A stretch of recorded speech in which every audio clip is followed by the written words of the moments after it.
challenged all the bloggers. Go, you people that are accusing me, post it if you dare. None of them has posted since morning. Have you seen it on Linda and KG? Have you seen it on Instablog? For you to know that these people, they know exactly what they're doing. And even VDM knows who he's dealing with. VDM knows that these guys are not easy.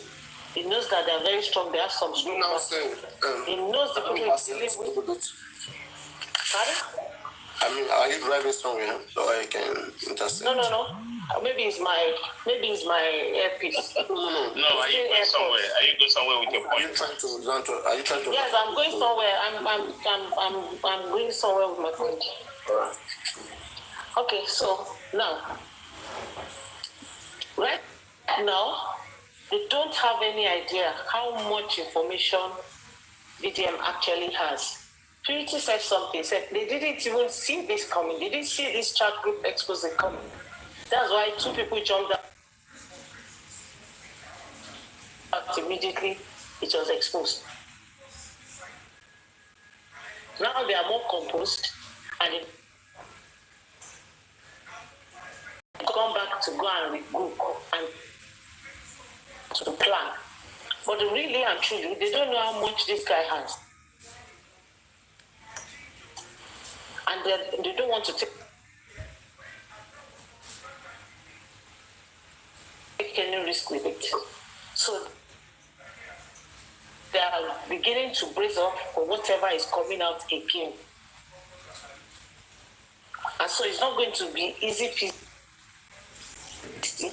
And I think even VDM not really releasing everything at once. It's also strategic. He has a plan. Because he knows that if he throws out everything at once, the case will be destroyed. So he himself has his own plan. He has an agenda. I don't think it's all about clearing Naira Marley and Sam Larry. I think it's about throwing the truth to the public and letting the people take their decision. So that even if this case, because look at what they did with Bobrisky, for example. I mean, there was enough evidence against Bobrisky, but they found a way to get Bobrisky to escape from Nigeria. And this case is also trending in that direction. So he's playing chess with them. They know he has information. They cannot determine how much he has. And him coming out is going somewhere. Okay. And so if he throws out something today and he doesn't throw out tomorrow, it doesn't mean he doesn't have anything else to throw out. I'm not standing in for. If I'm a criminal, let's take myself as one of them on the group chat now, right? And then, sorry, let me say one last thing. They now also know that the credibility of VDM has increased to Nigerians, so they can't mess with it the way they were messing initially. So if they are going to revisit this case, they're going to be very circumspect and they're going to be careful about the way they push. Even if they're still going to drive an agenda, they're not going to be blatant the way they have been in the last 2 years. They're going to be very careful. Thank you. And the elections are approaching. Politics is warming up. They will be very, very careful. Trust Listen, me. sorry, So that's what I'm going to do. just to correct things, right? The PI in Nigeria, we've discussed this times and dozens on this platform, right? They need the acknowledgement of the police to function. Yes, definitely, but they don't have to work with the police. Police must know that they're working. They don't have to work with the police. If they want to pursue the case, they can submit their evidence and everything to the police. There's some certain things. There are some certain things you cannot do without the acknowledgement of the authority, please. And so it's not private anymore. It's not PI anymore. Unfortunately, we discussed this. I just wanted to bring that to you. No, but there are PIs in Nigeria. Do you know that there are PIs in Nigeria? I read this now. I'm not saying Let me we can read something about the operations. The operational. What you have read. What the lady has said, what the Purity has said. I think every citizen has the free will to sorting out information, to sorting informations and processing those information. But there are limitations to which an individual can go when it comes to finding or getting information. For example, now Paparino, I can investigate, right? I can choose to maybe like, do my own findings to know whether I can get any information about a particular crime. But I cannot go as deep as the rightful authorities will go. For example, I can't wiretap. I cannot intercept someone's phone, okay, even if I'm a licensed private investigator, even in Nigeria, anywhere in the world, right? A private investigator does not have such power. That is a privacy invasion, right? But now, that's where there's an advantage of collaborating with the police. If they are collaborating, after all, most polices, most countries, they have a sophisticated police system. So what does a private investigator want to do that they are unable to do? So you mostly see that those responsibilities will only be carried out, especially with serious crimes. Anything that has to do with crime will always be carried out by the authorities, the rightful authorities. Now, does it mean a private investigator or a private individual on their own volition will? Does it mean that they cannot go and investigate? For sure, they can go investigate. They can go investigate without the police. They don't need to inform the police to do their investigation, provided they don't breach. They don't go beyond their limit. One, they can't go handcuff somebody, arrest them. They don't have that power. Okay, they can't go and intercept someone's phone, all in the name of investigation. Okay, so but can they investigate? Without breaching anyone's privacy, or damaging or causing damage to anybody? They can do so. This is what I said about the rules of engagement, Paparino. They cannot visit a condom scene. For example, a PI cannot go to mobile house without the acknowledgement of the police. No, that's what I said. Wait now, when it comes to investigation, there are different levels of investigation. Now, investigation is all about sorting out informations. Now, it can be deep, it can be shallow, it depends. Investigation is investigation. VDM kind of investigation, he may not need to go home. He may not need. In that chat that he has there, if you got a video in that chat how Mohbad was spying, that's his own investigation. You're not gonna take that away, right? Investigation, there is no one route towards investigation. Investigation is all about like putting everything together, gathering evidences from different places, and substantiate them and see how it makes sense. And Paparino. But there's one problem. 1 minute, wait. There's one problem here, okay, with that of VDM, right? At least I've confirmed, I've corroborated you on those areas. But there's one other problem here that I think the authorities may look into if it continues. They may bring a cause of incitement. No, let me not say it now. I've not said it now. How do you know what I want to say? I know where you're going because I'm going to talk about it. Case of incitement, okay, it will not be instigating or instigation, but there may be a case of public incitement.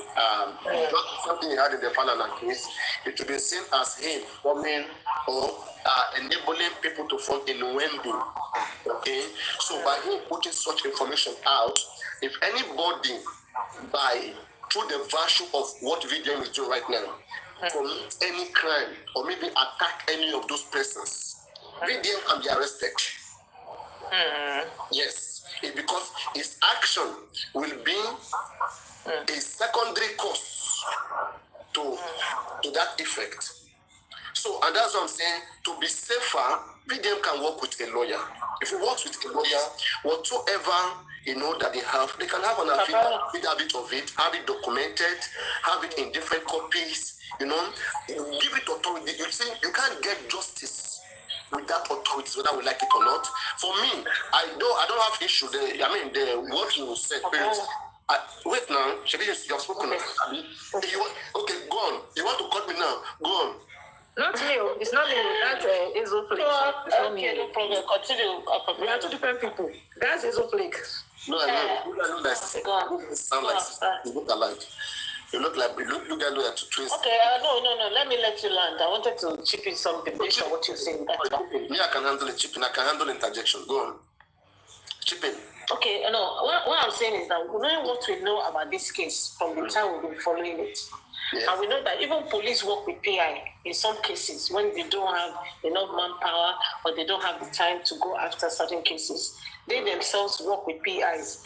But in this particular case, and the level of compromise we have seen, you recall that even some of the boys in the house said that when this thing happened, they went to the station, they wrote statement, they have offered everything they knew about this case, that should have gotten us justice.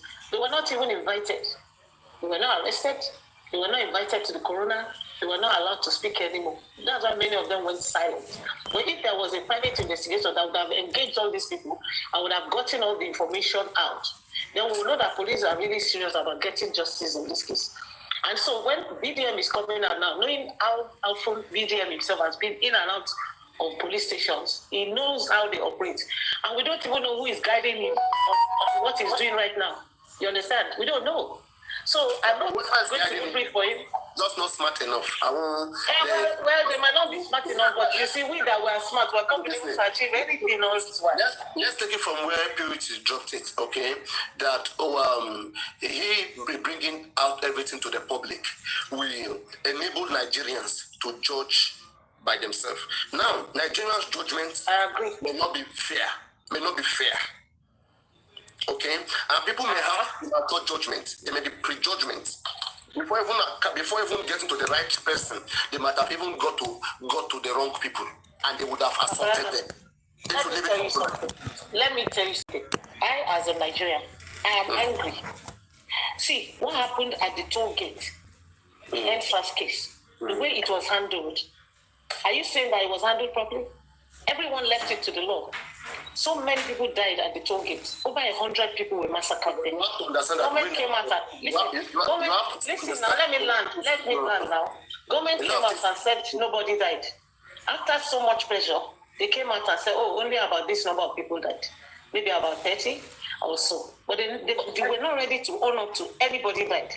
Now, sometime down the line, there was a publication that there was a request from Lagos State that 103 corpses, NSAS corpses, were to be given mass burial. And it went wild on Twitter. And they killed it. But civilians cannot take laws into their hands as well. Civilians cannot take I'm not saying they should take the laws into their hands.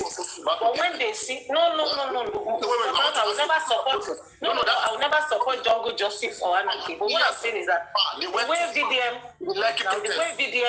VDM is going on... Not too far, please. The way VDM... Wait now. We destroyed a lot of things in this country. We burned down police stations, burned down Lagos State. What are you saying? Went to palace chasing kings, chasing people. Is that how to protest? That is not correct too. You cannot. Paparino, it looks like. Not threaten the government. Nobody. See. Let me tell you something. That is NSAS. Let's not go into that NSAS because some of us. Don't let's get into that NSAS because when NSAS started, it was run in a very civil manner. Until the politicians came and introduced all these their boys, all these their thugs to go and scatter everything. Those are people burning down things and take gun from their hand, not shoot them. That's what I'm saying. Didn't you see all the videos of these people bringing thugs? Okay, don't let's digress too long. I just made that as an instance. What I'm saying is that with the way VDM is releasing this thing in bits, if the police really wants to work on this case, because it means that there is an agenda that was being pushed, and all the things that were actually pushed came out of that. Can you give me one particular agenda? One particular agenda. Wait. Okay. Give me one particular lead or agenda that you think is the direct cause of Mohbad's death. Okay. I want to know what caused Mohbad's death from what you are reading from the chat. What? No. Paparino, you're not going to put me on that table. Because you know why you're not going to put me on that table? Somebody brought out a chart in July 2025, and it started from September 2023. How am I supposed to know what is in that chart in 2024? How am I supposed to know what happened in that chart in November 2023? Because it's still on October 17th. He's reading date by date. Do you get what I'm saying? So he has not What is reading? Are we? Is it, what with reading? What is reading adding? What substance is reading the chat adding to getting just from Mohbad? I don't want to be the judge of that because I am still waiting for more information to be released. I'm not going to judge. See, let me tell you something, Paparino. One thing, let me tell you something, Paparino, and many people that have been analyzing this case. Yeah. We are giving our opinion based on what we have heard so far. But trust me, if you want to really give an opinion on a case, you must have the full case. If you don't have the full case, you cannot be fair, you cannot be objective in your assessment. If we keep reading this way, even if it will take 6 months reading it, we're going to keep reading it like that, right? We waited 2 years to get nothing. We waited 2 years to get nothing. So what is 6 months at the end of the day? We're going to get something. If we already have the main thing is already there, at least he would have gone through everything by now. He would have seen what is what, right? Why not deal with the important things? The only important thing. That's why, Paparino, I like the way they are provoking him. I like the way everybody is saying he has nothing. I like the way everybody is saying he's chasing clout. I like the way everybody is saying he's manipulating. Maybe he will be gingered to jump and give us the real meat of what he has. If he really has something. They are also calling him. So all of us want to hear. We are all here listening to what he has to offer. All right. For me to now sit here and something I've not heard, I'm judging it. I'll wait till I hear what he has to offer because he hasn't given us everything he has. Go on. All right, Paparino, guys, good afternoon. Yeah. Do you know that so many times that you come to life, live show, that you started a topic, probably analyzing a very important, action, and you digress, maybe to do other things, or probably say you're coming, you want to cook, and people that on that live, that very particular time, enjoyed that analysis, and they can't just wait for you to carry on, but you'll probably just do other things, or you're playing games, with other, TikTok. I'm sorry. The reason I'm saying this is nobody should force anybody or expect them to run in their own time. Do you understand? Anybody can choose to take 3 months, 1 month, to put out their narrative out there. It's just a choice. Don't forget, the guy said, at the end of this group chat, if you don't know what is in there, you understand the game and the end of this justice for Mohbad. 2 people in this group chat knows exactly why Mohbad. He only said that. We don't know the reason why he said that. Maybe there is evidence, or maybe there's something that is said in there. Don't forget that guy that said Mohbad was brought into the hospital by 2 guys, and he went to go and get injection, and he screamed, and he died.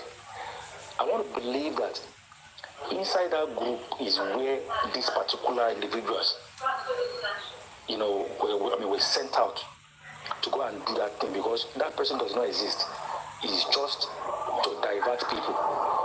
So my point is, let us not go too hard on VDM, right? Just like Ezekiel said, we waited 2 years, get nothing.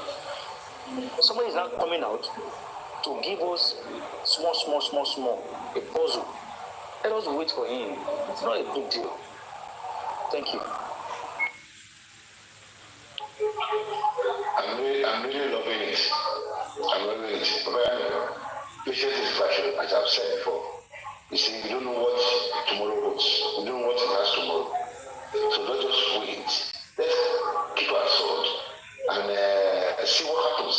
And the game continues. Don't judge yet. This is just the beginning. You don't know what he has. Spending 20 million for shots. It's not like this something to do. There must be evidence at the end of the tunnel. There must be something concrete. 20 million is not small. So I expect it to be there. So please, coming up. Mama Riano. At what point am I now Mama Riano now? Okay. Mama Riano. So I think I just want to say this because you mentioned something around what VDM is trying to do could possibly be inciting the public, and as a result of that, there should be some level of caution to that. I would say that it's not inciting the public. I think it's just a continuation of some of the things that we knew about. Because if we are to go with that argument, okay, whatever it is VDM is doing now is inciting the public, then what would you say about some of the videos that came out at the initial time when we heard that Mohbad was quiet? When Mohbad's quiet was announced, it was shortly afterwards that we started seeing videos, spreading, being churned out through a particular blog, I would say particularly Gist Lover, about possible cases of Sam Larry attacking Mohbad and co. It came out also. Wouldn't you say that that's also incitement also? Because exactly.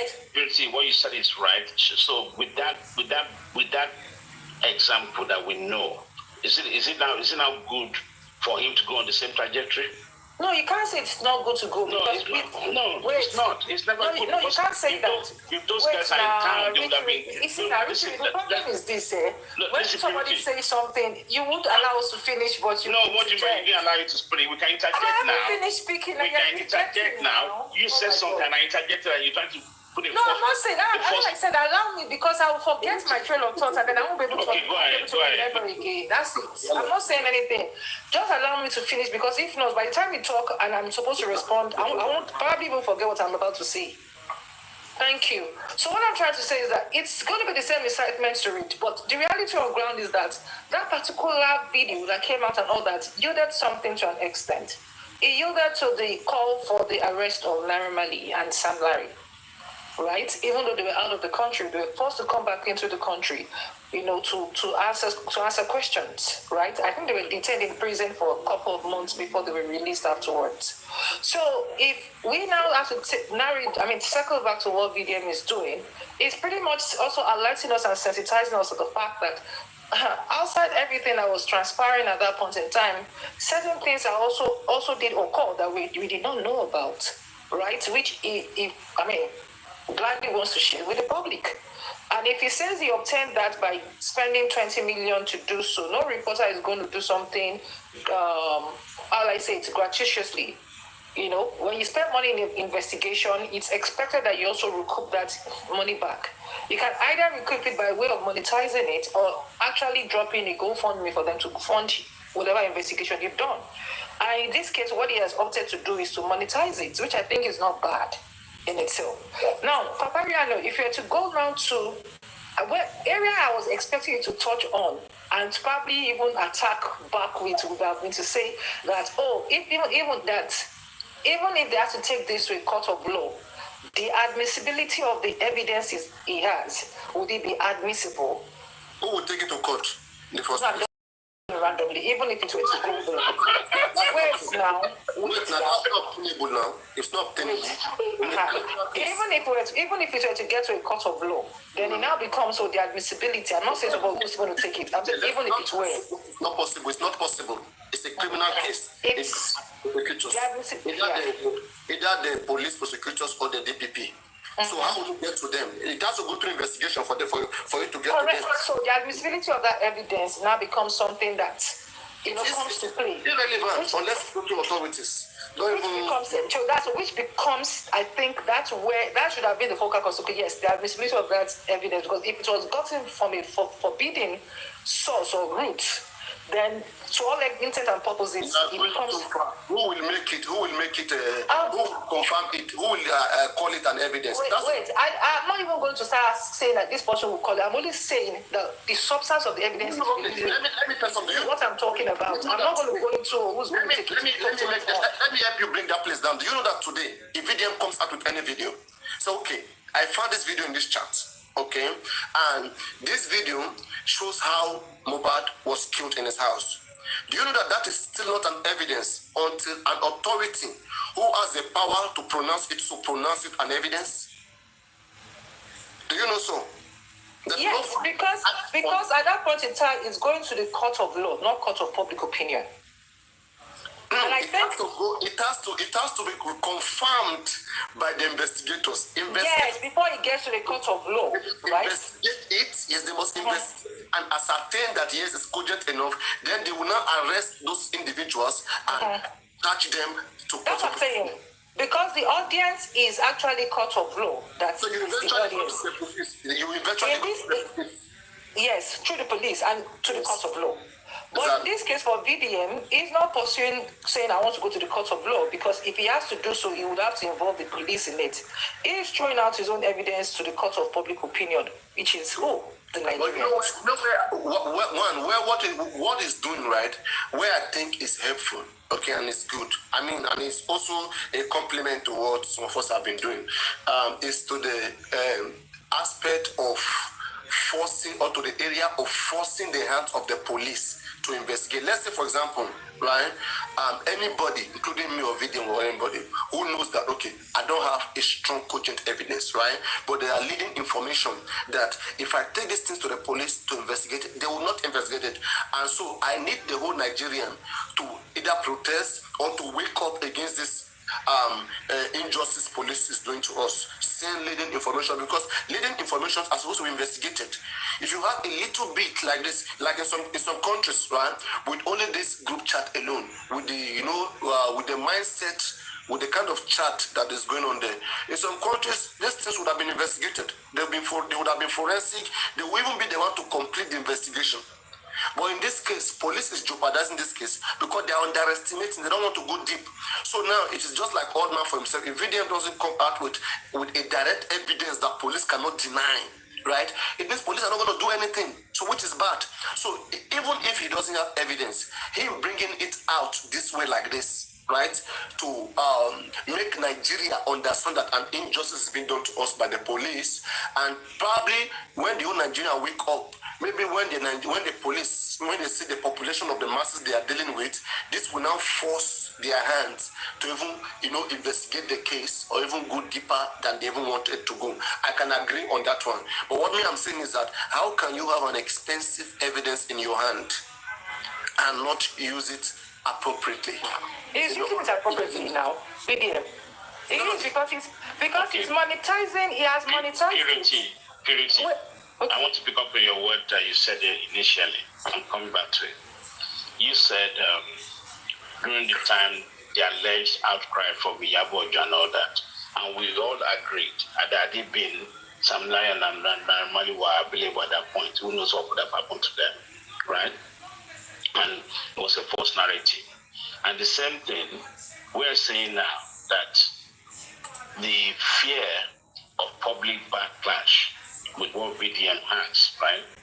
And you're saying that, it shouldn't have. And I'm trying to understand what is different between both of them, right? So, what I'm trying to say is this. Something did occur which they used in pushing the mind, or swaying the mind of people towards Sam Larry and Naira Marley. So I said Sam Larry. Yeah, Sam Larry and Naira Marley, right? And they've equally gotten their own fair share of what they've done. Even if there could be more that could be done also, I believe, right? In the case, I'm not even talking about judgment. I'm talking about. Wait now. I'm getting to it now. And in the same vein, if that happened and that was the case, why shouldn't it be the case where somebody who has evidence who can also bring it out to the public also? Why should we now say that? Because at the end of the day, too wrong doesn't make it right. It doesn't make it right. But in this case, so why would you be going on the same time? In this when case, we've learned a lesson from that perspective, why should we carry on going the same direction? No, it's not. It's not the same direction. Hold on. Don't try to. Let me try to coordinate my thoughts, because the way you're going about it. Hold on.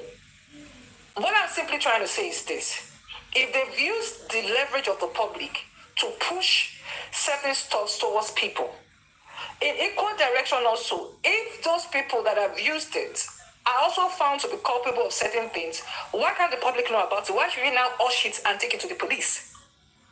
Is it not the same public that they used because they wanted to get to an agenda? So why should it now be the case that, okay, when it's now being done to them or being revealed about them, we should say, okay, no, we shouldn't apply the same rule. We should now hush it and take it to the police. It's the same public that also has to know.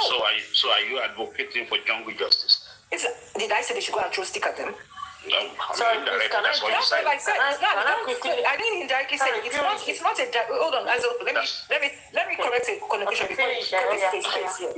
This is a space that is being recorded, and I need to correct it quickly. Directly and indirectly, I am not advocating for jungle justice, and I think Nigerians are much mature than that to go after people when the police can do so. Please.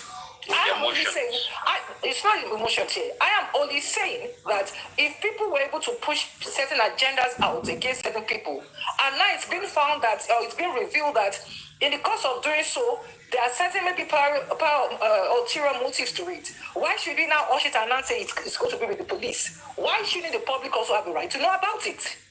I'm not saying the public shouldn't know. That's what you're saying. You're saying no. The public, no. I'm going to say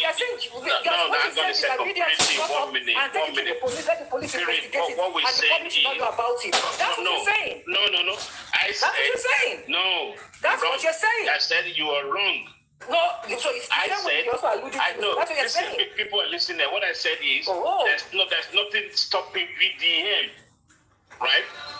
To give his dossier to the police. He is exposing the public. There's nothing stopping VDM. He's exposing the public. The public has been exposed already. Somebody's trying to make me angry now. Sorry. No, I'm not making you angry. But not you. Okay. All right. Okay. Not you. I just read some comments, some stupid comment. Okay. Listen, that made me lose my line of thought. Okay, let me ask you. Just hang on a second. Let me just make this quick disclaimer.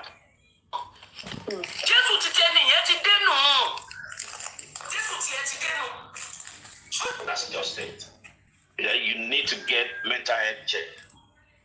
If you have been listening on this platform and you've listened to what I've been saying, you shouldn't be coming with me with these derogative remarks. Thank you. Okay. My question for you, Richie, what is your opinion of what VDM is doing? Because what I'm hearing from you is giving me concerns. I'm not quite sure you support what he's doing.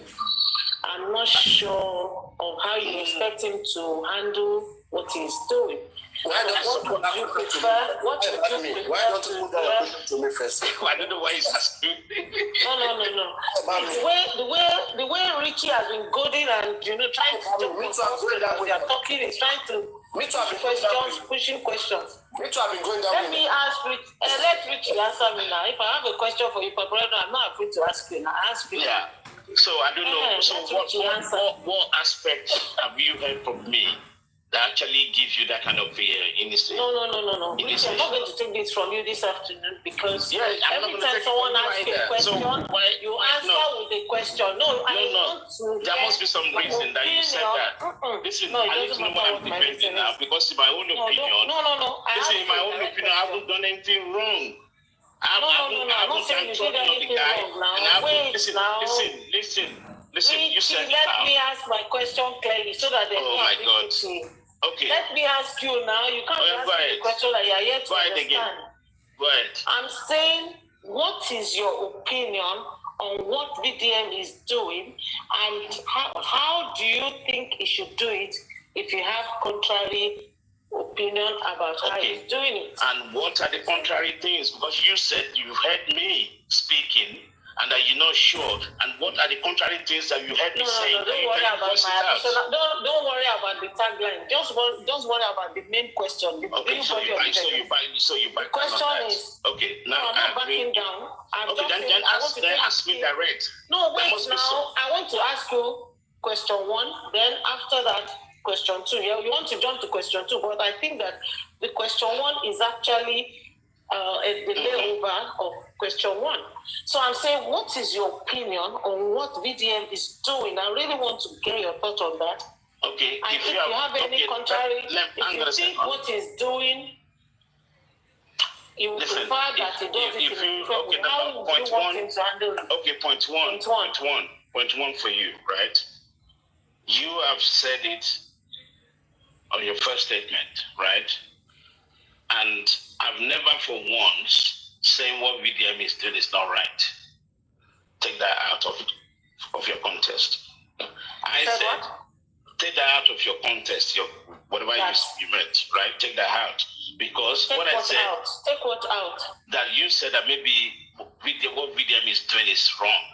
I've never for once said No, I didn't say that. I said if you think you should have done it in a different way. And this is what we're discussing. Yeah, this is what we're discussing with purity. I said, listen, please stop. I didn't use the word wrong. Stop. If you listen to the conversation that I was having with purity, you understand what we were discussing. And this is what we're discussing, that maybe you should have done it differently. And when you started the whole thing, I was the first person that said that, okay, has VDM actually furnished himself speedy to the update of where we are before this interview? Because when he interviewed Sam Larry, I find there's some gaps there. And the same thing happens with Baba Mohbad and all of those things. And I was thinking all the time, okay, has this guy actually furnished himself with update information before engaging these people? Or is he deliberately doesn't want to ask them questions along that line? I said that, and that's nothing wrong. I'm not saying he's stupid or anything. Are you getting the point? I'm giving him kudos, but I said, okay, there's some flaws that I find out, and I said it. I'm not going to hide myself away from that. I say the way I say it. Simple. That's me. Get that right. Okay. And when we're talking about, listen, when we're talking today about what's happening, that why maybe it's better for him to go to the police, give the dossier to the police, right? Instead of all this small court, right? And I said something, and I talked about the advantages and disadvantages. Purity came in and we looked at but I think from the risk assessment, look at the risk analysis perspective. What are the advantages if you hold on to the information, and what are the disadvantages if you hold on to the information? We said it here. So what more do you want from me now? It's a fix. It's all been said on this platform. I don't want just about 30 minutes ago. I just need you to. I'm not going to close my. Listen, let me tell you something. No. I'm not saying you should. Let me finish now. Let me finish now. Okay. I still speak. Let me finish. Let me tell you something, right? I'm not going to close my eyes completely and say, oh, VDM is 200%, 100%. No, this is not the way to go. You give him kudos where he deserves, where he merited. Are you getting the point? Where we see something is not quite there, yeah, we shout it out. I'm sure he's listening. Even look at the way he came back. When he said he wanted to how up means he wanted to leave the case, right? I was disappointed, heavily disappointed. Was it 3-4 days ago? And he came back after the uproar. He said, no, he's not leaving the case. And that's me.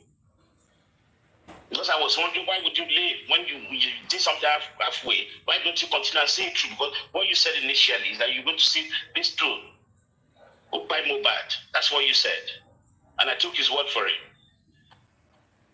So that's me. Can I speak? I'm not going to close my eyes. Listen, I'm not the kind of person that will go teetotal of somebody. It doesn't work like that with me. Thank you. Yeah. Okay. Thank you. Sorry, Susan. Let me just say one last thing. Nobody is saying you should close your eyes. For me personally, I like an argument when you have the pros, you have the cons. When you're doing like a SWOT analysis, you're looking at what is the strength of what VDM is doing and what kind of threat is he facing or is he likely to face with what he's doing. You understand what I'm saying? And what are the chances of this case being brought back with what he's doing? Okay? You understand? So when I look at all those kind of things, that's the kind of analysis I understand. But if the analysis seems to be pushing in a particular direction, that seems to me that is almost bordering on direction. I never said it. I still rambling. You rambling. Let me land now. You will not allow somebody to land. I just said bordering on. You have jumped in. Let me land. Let me land. We're having a very civil conversation here. It's not a fight. It will never be. You know.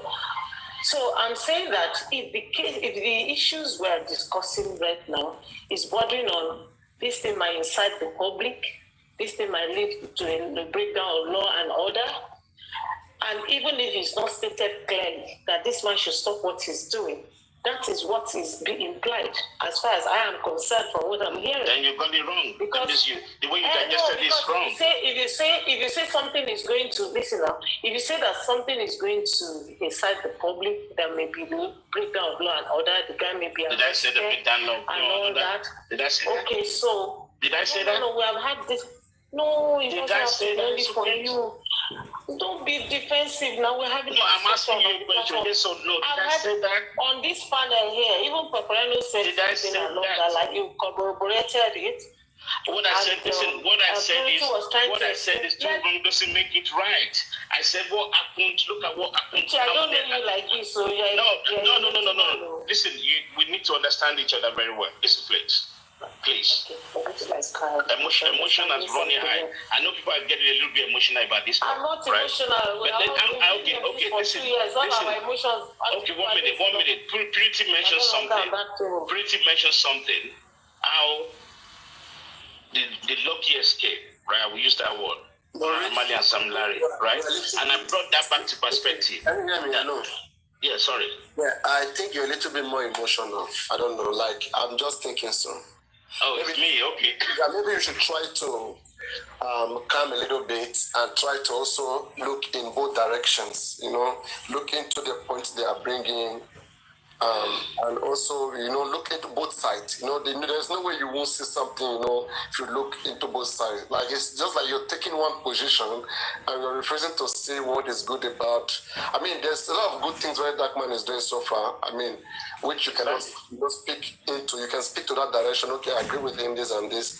He's doing so well in this regard. But in this regard, I just think it's not, too well. I mean, that's a gentleman, talk. But your own side is just like, people are not seeing you like seeing the other things that is doing so well. So it now makes it look like as if you are an antagonizing. Exactly.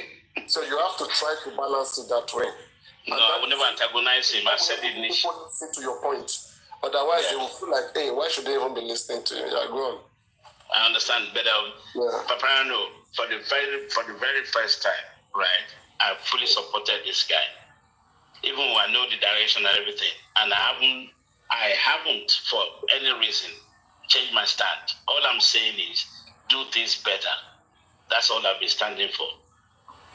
So I don't know. Yeah, but okay, Richie. Richie. Let me just chip in one something there, right? I want us all to know something, okay? And this is coming from experience as well. As somebody who's also a professional who do handwork, right?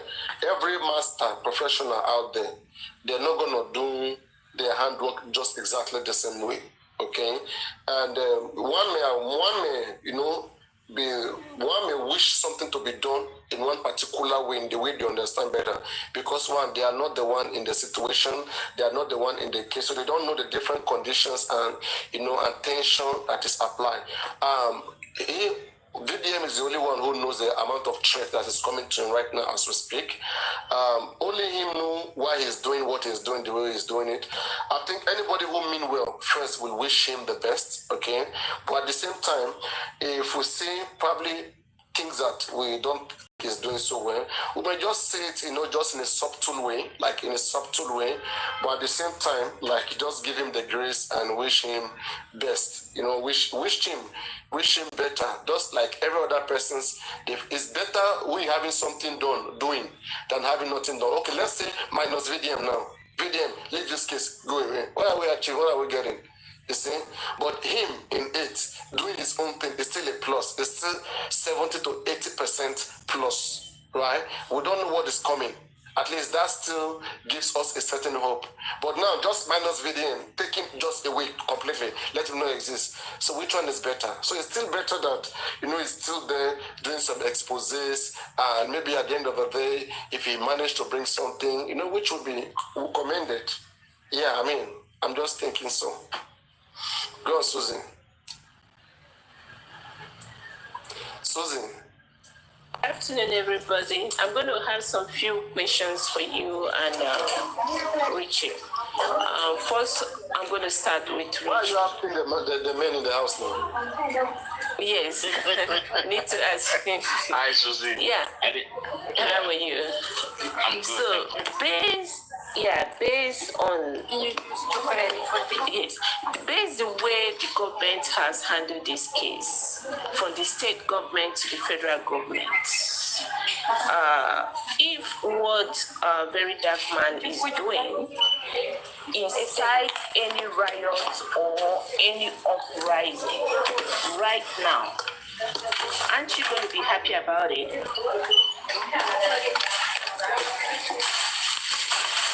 If whatever Very Dark Man is doing, let me explain something to you. When I was saying that he's doing something simultaneously, and I was saying, okay, go to the police and all that, because for me, he's already putting the police on the spot. He's exposing them, all their shenanigans, because that was part of the text messages, okay? And now it's for the police now to now redeem themselves and do the things appropriately. That's number one. That's why I support what he is doing, what he is doing. And that's why I want him to actually challenge the police with those things, because he has already said it. I have these things in among 50 people, private to him, right? And the extent of whatever he has, right? The police know that it's been duplicated. And he's already making himself exhibit of the nation, which means, for me, in a working nation, is untouchable. You can't buy him. You can say you want to detain him for further questioning and also whatever, and the law will pull him out. But you cannot touch him. And I like his position. So now, to answer your question about what if he's doing something that will make the country be aware, the awareness he's creating is huge. He has a very big platform, and you can't take that away from him. So be it. He's lecturing, he's enlightening, he's bringing people closer to the case, reawakening the case. He did that successfully in the last 2 weeks, and I enjoyed that. That was making me even more active on this Black Card. I enjoyed that without any doubt.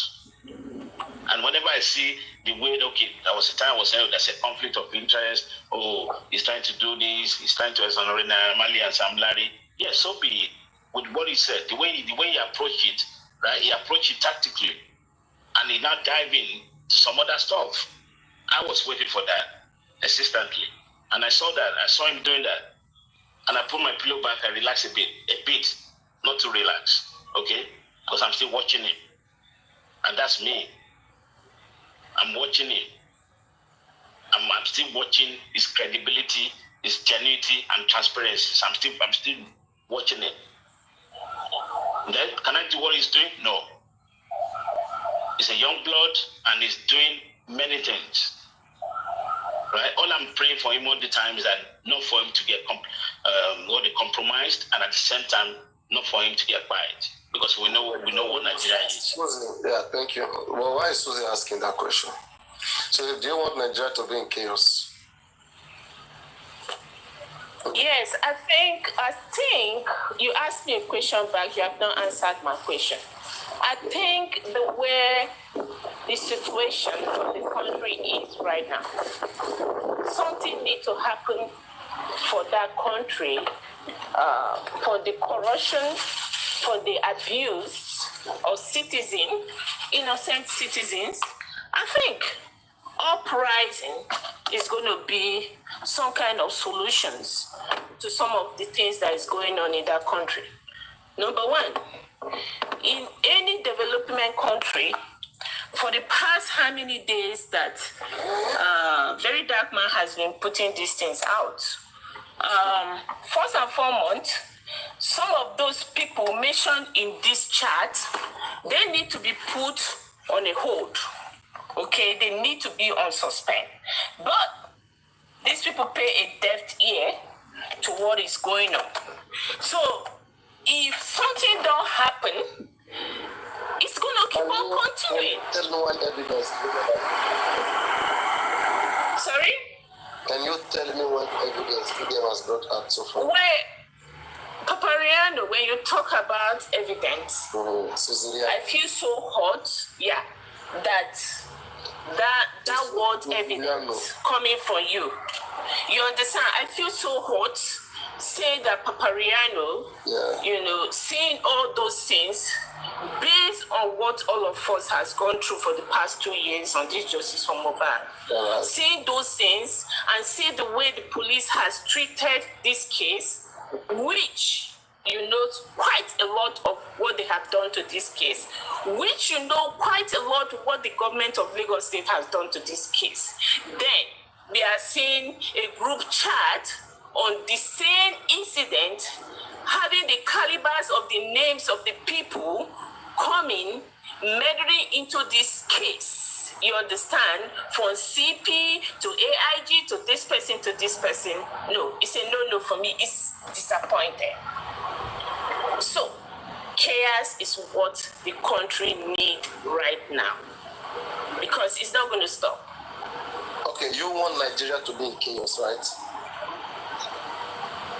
I want Nigeria to be in chaos. Like, really, I don't want it to be in chaos, but it's chaos that will make them pay attention to what is happening in the country. Then let it happen. I think what Susie is trying to say, because I know what you're trying to do for Paparino, and I won't allow you to do that to Susie. No. Leave him. I'm ready for Paparino this afternoon. I get no. You are trying to. I came up for Paparino because I'm talking. No. I'm talking to Paparino and Richie as I'm talking to a police officer because I'm going to place them where I will place Nigerian police officer this afternoon. That is where I'm going to place them. And if I have one, they're your friends. Yes, but at this point, if I see any police officers right now and I'm going to talk to them, the way I'm going to address both of you this afternoon, that's the way I'm going to address them. Because what this guy is doing, have discretion when it comes to investigation. They have the right to say that we don't want to do this area, we want to do this area. At most, you would go get the order of mandamus. At most. And even at that, it is still up to what they want to investigate. Honestly, Paparino, I don't. But that is not how it's supposed to be. No, I Susie, disagree with you on that 100%, Paparino. Susie, let me just chime in. Paparino, yeah, you could say that yes, the police has that discretionary right to decide on what case they want to investigate or not. Maybe based on what they feel is the substance of the evidence or the gravity of the evidence they're looking at in conjunction with the offense or the crime. I would also say that in as much as yes, in this particular case for Mohbad, we are all looking at it from one single angle, which is the criminal proceedings. I agree that the criminal proceeding carries a higher, satisfaction of justice if people are brought to books. The rightful killers or whatever it is that happened, or culprits to this case are brought to books. It gives us that level of satisfaction to justice, right? However, it's not only the criminal proceedings that can be done in this case, and I think a lot of people are actually ignoring the civil proceedings that can be done, which we don't need the police to come in to either investigate or not. In it. And I'll say this. Which way you want to go civil? Yeah. So the civil proceeding is this. From the outcome of the recommendation that the magistrate brought out or has given, I would say that I'm not satisfied with that judgment. But interested parties to the case can actually take on a civil proceeding to that particular instruction. I'll tell you where. First, they can take a civil proceeding against the nurse. Since the coroner is saying it's medical negligence, right? they can actually take a civil proceeding against her and ask for damages for the loss of the husband or the child, whoever it is that is taking on that particular. Once she's convicted, yes, and once she's convicted for that, with the family now rest, they won't go after other people anymore, right? No, they won't. They will. Because I'm not satisfied that it's only the nurse that should take the fall of spending. And I'll give you my reason. I don't know if I've said it before. Then you are talking about conspiracy right now, or accomplice? No, accomplice. Not conspiracy, accomplice. How do you prove accomplice in a civil case? So I'll give it to you because the nurse cannot just walk from outside, come from heaven, and begin to treat a patient. No, it's not possible. It's like Spending called him. Spending brought him there. Yeah. So, but spending is not the rightful authority of the next of kin to give consent. Let me interject you right there. Susie, hold on. Let me try. I'm engaging Paparino on something, please. I'm engaging Paparino on something, please. I'm going to towards a point, and he knows where I'm going to. That's why he's quickly asking me those questions. Please, I beg you. Paparino, you will know that even if spending says this, spending is not the next of kin to Mohbad. Mohbad's next of kin, by law, would be the wife. If there's no wife, it will be the parents. If it's not the parent, and the wife. Exactly. But because he has a wife, in terms of precedent, it will be the wife. In this case here, the nurse cannot fly from heaven into the house to treat, even if spending gave the number, right? Not actually spending gave the number and they invited the nurse to come. Since the nurse is being indicted for medical negligence, then the wife, by extension, should also be indicted. You know why? Because it's not a qualified nurse that came in to treat. And the wife knows the appropriate place to have taken Mohbad to for adequate treatment. Sorry to interject. Mohbad acknowledged the nurse. Oh, wait now. Mohbad himself acknowledged the nurse. Right. Just to know. Good. Okay, I'll take that on board. Mohbad acknowledged that he should allow the nurse to take it. But don't forget that Mohbad at that time would not be in the appropriate place to take the best decision. It is expected that's why if you go to the police, to the hospital today, and they were to perform an operation on the patient, they will never ask the patient to be able to give consent to operate. They would always ask, who is the next of kin? You know, to give that consent. So that's Mohbad's consent. And now you're saying Mohbad gave consent. It is their testimony against Mohbad. Unfortunately, Mohbad is not alive to be able to give that to the conversation. Before I will go against you. Paparino, don't answer yet. I need to add what she said, then you can bundle it together now. Now, I'm going to add to what she said. Want to have me in trouble, to put me in trouble. The reason why I kick against the Corona Inquest recommendation, number one, why do they call the nurse, right? Something happened. What is the cause root of why the nurse was there? What is the cause root of why the nurse was there? What is the cause root of why spending has to call the nurse? Why is the government don't want to address what is the cause root? So we are told that Prime Boy had a fight with Mohbad. Okay, so why Prime Boy is not in this recommendation? Now, the second thing, the recommendation says these people should be charged, right? Now you are charging it's cost fine. The inquest was set up to find what by Mohbad. Now, in the autopsy and toxicology result for the both party, the parents and the government, says inconclusive. What I was expecting for the inquest court, the recommendation not to recommend them to charge anybody is to say further tests, further autopsy, toxicology needs to be done. It's not in her position to recommend anybody for trial. So for me, it's a no, no, no. Why is the government running away from the cost? No, she can recommend. Why the most? Susie. Hold on. She can Why recommend. is she running? No, because they have not arrived on what killed Mohbad.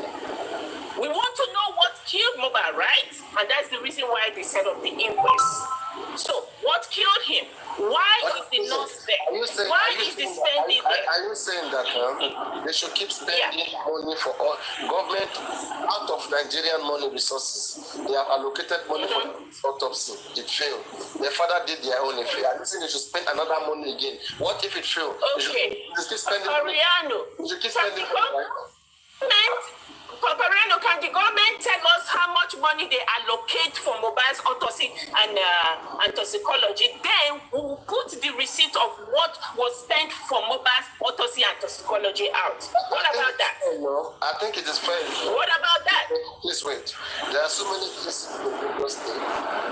It is fair enough that the government was able to conduct an autopsy and also give chance to the family to do theirs. The government did theirs, the family did theirs, and the two results corroborated. Whatever the family have done, they are to be blamed, right? The government could have been blamed, but family autopsy corroborated that of the government. So which make the government right now, makes them put them in a good position. Like when nobody can even have the mouth to talk to them. The family, they jeopardized J4M. They destroyed J4M. They are part of the... That's why I'm not even going to the autopsy angle. And that's what I'm trying to tell Susie. You can't go through the autopsy angle there.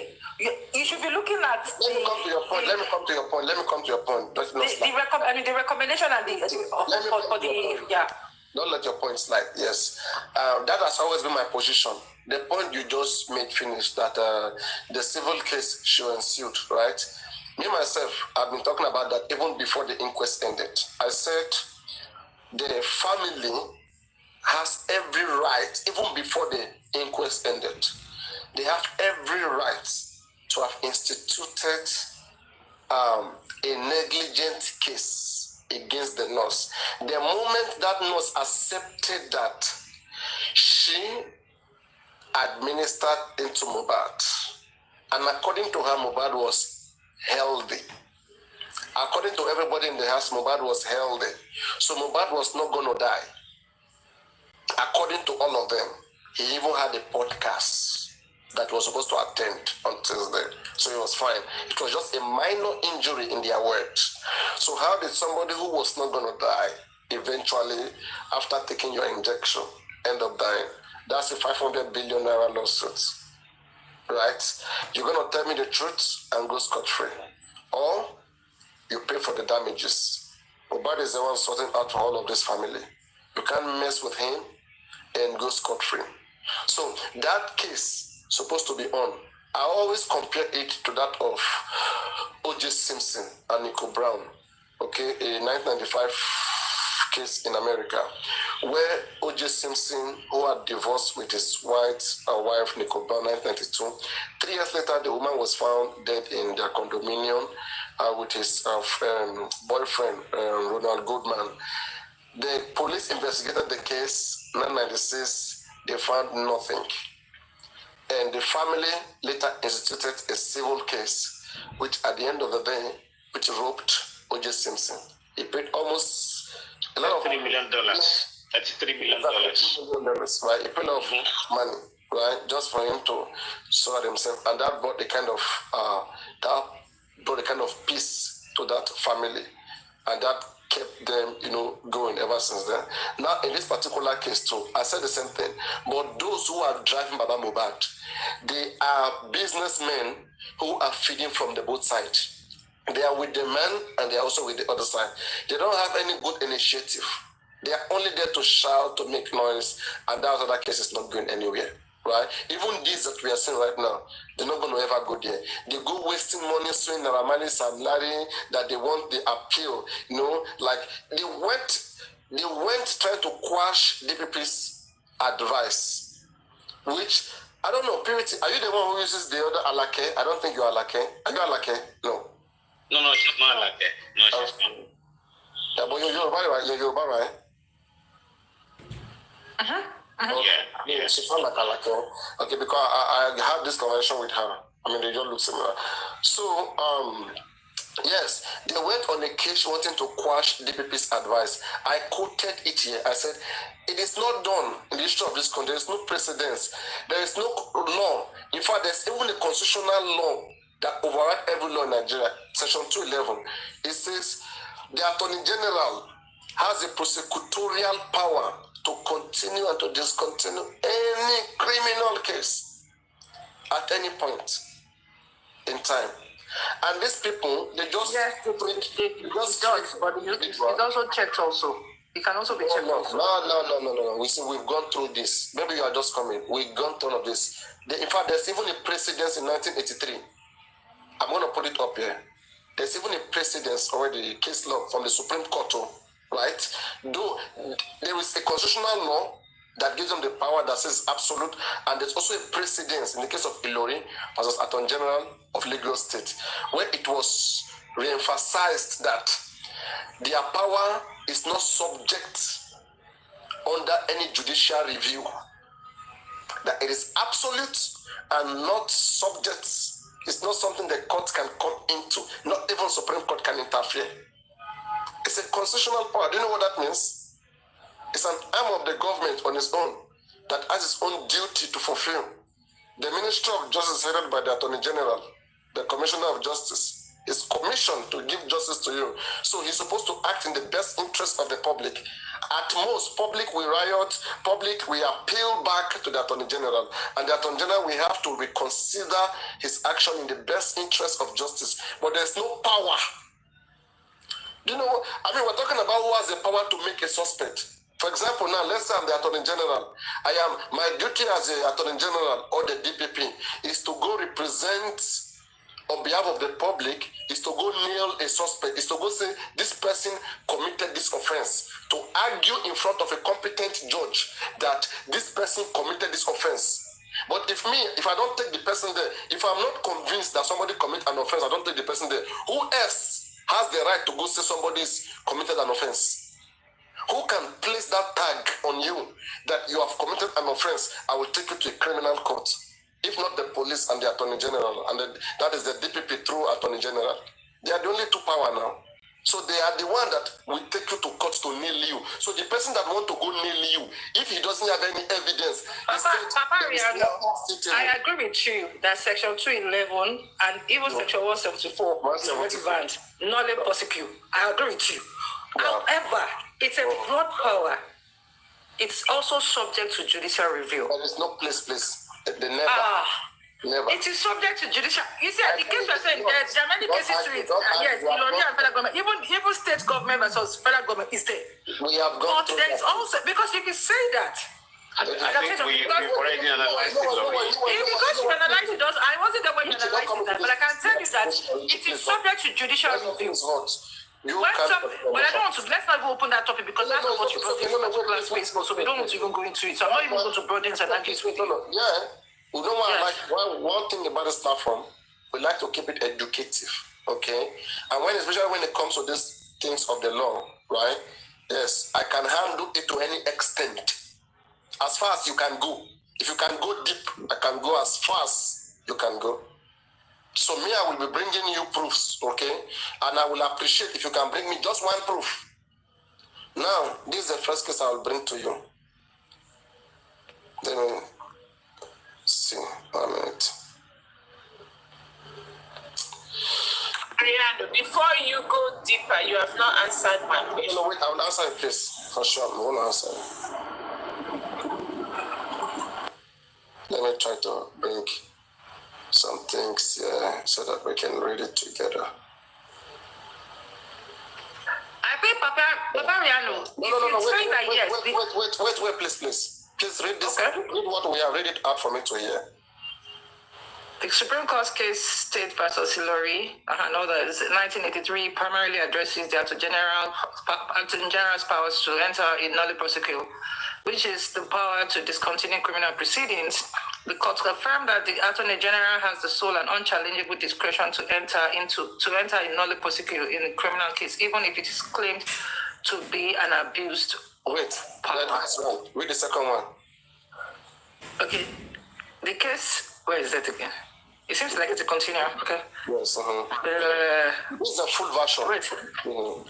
Oh, is it the same? Okay, the full one. Okay. The case is no, that's it's a landmark Nigerian Supreme Court case from 1983 that clarified the extent of the Attorney General's power to discontinue criminal proceedings. The court held that the AG's power to enter a null prosecute a formal entry upon a record by which a prosecutor declines to further prosecute a suit is subject to and not subject to judicial review.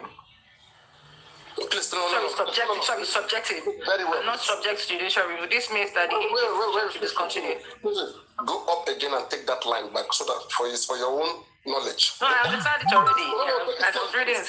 I want others to hear from you. Go on. All right. Okay. The court held that the AG's power to enter a null prosecute, a formal entry upon a record by which a prosecutor declines to further prosecute a suit, is subjective and not subject to judicial review.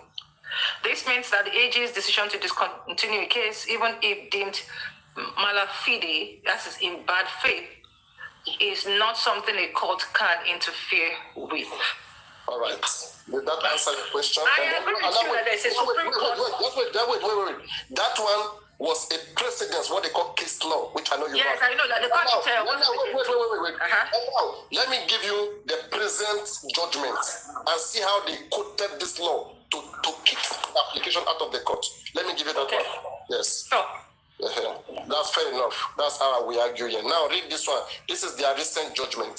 How they took out some shit to Which case is this? This is the one about Mohbad. Oh, Aloba's case. Yes. Read it. Oh, Mohbad's that case. Yes.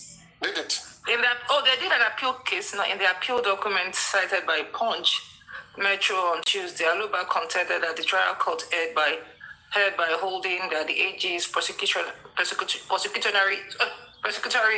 powers under Section 2111, subsection 1 of the 1999 Constitution absolute are not subject to judicial review. What else do you want to do? No, this is Punch now. No, this is Punch extracts now. I'm not going to take Punch Metro now. This is Punch I need the judgment. This is When the I get the judgment. Okay. This is an extract now. Let me give you a comment. Come on, don't fall my hand now. Don't fall my hand now. Not for you. This is an extract. It can be misquoted. I need the actual document to cite it, and that's what is being said here. Take Allah versus just Google right now. They said cited by Punch Metro. This is just secondary proof. I need the primary proof, which is the judgment itself. Okay, that's what I'm giving you an assignment now. If you give me Lorry versus Ped, I will take that one. The 1983 case. I will take that. Please. Don't rush. There's a current judgment on the case of Aloba versus Attorney General. Google it, you will see it. The citation, the case number. The judgment, okay, all right. I can read the judgment. Read it. I'm not saying you're wrong. I haven't read the judgment, so I can't say. We have gone through all of these things. I mean, this is. So I haven't read the judgment, I can't say. But this Punch extract, I don't take secondary. He said, I saw. Somebody saw. Are you not in jail for him? The transition not lost against the Attorney General. This is what did you say? At Sanshitu lost against Attorney General. He is the one representing the father. They lost. I haven't followed. So he lost. So you are not following the case. I haven't followed up that case. He lost, exactly. No, I haven't followed up to the coroner case, the Eastern coroner case right now. He appealed to challenge the power of the DPP. And the judge told him it's not something. They said the power is absolutely uphold to the Section 211 sub 1. And they also quoted the Ilori case of 1983 to them to kick out the application to the court. Which is fair enough. Yeah, you are the one arguing that judicial review. No, there's judicial review. But oftentimes they really do not want to. There's judicial review. It's never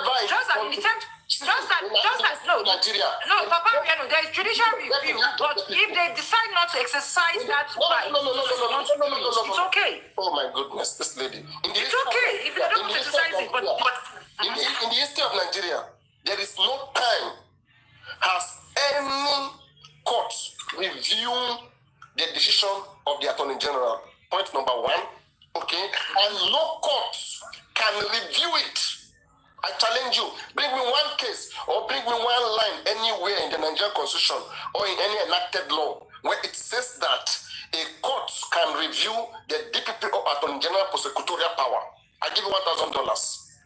You don't have to give me $1,000, Paparino. I'm only saying is that it could be, but they're not exercising. They're always reluctant to exercise it. You know what? Because of the principles of separation of power, they're usually very reluctant. I'm not saying that yes, How does that apply? But they are usually very reluctant to do it so because it's as if they are interfering with that discretionary power of their AG. Exactly. So they really don't like to. They really don't like to explore. They don't even want to. Don't say they really. They don't even want to rock it. They don't. That's why you have not seen any judicial precedent to it because the Lori case is a judicial precedent. See, are you telling me that the Supreme Court are they going to be against the Constitution of Nigeria? No. Constitution gives the power, which is absolute to an individual, and telling me that the court is going to take it away from them. What are you saying now? The law is already there. You don't even need any. Not something the court can interfere. Paparino. I'm not saying you're right. Changing the constitution. Let me start. No, I won't change my position. I'm going to go and refresh because it's not as if I have to know the law in my head. I'm just going to refresh myself. We can pen this thing and then I'll come back to you once I finish reading again. That's what I'm going to say. You will never come back, I swear. No, I'm not leaving. I'm going to be here. I'm not saying that let's not derail the conversation. Come back to Susie. But I'm not going to retract my statement until I read it again. That's what I'm just trying to say. Yes, I hope you read it and then you come talk about it. Susie. I'm not dropping. I'm just going to pause and just go and read. I'm not dropping. Susie, activate. Now, Susie, let me come to your question. You want riot in Nigeria, Abby? Susie Riano. Paparino. Yes, Paparino. You have not answered my question. The course route. Don't call that bush boy name on my platform again. Who is that? Oh, sorry. I was talking to what is it called? Uncle Rich. You can just continue. Okay. I said the course routes. You are the Nigerian police. I'm dealing with you and Uncle Rich this afternoon. So, as a Nigerian police, the course route of why nurse was called, the course route of why spending was called. Why are they running away from that course route? Now, can I come back to the and the statement of the eyewitness? The eyewitness, they have echoed it very loud and clear. The reason why the nurse came was because of a minor injury. Now, you have to prove that there was more than that minor injury. Autopsy from the government and the father confirmed that the injury was very small. Now you showed that the injury was very big. Go on. No. According to Nigerian law, if you have a fight with somebody 1 year and a day and anything happened to the person, you are supposed to be held responsible for it. So we are told that Prime Boy had a fight with Mobad, and we are told for the result of the fight, he got an injury, and the injury now results calling the nurse to come and treat minor injury that result to the death of Mobad. So why are they neglecting the minor injury? Okay, you mean why they're not holding Prime Boy? Yeah. I'm here. You said why they're not holding Prime Boy? No, I'm just asking questions. So this happened to him, and we are told that he had a fight with Prime Boy, right? And for that minor injury, for the fight he had with Prime Boy, result to the injury that a nurse has to be called in, that result to where spending has to call the nurse to recommend the nurse. So why can't we treat this case from the roots? Why are we treating it from the top? If you want to go by the road like that, no, fine, sir. Paparino, just to interrupt, just to say that you're correct. Section 313 of the Nigerian Criminal Code Act, AG, Okay, it says that if anybody cause a grievous harm on another person, even though that person is being treated, as long as the nurse give the right treatment to that person, and the person still dies in a span of a year and a day, that person who caused that primary injury is liable, is responsible. So, are you arguing that why are they letting prime boy go scot-free? Is that what you're arguing? Now, prove that. If you want to hold that position, you have to prove that the fight between prime boy and Mohbad, right, is the cause of that injury in Mohbad's hand. In other words, you have to show that prime boy caused Mohbad. In fact, prime boy is the one who caused that harm to Mohbad. If you can prove that, then they will arrest prime boy. If you can't prove that, then we'll have to go by what the situation is. And the situation they claim Mohbad hurt himself. He blew the glass. He hurt himself. So at this point, as a policeman that you are, I don't think you have done a good job. Police don't have dread. Police don't have dread. No, American police, we had dread. So at this point, I don't think they have done a good work on Mohbad's case. And that is the reason why I am going to keep on accusing the authorities. I want to Nigeria so that you can help us clear some things. When will you come? And that is the reason why. For the matter of fact, I just left Nigeria. I just got back home yesterday. You.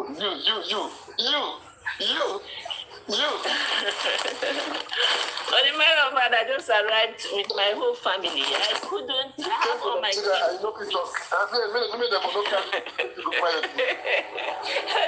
the matter of fact, I had my family with me, so I couldn't. So you came to Nigeria, you couldn't even know that you have not been talking. Because I'm not a member of Curtis. And Mohbad's case has Curtis. No, Abuja. I'm not a Curtis. Where you go live? Before you leave. Now, which airport is the pass? Go. Sorry? I passed through Abuja airport now. You don't go? I'll go. I just arrived yesterday.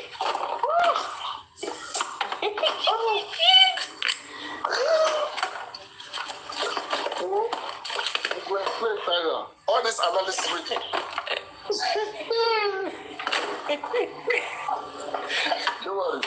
Don't worry. So, Paparino, the government is a big problem in this case. I'm taking a lesson from Susie, Paparino. Sneak in, sneak out. All right. No, but I actually have a discussion on Mohbad's case with No, I agree with you. Yeah, I just feel ready right now. Yes, I do agree with you. That position is, because I thought there was an exception to it, but I don't know. They are only advocating for exceptions to it. We have gone far on this platform. It's like you're just joining here. It's not to the platform purity. Irrespective of it, but no, because you don't have a topic, if I see that something, I do know that there was a time they were actually advocating for it. It's still an argument, but it's not yet a law. So yes, you're right. Absolutely, they still have that absolute power. They have not, but if you ask from a principle of natural justice and fair and equity, it's a debating case ongoing on. It's just debating. It's not a good constitution. It's a flaw in the constitution. Even me myself, right? I'm it's a flaw, For me, the court's supposed to have jurisdiction over such cases. In fact, not even the court. There should be what you call like a panel of judicial. Judicial review. That's the court, right? It's a court, but I mean, specialized into maybe to deal with this issue alone, not just any judge. You get what I'm trying to say? Not just any judge making a decision on that. There should be like maybe what they call them again? The chief judge. Yeah. The same way when the corona was, misconducting themselves, the parties involved, what will I say? they sue Corona, they petition Corona to a higher court. Yes. Anyway, even if they can't do criminal proceeding, I would just suggest the civil proceeding. They reject Corona's decision in not accepting Bankole and Smith. You remember Bankole and Smith? I'm sorry. Yes. Yeah. So there was a review, but the court upheld the position of that lower court of the Corona. Yeah, fine, yes, sir. For me, the checks and balances. But you know, if Baba Mohbad finds, or maybe the family finds that the police are not ready to, or the DPP, or even the Attorney General is not ready to do the prosecution, they just go the civil way. Yes. So if they can't get justice in terms of people, they don't know how to fight. They don't know how to fight. We have told them they should just go and get it. At least they get monetary value. There is nothing we have not told them on this platform. They are fighting against me. That's why sometimes you see me fighting them, cursing each other. Have you come when we do to you will enjoy? No, I don't do that. I will do. Yeah, when I don't have any you will enjoy it. You will like that part of me. Nah. And you know what's really funny about the whole thing? You know, you can go via civil case and then come back to criminal case as well. Yeah, it can be a case to reopen it. Exactly. So I don't know why they're not doing it. It can be a case we are having it to reopen it. They are almost around them. They are almost. It's just it's a sorry case.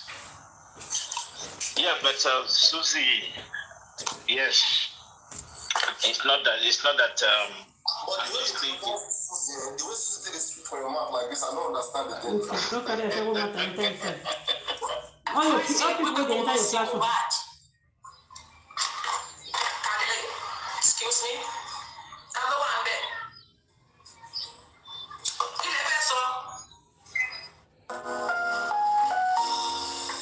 Look, we say.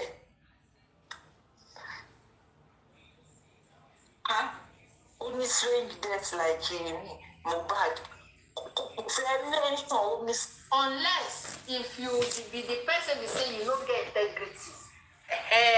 You know, say una this thing if una go come be 5 and 6. Sure you understand? But if you get integrity, you be honest. Honestly, you know, you say. Àwọn náà ní group chats. Àwọn náà ní group chats. Ṣùgbọ́n wọ́n gbé àwọn tí ẹ mọ̀ rí. Àwọn tó díke Sam Clef làwọn tí wọ́n gbé ojú síta. Ṣé èyí tí ẹ lè mọ̀ pé kí nǹkan bàbá ọ̀gá ń bẹnu mítì? Kí ló jí? So even with this coming. Kódà pẹ̀gọ́.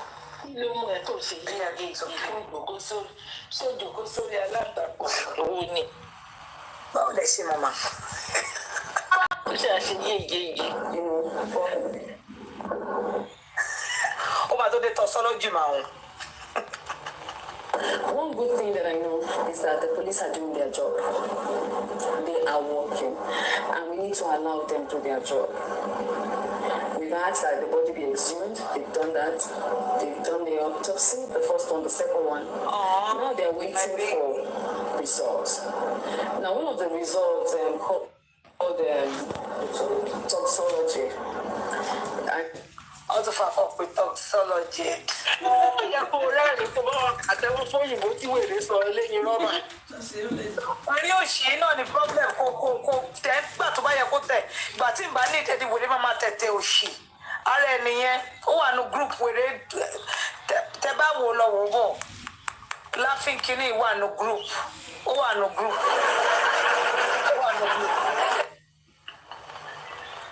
Ó wà nù group. Rumba kúrúkọ ẹ má jáde. Mo ti fọwọ́ ṣá o, my God.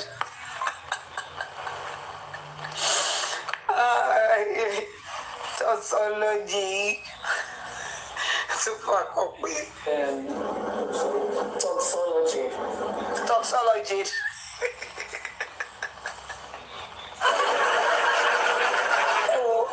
Ẹ má rí sí wa o, ó ní ẹ má lè pé iye kan táwa rí lórí social media làwa gbé. Ẹ bá rí kankan pa wá náà gbé òkú kan wá o.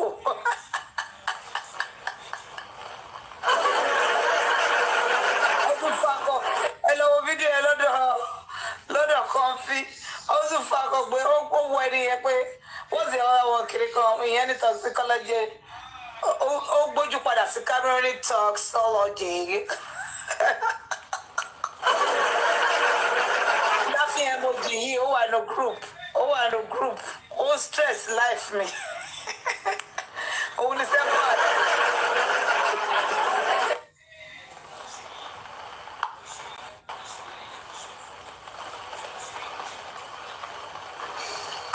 Oh, baby boy. Again, play again, anything. I'm for back. Called toxology. Toxology. Yeah, buy a back and don't give me.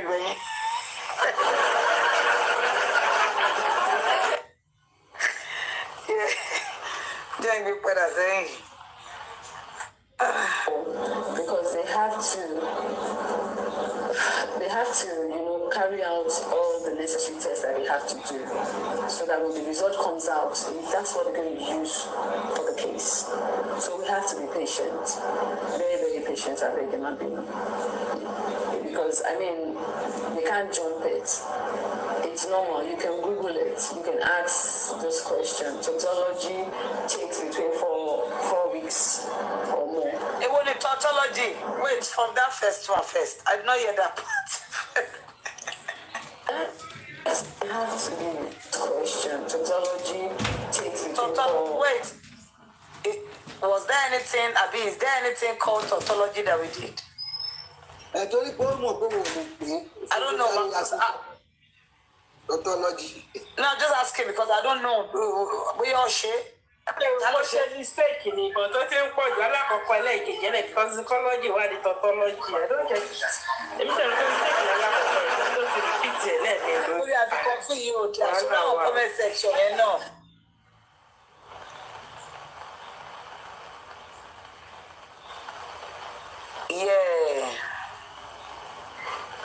Yeah. Now let's go back. Let me come. Can't jump it. Let me come.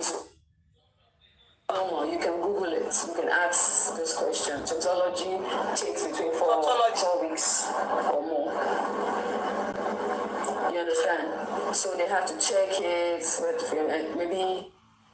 Man, exactly.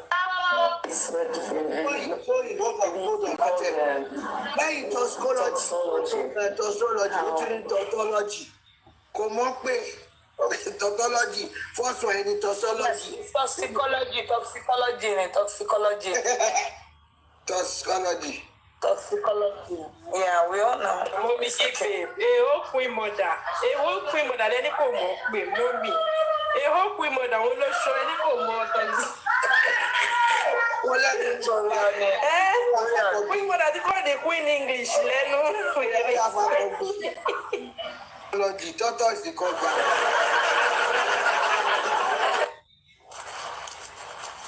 Yeah, can play. I'm a balloon thing. And how much I can explain, but one good thing that I know is that the police are doing their job.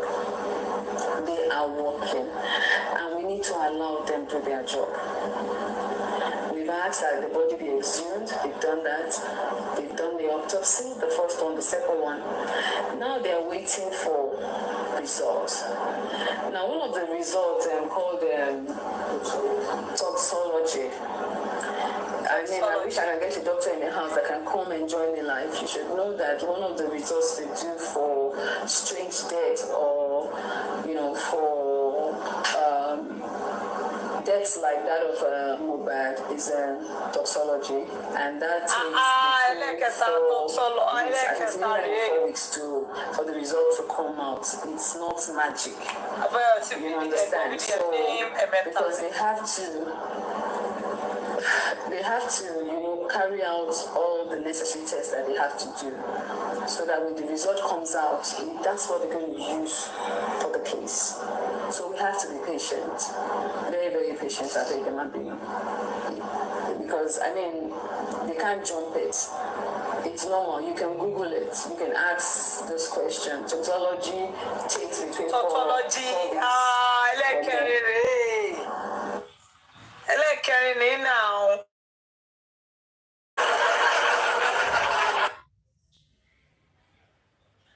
Eyín ẹ̀ ti wá blọ́ọ̀kì àwọn ẹ̀ ó ti tán ó ti lọ àwọn ẹ̀ tó bó ṣe lè pé nìyẹn tọ́tọ́.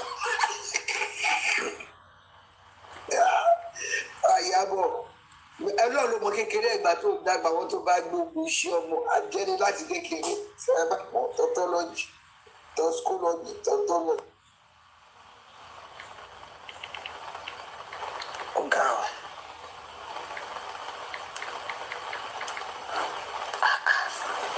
Ẹ jẹ́ máa pẹ́ ẹ̀ lọ. Èní ni Friday o, irú ni ó yẹ kí wọ́n máa ṣe fàájì ni but tautology, yeah, but that's you understand. So they have to check it.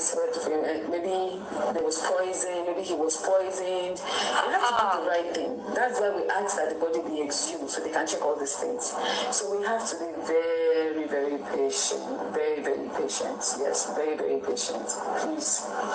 That's being said.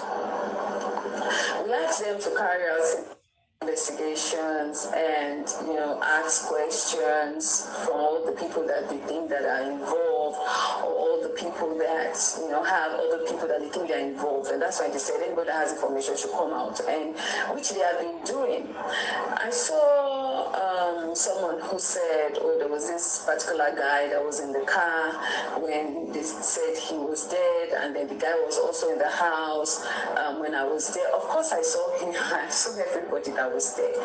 This boys had his friends. Some of them probably maybe they sing together. I heard one of them is a footballer. I mean, these are his friends that are with him. Do you understand? When the incident happened, and definitely they're going to be interrogating them. They will be asking them questions, and they've been doing that. They've been asking a series of questions. These boys have been going back and forth. I mean, granting all the answering all the questions that they've asked them to do. They are under interrogation. Do you understand? So until they are found guilty, if they are found guilty, there's nothing anybody can do about it. The body was buried already, and so obviously they've exhumed it. We have to wait for the results to know exactly what went wrong before they can accuse anybody. But even as they're doing that, they are definitely also asking questions. They've asked for people close to him who have concrete information to come out, and a lot of people have been going there, and a lot of people have been dropping, understand, their own side of the story. So all these distractions of do a DNA test, don't do a DNA test, you people should please allow the family to mourn. The father of Mohbad wants a DNA test, he can request for it. If the mother wants, they can request for it. If the final result comes out, or the final there's really nothing you can do about it. Nobody, I don't have the right to tell them, please do it DNA because nobody ever said to anybody that his son was not his son. So if investigation is ongoing and they feel they need to do it, they will definitely do it.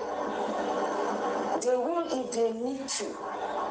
We need to be very, very sensitive, please, and stop all these unnecessary, because all these things are just distraction. This is not a spiritual case. It's a physical one, a very physical one, and a very serious one at that. Everybody's eyes are on this case. They said we should give them 2 weeks. I know for a fact that some of the results might not even be out by that 2 weeks, but they said give us 2 weeks for them to, do a lot of findings and things.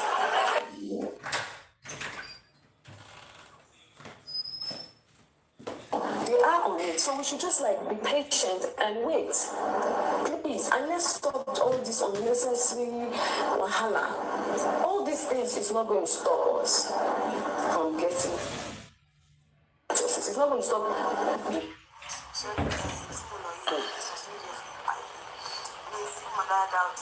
You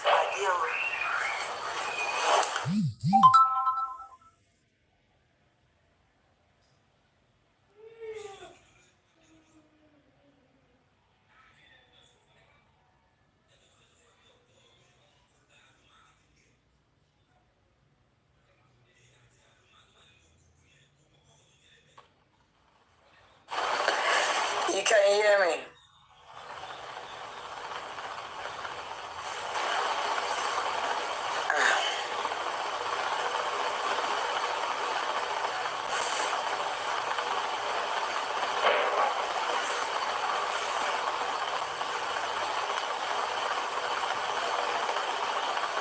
This is wahala up and down, and the mother left for 10 years and the brother left for 15 years. I don't know how all this one concerns you people. I don't get it. I still cannot understand. Mohbad never complained about his mom. Neither did he complain about his dad. If you listen to his music very well, most times it's all my mama may pray for me. Watch out for mother. And when he always talks about his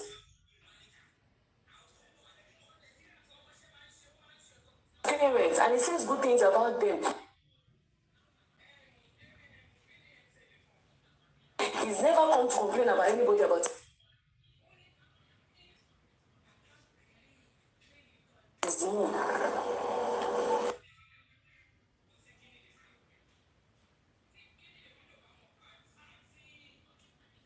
For me, I didn't know my mom when I was growing up. I was taken away from my mom when I was very, very young. So I really didn't know my mom until maybe I was like 7 or 8, right? Before I knew my mom. But I love her. I grew to love her, and I love her, and I took very good care of her till she died, and I gave her the best burial I could ever give to her, and I'm still taking care of her even in there. Because I go there to check up on her most times. So you cannot tell me how to love my mother. You cannot tell me how to accept my mother. It's nobody's business. You can't teach him how to love his father. That's not the bone of contention. The bone of contention here is what happened to him? How did he die? Who killed him? If they need to run any DNA test, they will do that. You guys should stop disrespecting that poor boy. It's really annoying. And I joy to this is my personal. If you come on my page and you write anything about and you go and do the, I will block you. I will block you and forget about you. Stop coming to my page to write that rubbish or coming to my business line to write that. I will block you. I don't have time for rubbish. I am not a distracted fellow like you. I don't have time to be distracted. If the investigation ongoing, they've interviewed everybody, even the wife, everybody has been going under interrogation. If at the end of the day they start doing this and they find out that, okay, this is what is going on, then they need to do it, they will do it. Why are you guys bullying the poor lady? Leave her alone. Let the police do their job. We've taken it to them. They are handling it. So what is the problem? Nobody said Naira Marley and Sam Larry are the ones that killed him. We saw all the videos of the bullying, the harassment, the beating, and that is why we are saying, okay, bring God Sam Larry, let's come and explain. Kilo Shefa talking, no. To the extent that the boy now says he has hypertension, which we saw, and there are records of that, the fact that he has hypertension, there are records of the fact that he has gone to the police station to report the case severally, there are records of that his lawyer has written a petition. And he keeps shouting that, oh, he's the Malian, so he's the Malian, so. And Naira Marley said, oh, this boy is my boy, I know him. Okay, Naira Marley, you used to come and explain yourself. He's saying you're the one sending them. Explain yourself. Okay, he's your boy, why didn't you stop it? That's why they've been asked to come for questioning. If they don't come, the police will do the needful. And that's a fact, nobody's above the law. They need to come and explain that part. So the death part is different from the harassment, the bullying, the beating parts. You guys should be able to separate the two. It separates you.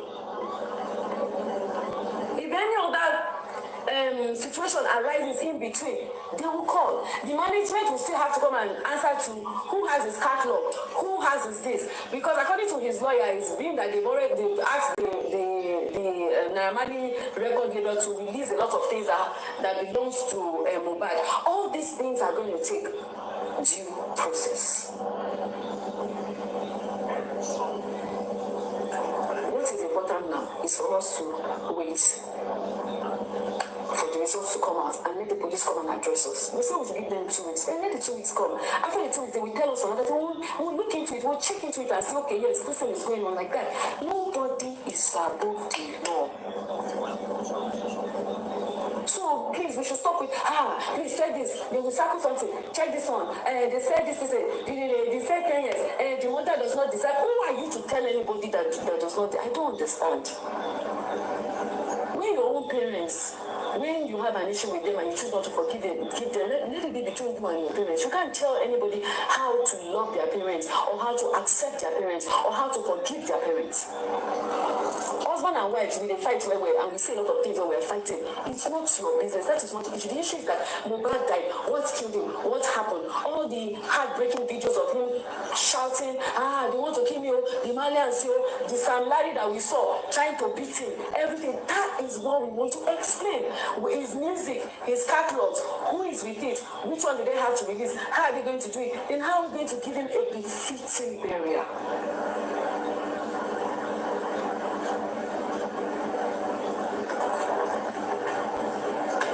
Whoever it is that killed him must be brought to book, and justice will definitely prevail. Sam Larry and Naramani have to come and answer to their own too. Based on all the accusations he left about all the bullying and all the beating and all the harassment. The lawyers will come and talk about his catalogs and everything and music and what they see the lawyer. We never see the lawyer. Now they follow the lawyer. Now they talk about the lawyer. Everybody has. Now, okay, she does not know much about how did she know all this. The lawyer will come and talk about the catalog. How many days? Mobile by where they don't run talk about catalog and the other Magbola. Oh God. But investigation is still ongoing. If at the end of the day anyone is found guilty, the whole world will know. Even when some result comes out, there's some result that the police are not going to release to the public, trust me. Because it will jeopardize the excess of catching the actual killer.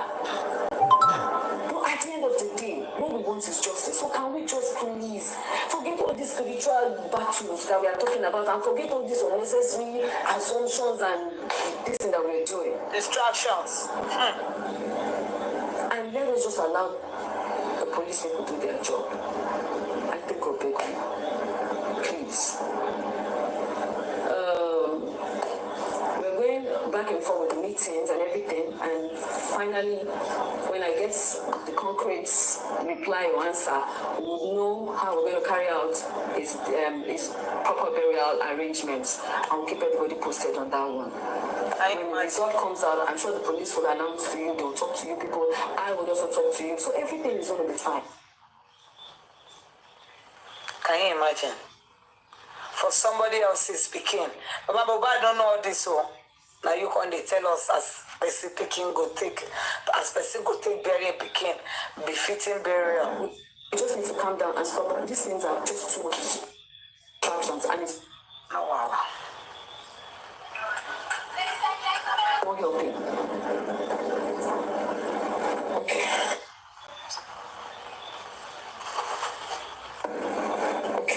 So that's just what I want to say, and do we have any doctor in the house that probably might talk about autopsy more so that people can understand better?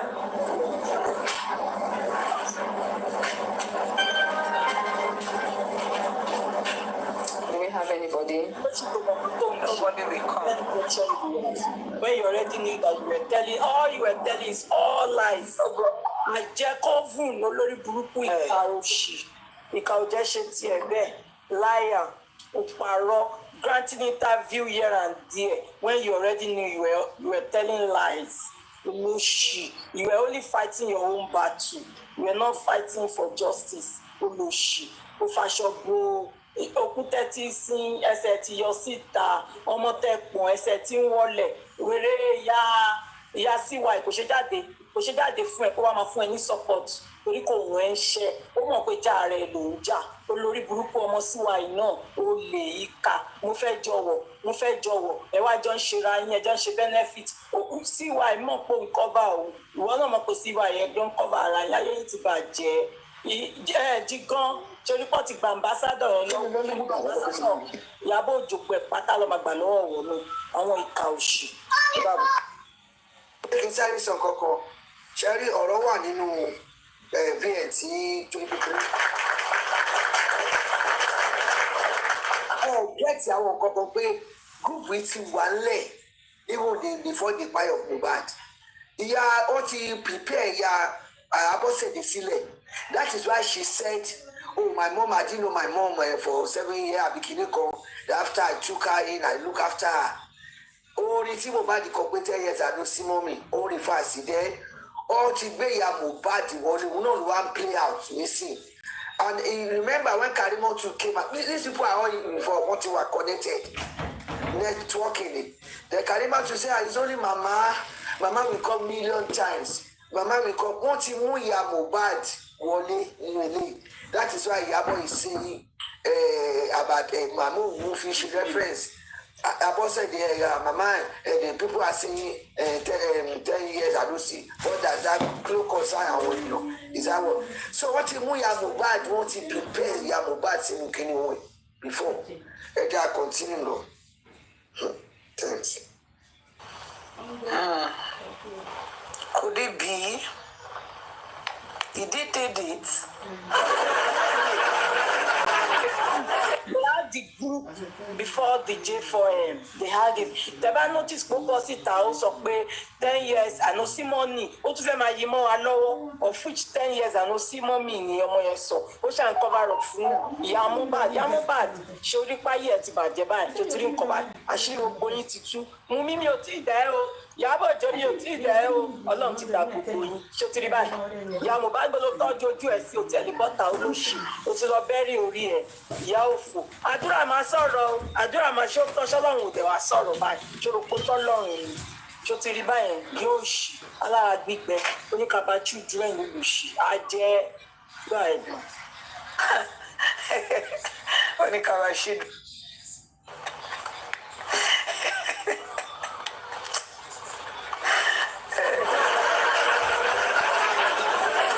Cover children in Sister Buki's voice. Ọlọ́run ṣàánú. Hey, you see that video tí I play láàárọ̀ about VDM, yeah? A lot ló wá sí mind mi o. That guy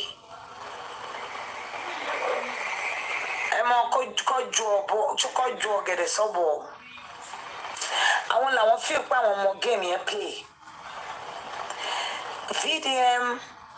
I think VDM has studied social media properly before coming out, and ta ló study jù èèyàn tó study jù lára àwọn blogs gist lover ló study jù. VDM gbé thick skin bọ́tà ni ó gbé thick skin wá automatically.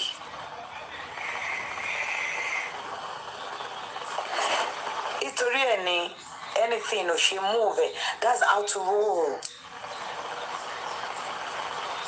Anything ò ṣe move it from the beginning till now. Bí a tó bá sọ pé yàn kú ó máa dùn. Yeah, it's normal, we are all human.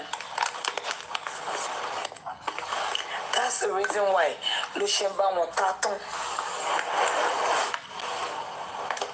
Tẹ́ bá notice ìgbà tó dé tó bá jẹ́ lómi ni ó máa kọ́ fì ó máa mí lákàlàkà ó lè kọ́kọ́ sá lọ ná ká má rí mọ́ for a while. VDM ò sá lọ, he stood his ground.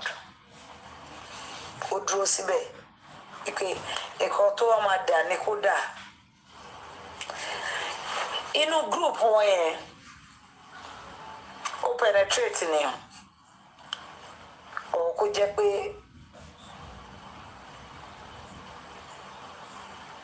ntòótọ́ bóyá sọ́pọ̀ fún yàn 20 million yes either of the two ló máa jẹ́ gbogbo 20 million yẹn náà ó lè jẹ́ part of his strategy ṣé kò yẹ kó mo ti ń expose nǹkan fún àwọn wèrè yìí ṣá okay. It's where? Yeah? My friend. As we analyze our way, I could say that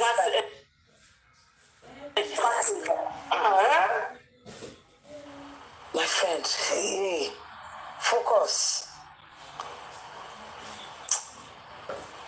There are some things I want to say, but I can't say it. Waiting me, I observe. But I don't be talking. If I talk, I don't give them maybe. I won't wait. I'm gonna be by clue. Anyway, fam.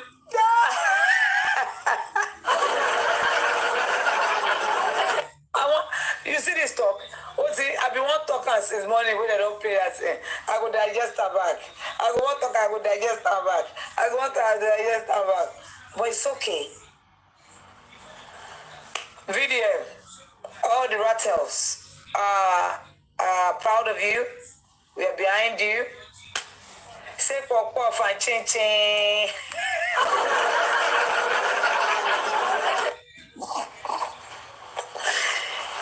Thank God you came in. Say money move another number chatting and the number is mad say. Kosha she multi check and say what is she million. WhatsApp me more. She go pay at the house.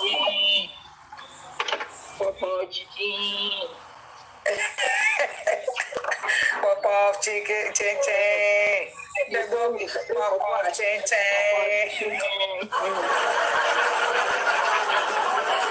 I want it. I bet you enjoy soldering. I want it, Papa, fighting. That is Shakira. I want it, Baba.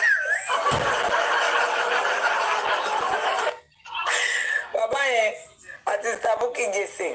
Ko sure. Ẹ má jẹ́ àtọ̀rọ̀ wa kó má dàbí ní pé a lọ ń pọkàn tí ò ṣe kò sure. Very àtijọ́ tí Daddy Shark ti ń gẹ̀ panel lórí TikTok. Ọlọ́run àwọn alákóbá bàbá yẹn ò rí bẹ́ẹ̀ tẹ́lẹ̀. Ọlọ́run ó wá ń dùn mọ́ bàbá yẹn ò rí bẹ́ẹ̀ tẹ́lẹ̀ o. Jolly Tate tọ́kọ̀ máa sọ lórí TikTok. Àkóbá wọn wọ́n fi comfortable. Wọ́n fi Ọlọ́run àbúrò bàbá. Mo rí àánú. Ọlọ́run. Wọ́n fi welcome. Wọ́n fi comfortable. Wọ́n fi home. Wọ́n fi welcome lórí Facebook. Bọ̀ láíláí lè rí wọn kọ́.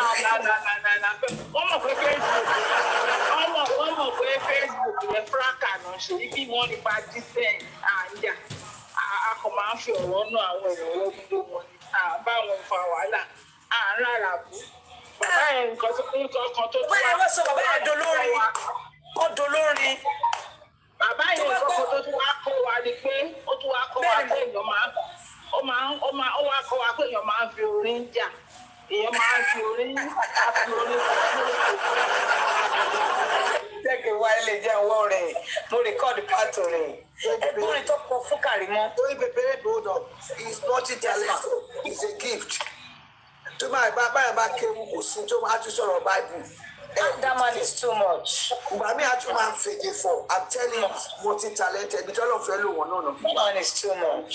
It's too much. It's just too much.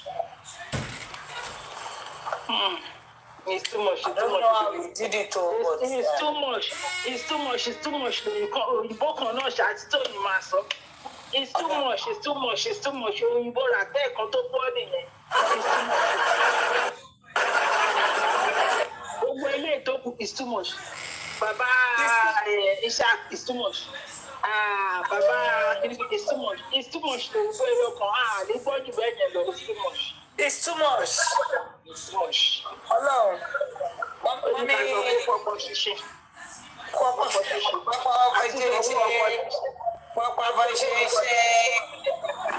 Ṣẹ́rí kò sẹ́ wá dálẹ̀. Ọ̀pọ̀ ṣíṣe. Ebi wà lóní ká sọ bẹ́ẹ̀, oníkà sọ fún. Àwọn ní ìsís àfẹ́sí òjò ni àwọn náà fa náà. Àwọn náà fa. Ó dà pé Tóyìn ò understand nǹkan tó ń pè láfẹ̀sí òjò. Ó mọ̀ bó táfẹ̀sí òjò bá ti fẹ́ síyàn. Báyìí wọ́n máa gbé from one room to another. Ẹ ṣe má jẹ́ dà sínú pápá àti ṣíṣe tá à ń sọ yìí mà. Àfẹ́sí òjò tó fẹ́ sí Mohbad, wọ́n bẹ̀rẹ̀ sí transfer ẹ̀ from one room to another. Àfẹ́sí òjò wọn yẹn máa lágbára. Àfẹ́sí òjò yẹn ọlọ́mọdé ò fẹ́ sọ̀tá èèyàn. Ó fẹ́ sí Mohbad báyìí. Àdúrà ló lè sọ bí àfẹ́sí òjò yẹn ṣe tó ṣe pọ̀ tó. Wọ́n bẹ̀rẹ̀ sí help Mohbad láti move from one room to another ni. Ẹ bèrè lọ́wọ́ àdúrà tí wáyé pé mo parọ́. Ipe àfẹ́sí òjògbà tó fẹ́ sí Mohbad jáwọn move from one room to another. Àfẹ́sí òjò burúkú lọ́rọ̀ lọ́jọ́ yẹn o. Àdúrà gan nígbà tá àfẹ́sí òjò yẹn tó kàn ń ṣẹ́rí pé kò lè dá orúkọ ara ẹ̀ kan bó ṣe wà yẹn. Àfẹ́sí òjò náà sì ní gbogbo wọn yẹn. Ẹ máa fún ní pen báyìí ní àdúrà o. Wọ́n á kọ àdúrà gbé mi Shedrack Ṣálọ́ba. Á dàbí ìgbà tí wọ́n gbé kíná tí kò lọ. Á ní ẹgbẹ́ pàmí látọjọ́ dàbẹ́ sí òjò ti fẹ́ sí. Ọpọlọ òun máa ti dàrú òun mà ní rántí kọrúkọ òun mọ̀.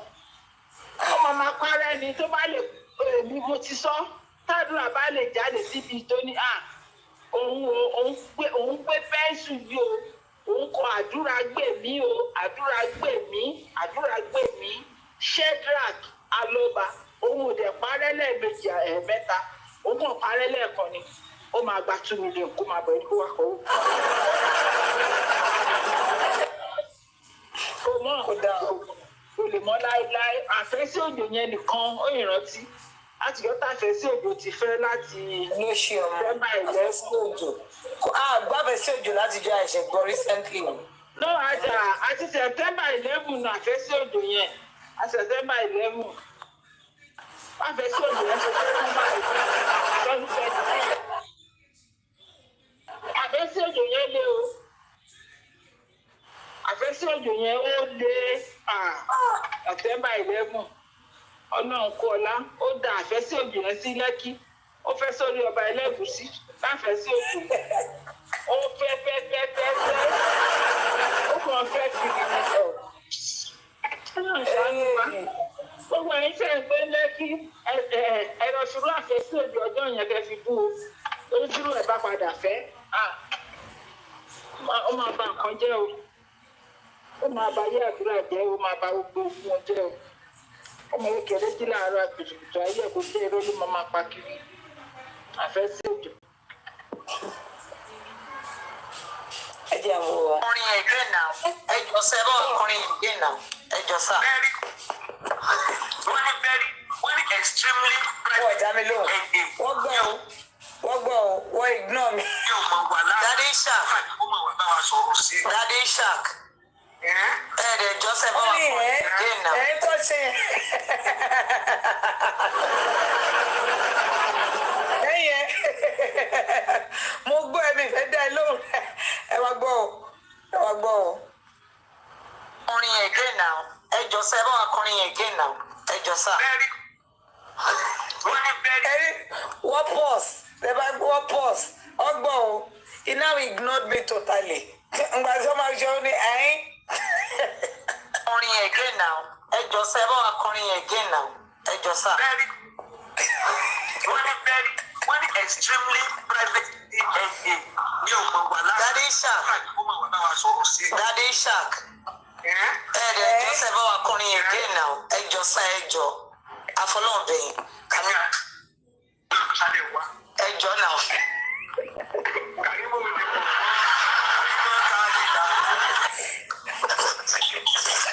Nọ́ọ̀sì di méjì ó di mẹ́ta Kàrímọ́. Nọ́ọ̀sì di méjì ó di mẹ́ta Kàrímọ́. Kàrímọ́ ò lè pọ̀ mọ́. Kàrímọ́ mílítírì. Kàrímọ́ káàdìlá. Kàrímọ́ ò lè pọ̀ mọ́.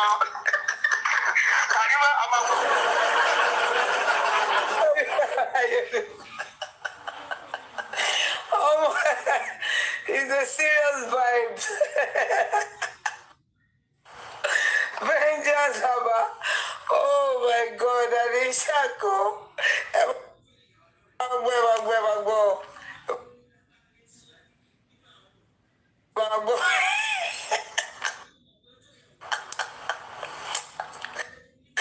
Ọlọ́run mo lè máa gbọ́ pàtì ẹnìkan kí n fi sùn àìsàn ẹ̀ tí bá fẹ́ rẹ́ ẹni bóyá tí bá bínú bá fẹ́ rẹ́ ẹni bá kíkọ́ play mi bíbá ẹni kan ẹ máa gbọ́ bàbá yìí ṣàkó. Orin again now ẹjọ sẹ bá wa kọrin again now ẹjọ sá. Very wọ́n dá mi lóhùn. Again now ẹjọ sẹ bá wa kọrin again now ẹjọ sá. Wọ́n ní extremely private DNA ní ọmọ wa lára. Daddy Shark. Daddy Shark. Ẹjọ sẹ bá wa kọrin again now ẹjọ sá.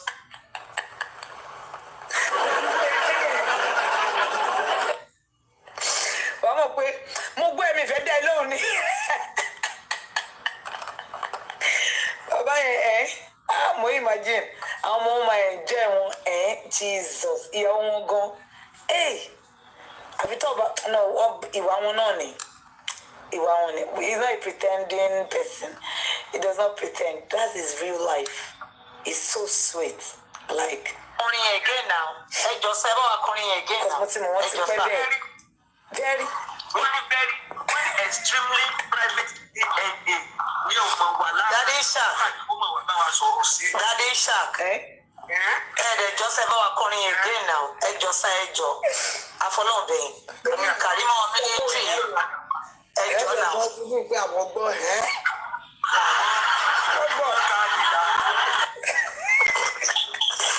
Nọ́ọ̀sì di méjì ó di mẹ́ta Kàrímọ́. Nọ́ọ̀sì di méjì ó di mẹ́ta Kàrímọ́. Kàrímọ́ ò lè pọ̀ mọ́. Kàrímọ́ MÄRK3T. Kàrímọ́ káàdìlá. Kàrímọ́ ò lè pọ̀ mọ́. Kàrímọ́ a máa wọ studio torí ẹ̀.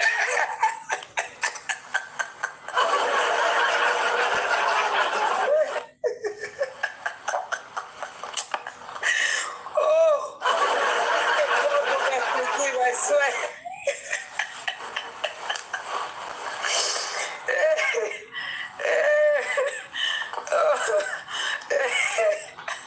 Kàrímọ́ ò lè pọ̀ mọ́.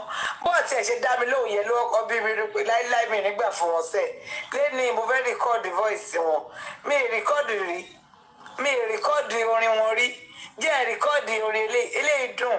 Tó bá yẹ pé pọ̀pọ̀ àti pọ̀pọ̀ chíńchà àti pọ̀pọ̀ fìyà wà ń bíbá yìí. Ọlọ́run máa sọ́dọ̀ orin. Mo kàn wọ́n pé jẹ́ kí n sọ fún ọ pé kọ́ jọ torí Ọlọ́run kọ́ replay orin yẹn tó ń kọ. Orin again now. Ẹjọ sẹ bá wa kọrin again now. Ẹjọ sá. Tẹ bá gbọ́ ẹ máa rí purpose. Very yẹn bí ẹni pé mi ní dá ẹ lóhùn. Very. Orin again now. Ẹjọ sẹ bá wa kọrin again now. Ẹjọ sá. Wọ́n ní extremely private DNA ní ọmọ wa lára. Daddy Shark. Daddy Shark. Ẹjọ sẹ bá wa kọrin again now. Ẹjọ sá ẹjọ. Afọlọ́ọ̀bẹ̀yìn. Kàrímọ́ MÄRK3T. Ẹjọ náà. Kàrímọ́ ò ní pọ̀ mọ́. Kàrímọ́ káàdìlá. Nọ́ọ̀sì di méjì ó di mẹ́ta Kàrímọ́. Nọ́ọ̀sì di méjì ó di mẹ́ta Kàrímọ́. Kàrímọ́ ò lè pọ̀ mọ́. Kàrímọ́ MÄRK3T. Kàrímọ́ káàdìlá. Kàrímọ́ ò lè pọ̀ mọ́. Kàrímọ́ a máa wọ studio torí ẹ̀.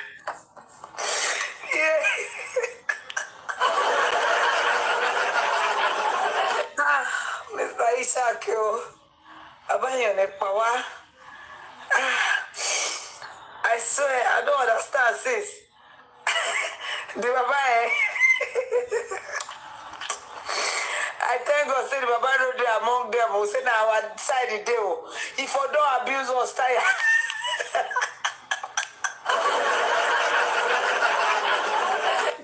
Mr. Isaac kò bá ní fi wá pa gan. Ọlọ́run. Àwọn èèyàn gidi ló wà pẹ̀lú wa. Ẹnu wọn dá ṣáká. Ọlọ́run dídì mú wá ni.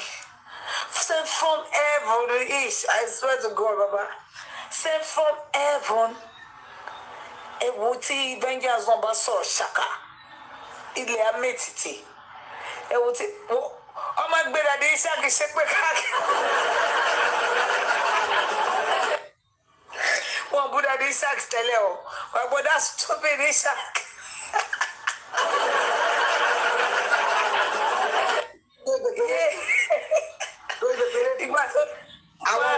Especially on women's side. The other woman are not hearing. Let my imagine come up with Brother Isaac Lode. You can imagine everybody who alone. Àwọn alábàdàn wọn ló àwọn tó wà bẹ́ẹ̀ làwọn kú.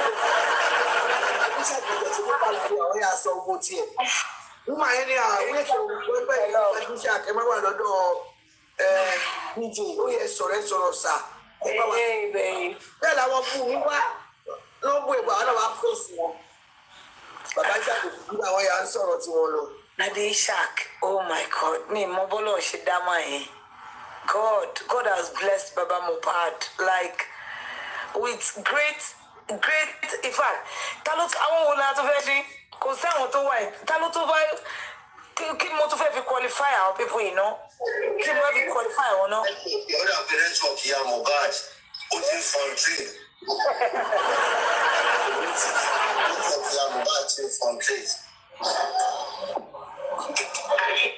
Àwọn tẹ fẹ́ ní nìyẹn.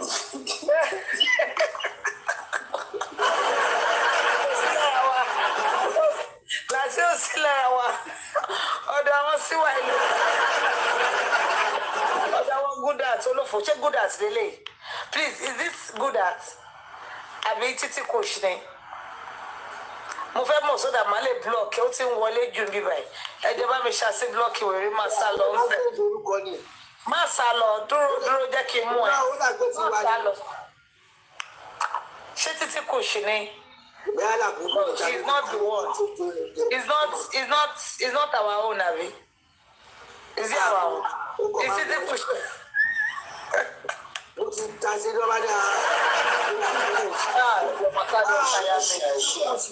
Tell people should share this show to 10 people, please. 10 people should share this show to 10 people, please. TB Kenny. This one is people should do blog.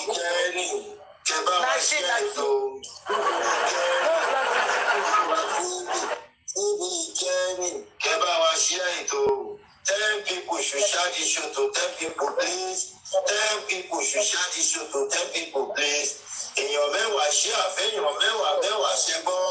Èèyàn mẹ́wàá ṣí àfẹ́yàn mẹ́wàá ṣẹ́gbọ́. 10 people should share this show to 10 people ṣẹ́gbọ́. 10 people should share. Yes. Obio, Lele, Obe.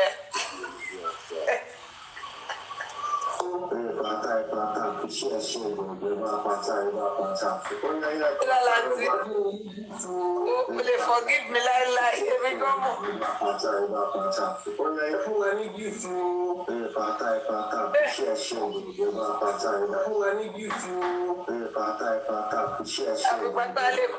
TikTok.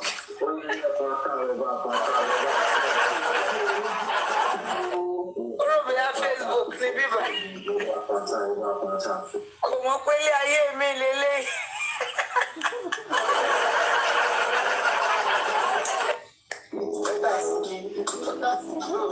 Thank you, my brother.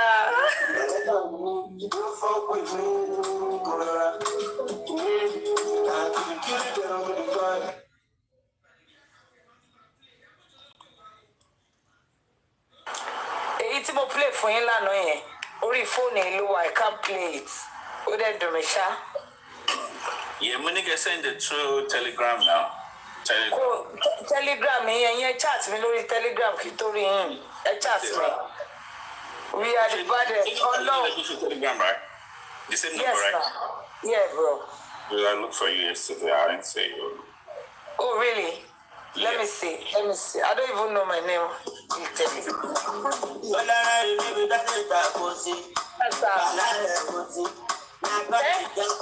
What's the show for one? What party?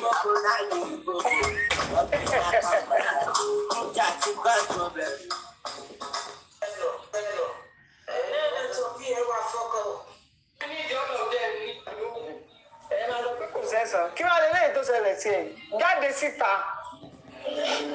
fídíẹ̀mù ti ní kó wá fọwọ́ ara ẹ̀ kó fi gbé whatsapp ní kó screenshot ẹ̀ kó post ẹ̀ máa lè ṣe gbogbo ibi tó ní ìdè láyé wàá tẹ̀ kọjá àbẹ̀ lágbára ọlọ́run Ìyábọ̀ Òjó kọ́sù wọ́n ló gbé wa délẹ̀ ọmọ kú sínú ilé lè mú Wùmí ẹ̀yin ni girlfriend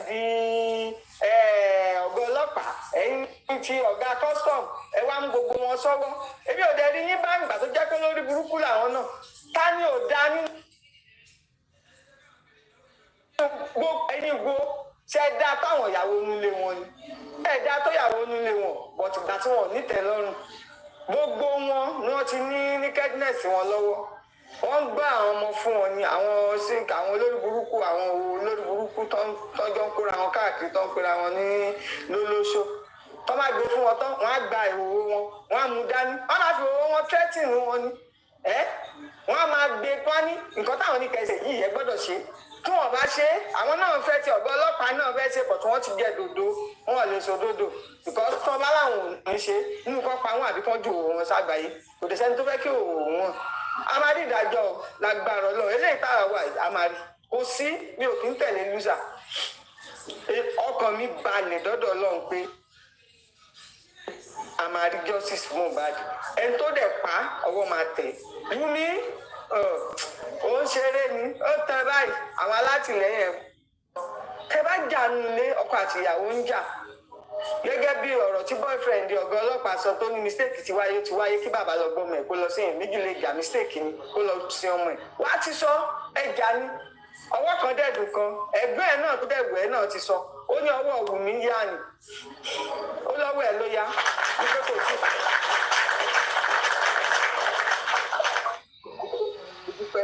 ẹ jẹ́ kí n stop kẹ́lòmíì tún sọ̀rọ̀ mọ́ ẹ ṣe. Okay. All right, Mommy Aido, thank you so much. Sexy mi ṣe fẹ́ sọ̀rọ̀ ni. Ẹ kálẹ̀ ma, Mommy Comfy. Ẹ kúrọ̀lẹ́ o. Ẹ ra ma, thank you for all you do for justice ma. Mommy Ìlérí Olúwa, Mommy Aido, Olúwa kíni mi rí ìtòkò. Good evening ma, good evening everybody. All the comment section. Good evening ma, good evening sir. Thank you ma. Adẹ̀kú bó ṣe ń lọ, akú bó ṣe ń lọ, God time is the best. À ń kọjú láti jọjọ́ yìí, VDM kí bàbá lọ ṣe interview, kí bàbá lọ. Àsìkò Ọlọ́run la ṣẹ̀ṣẹ̀ wá yìí, àsìkò Ọlọ́run wọ́n ti lọ tọ́ wèrè. Ẹ wò yìí tí bàbá tún gbé tí VDM tún fìbínú lọ gbé jáde lẹ́nìí, fídíò ló ti ṣe láti 2023. Àwọn tẹ́mì gan wọ́n lọ gbọ́ lọ́wọ́ wọn lè gbọ́ tọ́wọ́ nìkan nù wọ́n láti pariwo pé ẹ pa kíní ẹdí àdúrà kan rí ẹ pa kíní. Èmi ti mọ̀ pé èṣù ti bẹ́lẹ̀, mo ti mọ̀ pé gbogbo ẹ ti dàrú ní káàpù Wùmí. Ìfún àtìkọ́ tá a gbọ́ ní sí pé búlì ò jẹ́ kí Wùmí jẹun, búlì fẹ́ pa Wùmí, Wùmí ò lè jẹ́ kó lè ṣe kankan. Àwọn ẹrú Wùmí gan ìkọ́nú àwọn ẹrú Wùmí tí Wùmí kówó Mohbad fún kó máa fi ta gold ó ṣe birthday níjẹta àbí ìjẹrin mo wá fi gánú sí àkáǹtì mi wà mẹ́ta kí tí ẹ̀wọ̀n nǹkan tó ń ṣẹlẹ̀ nítorí ìgbà tí máa débẹ̀ yẹn jẹta yẹn àfi bí ẹni pé wọ́n mọ̀ platform yẹn ti dáwọ́rọ́ kò sẹ́ni tó wò wọ́n mọ́ gbogbo wọn ti lọ change orúkọ wọn ti wá sọ́dọ̀ bàbá wọn ti mọ̀ nǹkan tó ń ṣẹlẹ̀ nínú J4M gbogbo wọn ti kúrò bẹ́ẹ̀ wèrè tó gba DJ gan last year ó ní iye tí DJ yẹn gbà lọ ìgbà tó di 10 after 10 níjẹta yẹn wà láì mo mọ̀ ń pè mí bí báyìí bọ̀ mo ganu síbẹ̀ yẹn mo fẹ́ mọ bó ṣe ń lọ torí wọ́n mọ̀ nára wọn wọ́n ti ń ṣòkú Wùmí sílẹ̀ wọ́n ti ń rọ Wùmí sílẹ̀ wọ́n ń ro Wùmí sílẹ̀ tẹ bá rí ìjẹta yẹn DJ gan gbà torí pé gift wọlé 11 minutes after 10 ní DJ palẹ̀mọ́ mo ń bá DJ tẹ bá lọ a máa ṣe òye DJ tẹ bá lọ a máa ṣe òye DJ ò rí gift gbogbo ẹ̀ náà wọ́wọ́wọ́ ni ẹni tó ń ṣe birthday gan àfihàn tó ń ṣopó gbogbo wọn wá ń mọ̀nù Wùmí lẹ́ta ayé eléyìí ti bàjẹ́ gbogbo àwọn tó wà platform yẹn nothing ẹ mọ̀ pé kọ́kọ́ ṣe wọ́n nǹkan dànù lára wọn nǹkan sọnù lọ́wọ́ wọn kò sí nǹkan kan ń bẹ̀ mo láwọn pípù yẹ̀ sí yìí pọ̀ o ìgbà tó di láàárọ̀ tí mo tún fi gánú sí àkáǹtì mi wọbẹ̀ mo tún rí ta àwọn wèrè ti kú 190 kìíní kan mo ní kí ló ṣẹlẹ̀ láyé Wùmí tí ẹ mà ti ta ṣé òróró kó fáwọn pípù ìmọ̀ni lọ́ṣẹ̀ lọ gbogbo àwọn wèrè ìyá àgbà tó máa ní Wùmí I know people Wùmí mo mọ̀yàn máa pẹ̀yàn fún ẹ gbogbo wọn ti kú gbogbo wọn ti rest in peace nothing ẹ lè gbéyàn bábá bí aláya ìdá ẹ súnmọ́ VDM president go lè gbé VDM ẹ ní kúre ẹ wo Mohbad fúnra rẹ̀ ló wọnú wọn ẹ wò nǹkan tí VDM kà síta ìyàwó tọkọ ẹ kú nísinsìnyí ó ti ronú ọkọ míì irú ọkọ tóun fẹ́ pàdé sí olè aláyébàjẹ́ ọ̀dọ́kọ aṣẹ́wó olè bó ṣe fi gbogbo igbá géèmù ní Naira Marley's house náà ní olórí burúkú ààrẹ ṣebí ìwọ náà máa ṣe indomie ó máa fògo oorun sí ni tó máa fi lọ ìwọ náà update tí kíní ṣe lánàá àbí ìjẹta I did not force myself to knack before I enter ẹ wá gbé script lólórí burúkú àbókí tó dàbí tó tata my 12 yẹn ẹ wá gbé gift nílẹ̀ lọ́wọ́ ó wá ní my Nigeria my wife is a virgin ní tẹ̀wọ̀ ni ó máa bá sùn ìwọ ní nọ́mbà 78 tó ní kúre ó lọ sí bó ṣe gbé gift lé ẹ lọ́wọ́ náà nìyẹn tó wá sọ fún wa pé Mohbad ẹ fẹ́ kò lábọ̀ olórí burúkú kí ló ń kọ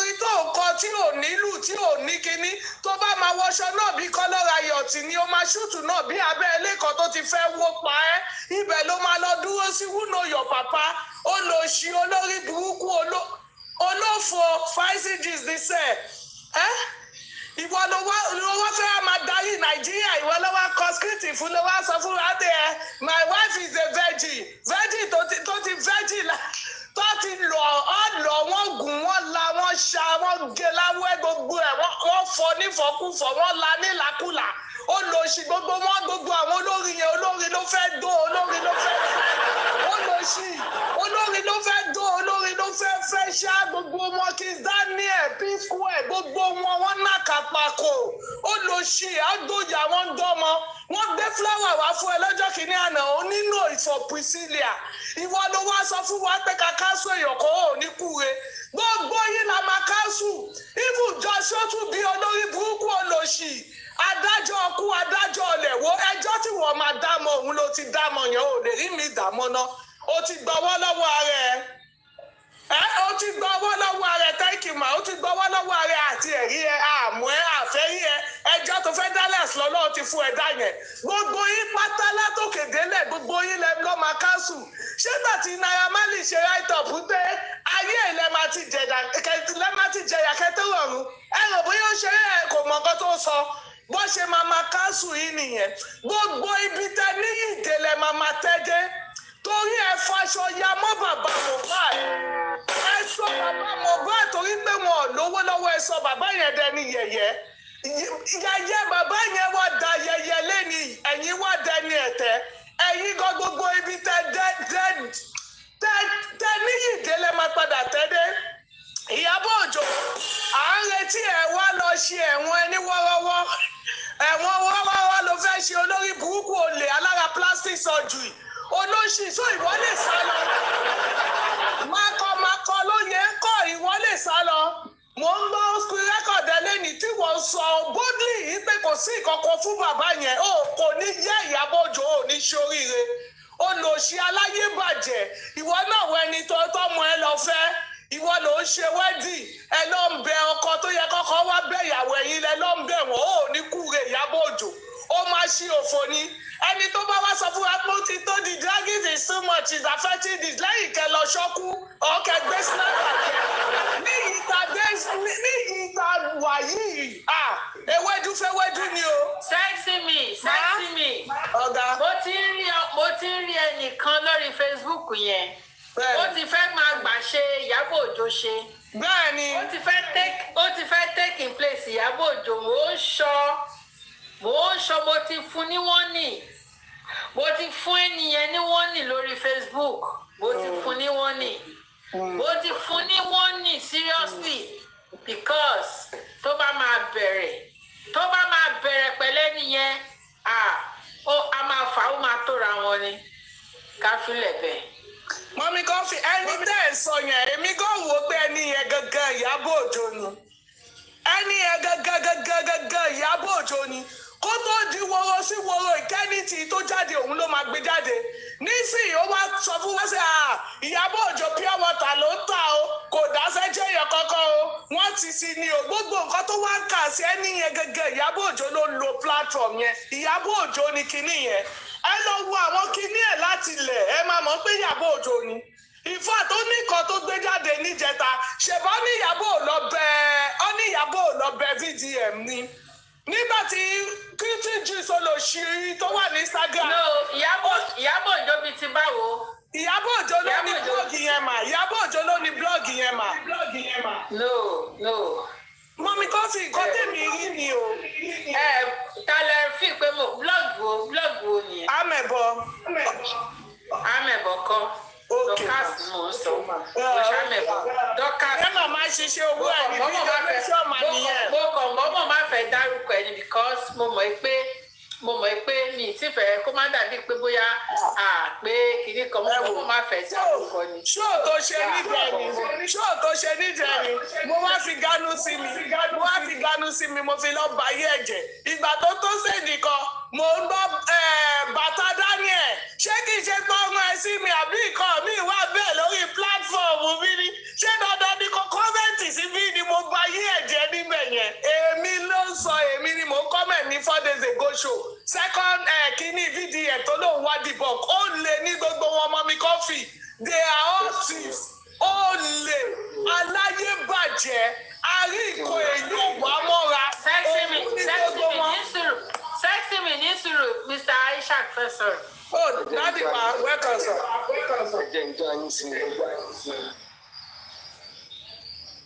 Dorcas Adéyínká ló wà lọ́ndà amebogist tó bá fẹ́ ti èèyàn lura wọn mo mú red handed ni tó bá fẹ́ ó láwọn ṣóò kan tó bá fẹ́ búyàn tí ò fẹ́ gbé fèsì ẹ̀ jáde ló máa lọ sọ́ndà amebogist tó bá fẹ́ àìdí ara ẹ̀ lè máa rí lọ́ndà amebogist olórọ̀nẹ́ àwọn kankan ti wà tó lọ lẹ́yìn tó yẹ kó rí platform yẹn ló ti jáde tó dẹ̀ concern ẹ̀ ó lọ hide ńgbà kan bọ̀ torí pé Ìyábọ̀ join tó ń lọ lọ́ndà abẹ yẹn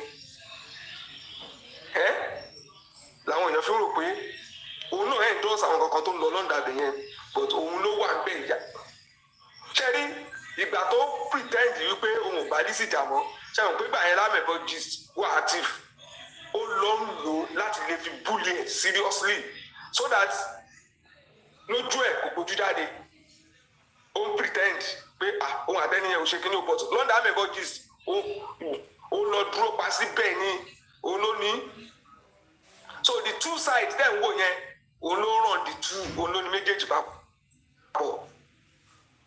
ó dẹ̀ ní wípé gbójú ẹ̀ jáde ìgbà kan was down kò lè ta sáwọn ọlọ́pàá kò lè ṣe gbogbo ẹ̀ so àmẹ̀bọ̀ gist ló ń lò láti fi ràn gbogbo show yẹn òun ló ní tẹ́lẹ̀ mọ́rọ́ tó ń play nsìn torí gbójú gbígbé jáde kò wá active mọ́ so ó ní láti wá lo àmẹ̀bọ̀ gist tó bá fẹ́ attack Fọláǹsìn àmẹ̀bọ̀ gist ló máa lọ bọ́ òun ò ní gbójú ẹ̀ jáde mọ́ mbẹ̀ wo àwọn scope tó ń lò nìyẹn tó bá fẹ́ attack any other bloggers ọ̀dà àmẹ̀bọ̀ gist ló máa lọ but lójú ayé bó tó ṣe operate ọ̀tọ̀ lójú ayé bó ṣe wá ń sìn ó ní ìdí crowd so gbogbo crowd Ìyábọ̀ ló máa kó pẹ̀lú gbogbo tó ń ṣe yẹn sìn gbogbo wọn ṣe competition ni views náà wà after pẹ̀lú gbogbo tó ń ṣe ń sìn ó fẹ́ wá lọ kó bó ṣe lọ kó crowd tó yẹ àyè máa kún gbà yẹn ó fẹ́ kó ó ti rí pé ẹni yìí wá problem sí Ìyábọ̀ wá problem wọ́n á máa ṣe show tó máa favour ẹ̀ sódà àwọn crowd ẹ̀ máa fi lọ sọ́dọ̀ ẹ̀ nǹkan tó ń ṣe nìyẹn Ìyábọ̀ gbọ́ bóyá wà yẹn ń bá Ìyábọ̀ jà but I pretend to be lover now torí pé target here is the crowd. Ẹ lọ wo last month kò lè ṣe show kò ní 300 people kan tó ń wò gbà mí. But ìgbà tó ti gbẹ́nu sẹ́lẹ̀ ń sìn ta ni ọmọ yẹn ṣe wà yẹn ó dangerous gbogbo àwọn táwọn gbọ́ lórí social media lọ. Ó mean ju anything lọ. Ó mean ju anything lọ. Bó ṣe wà yẹn màmá tó wà lókè ọ̀gán mọ̀ bó ṣe wà yẹn ìyá àwọn tó wà lókè mọ̀. Tí ìyá yẹn ò bá ṣọ́ra ìyá yẹn mọ̀ tí ìyá yẹn bá lọ ó máa lọ bí a kàn máa pè lẹ́yìn níbi ìgbà táwọn jọ ń balance together. Dangerous game lọ́wọ́ yẹn máa ń gbá ń tiẹ̀. And if you are not careful ṣẹ́ni bẹ́ẹ̀ ṣe wá sìn ó máa lọ send àwọn kan wá sìn yìí ó tún máa lo another tactics àwọn some other blocks tó ní láti wá máa fi attack yín indirectly so that you won't do tó bá dẹ̀ máa sọ̀rọ̀ lé ní they spoke about my matter yesterday or something I don't have time for those people irọ́ ni kò lè take anything. That lady is so dangerous. I won't say more than that. Ẹ lọ wo handwriting ẹ lórí platform tẹ́ ẹ sọ yẹn òun ló ń rọ̀ nẹ́ẹ̀ ó ti fi platform amẹ̀bọ̀jẹsẹ̀ ó ti fi dá a lot of wàhálà sí àwọn ẹlòmíì lọ́rùn tó wọ̀nyẹn lọ mú bẹ́ẹ̀. Tẹ́bárẹ́ tó ń pè ní amẹ̀bọ̀ gist lover ẹni ẹmọ ẹni tó wà lọ́ndà ẹ̀ ó kàn ń bá play along ní ẹni tó ń pè amẹ̀bọ̀ gist lover ó mọ ẹni tó wà lọ́ndà ẹ̀ òun dẹ̀ mọ reason tó fi go under tó fi ń búlẹ̀ ẹni yẹn ó mọ reason ó mọ tẹ́ni yẹn náà ó mọ injection tẹ́ni yẹn fún seriously. Omi kọ́fì ẹ máa bẹ́ tò lọ ṣe ráwọn yẹn ṣe rí just like n tó ṣẹlẹ̀ sí Ìyábọ̀ ń sìn káṣírí tú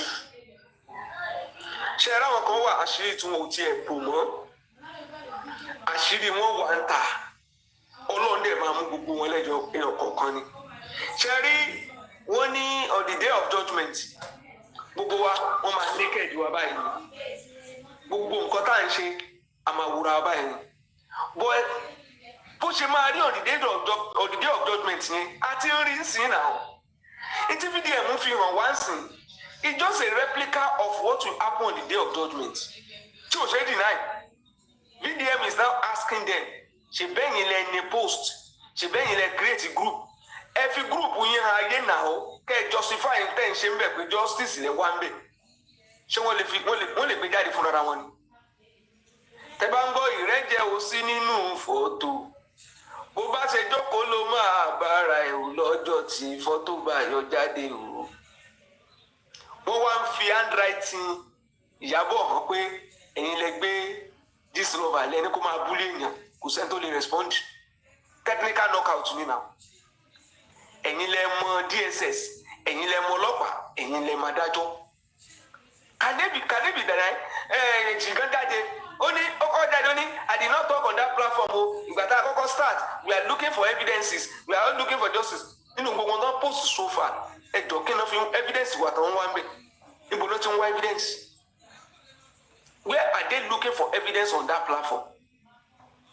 And let me tell you one thing there are people that are almost of the same group. Someone called Bless in Nigeria. I can start mentioning them. Feti Abalogun, Buki, right? All of them in that industry. I want to read gbogbo wọn bẹ́ẹ̀ yẹn. Ta ló dá gbogbo àárín wọn yẹn rú? How many of them ló ń bára wọn sọ̀rọ̀ lé? Ìyábọ̀ jókòó tì wọ́n. Níjọ́ tí Mercy Aigbe àti Larry ti ń lara wọn ń gò lórí. Ìyábọ̀ wà ń bẹ̀ òrẹ́ nìyí náà. Ó wà lórí tébù bẹ́ẹ̀ yẹn náà. She was sitting right there, smiling. Ọ̀rẹ́ méjì àwọn ọ̀rẹ́ yín fẹ́ fọ́gbọ̀n mọ́ra wọn lórí ó ti jíjà a ó ti jíjà b ó wá ń rẹ́rìn ìjọ tó fẹ́ lọ tì kábọ́ àbíkẹ́ jagaba ló ń dù eléyìí tó ń ta cream ṣe bí origin slover láti ń gbogbo tó ń lọ ta ló ń get gbogbo formation lọ́dọ̀ ìyá oní cream tó ń gbé sórí origin slover ta lọ́rẹ́ wọn wọ́n ẹ̀ tó jẹ́ pé ìgbà tí marriage ìyá oní cream fẹ́ bàjẹ́ this lover ló fi ń tẹ́tí ọkọ ẹ̀ pé you will see yourself on this lover máa búlé wa báyé ẹ jẹ́ who is that person? Ìjọ tó ń ṣe wedding fọmọ ṣẹ́ni yẹn ò kó sínú aṣọ Kò sọ pé this is our wedding. Àwa là ń ṣe nǹkan fọ́mọ. That is to tell you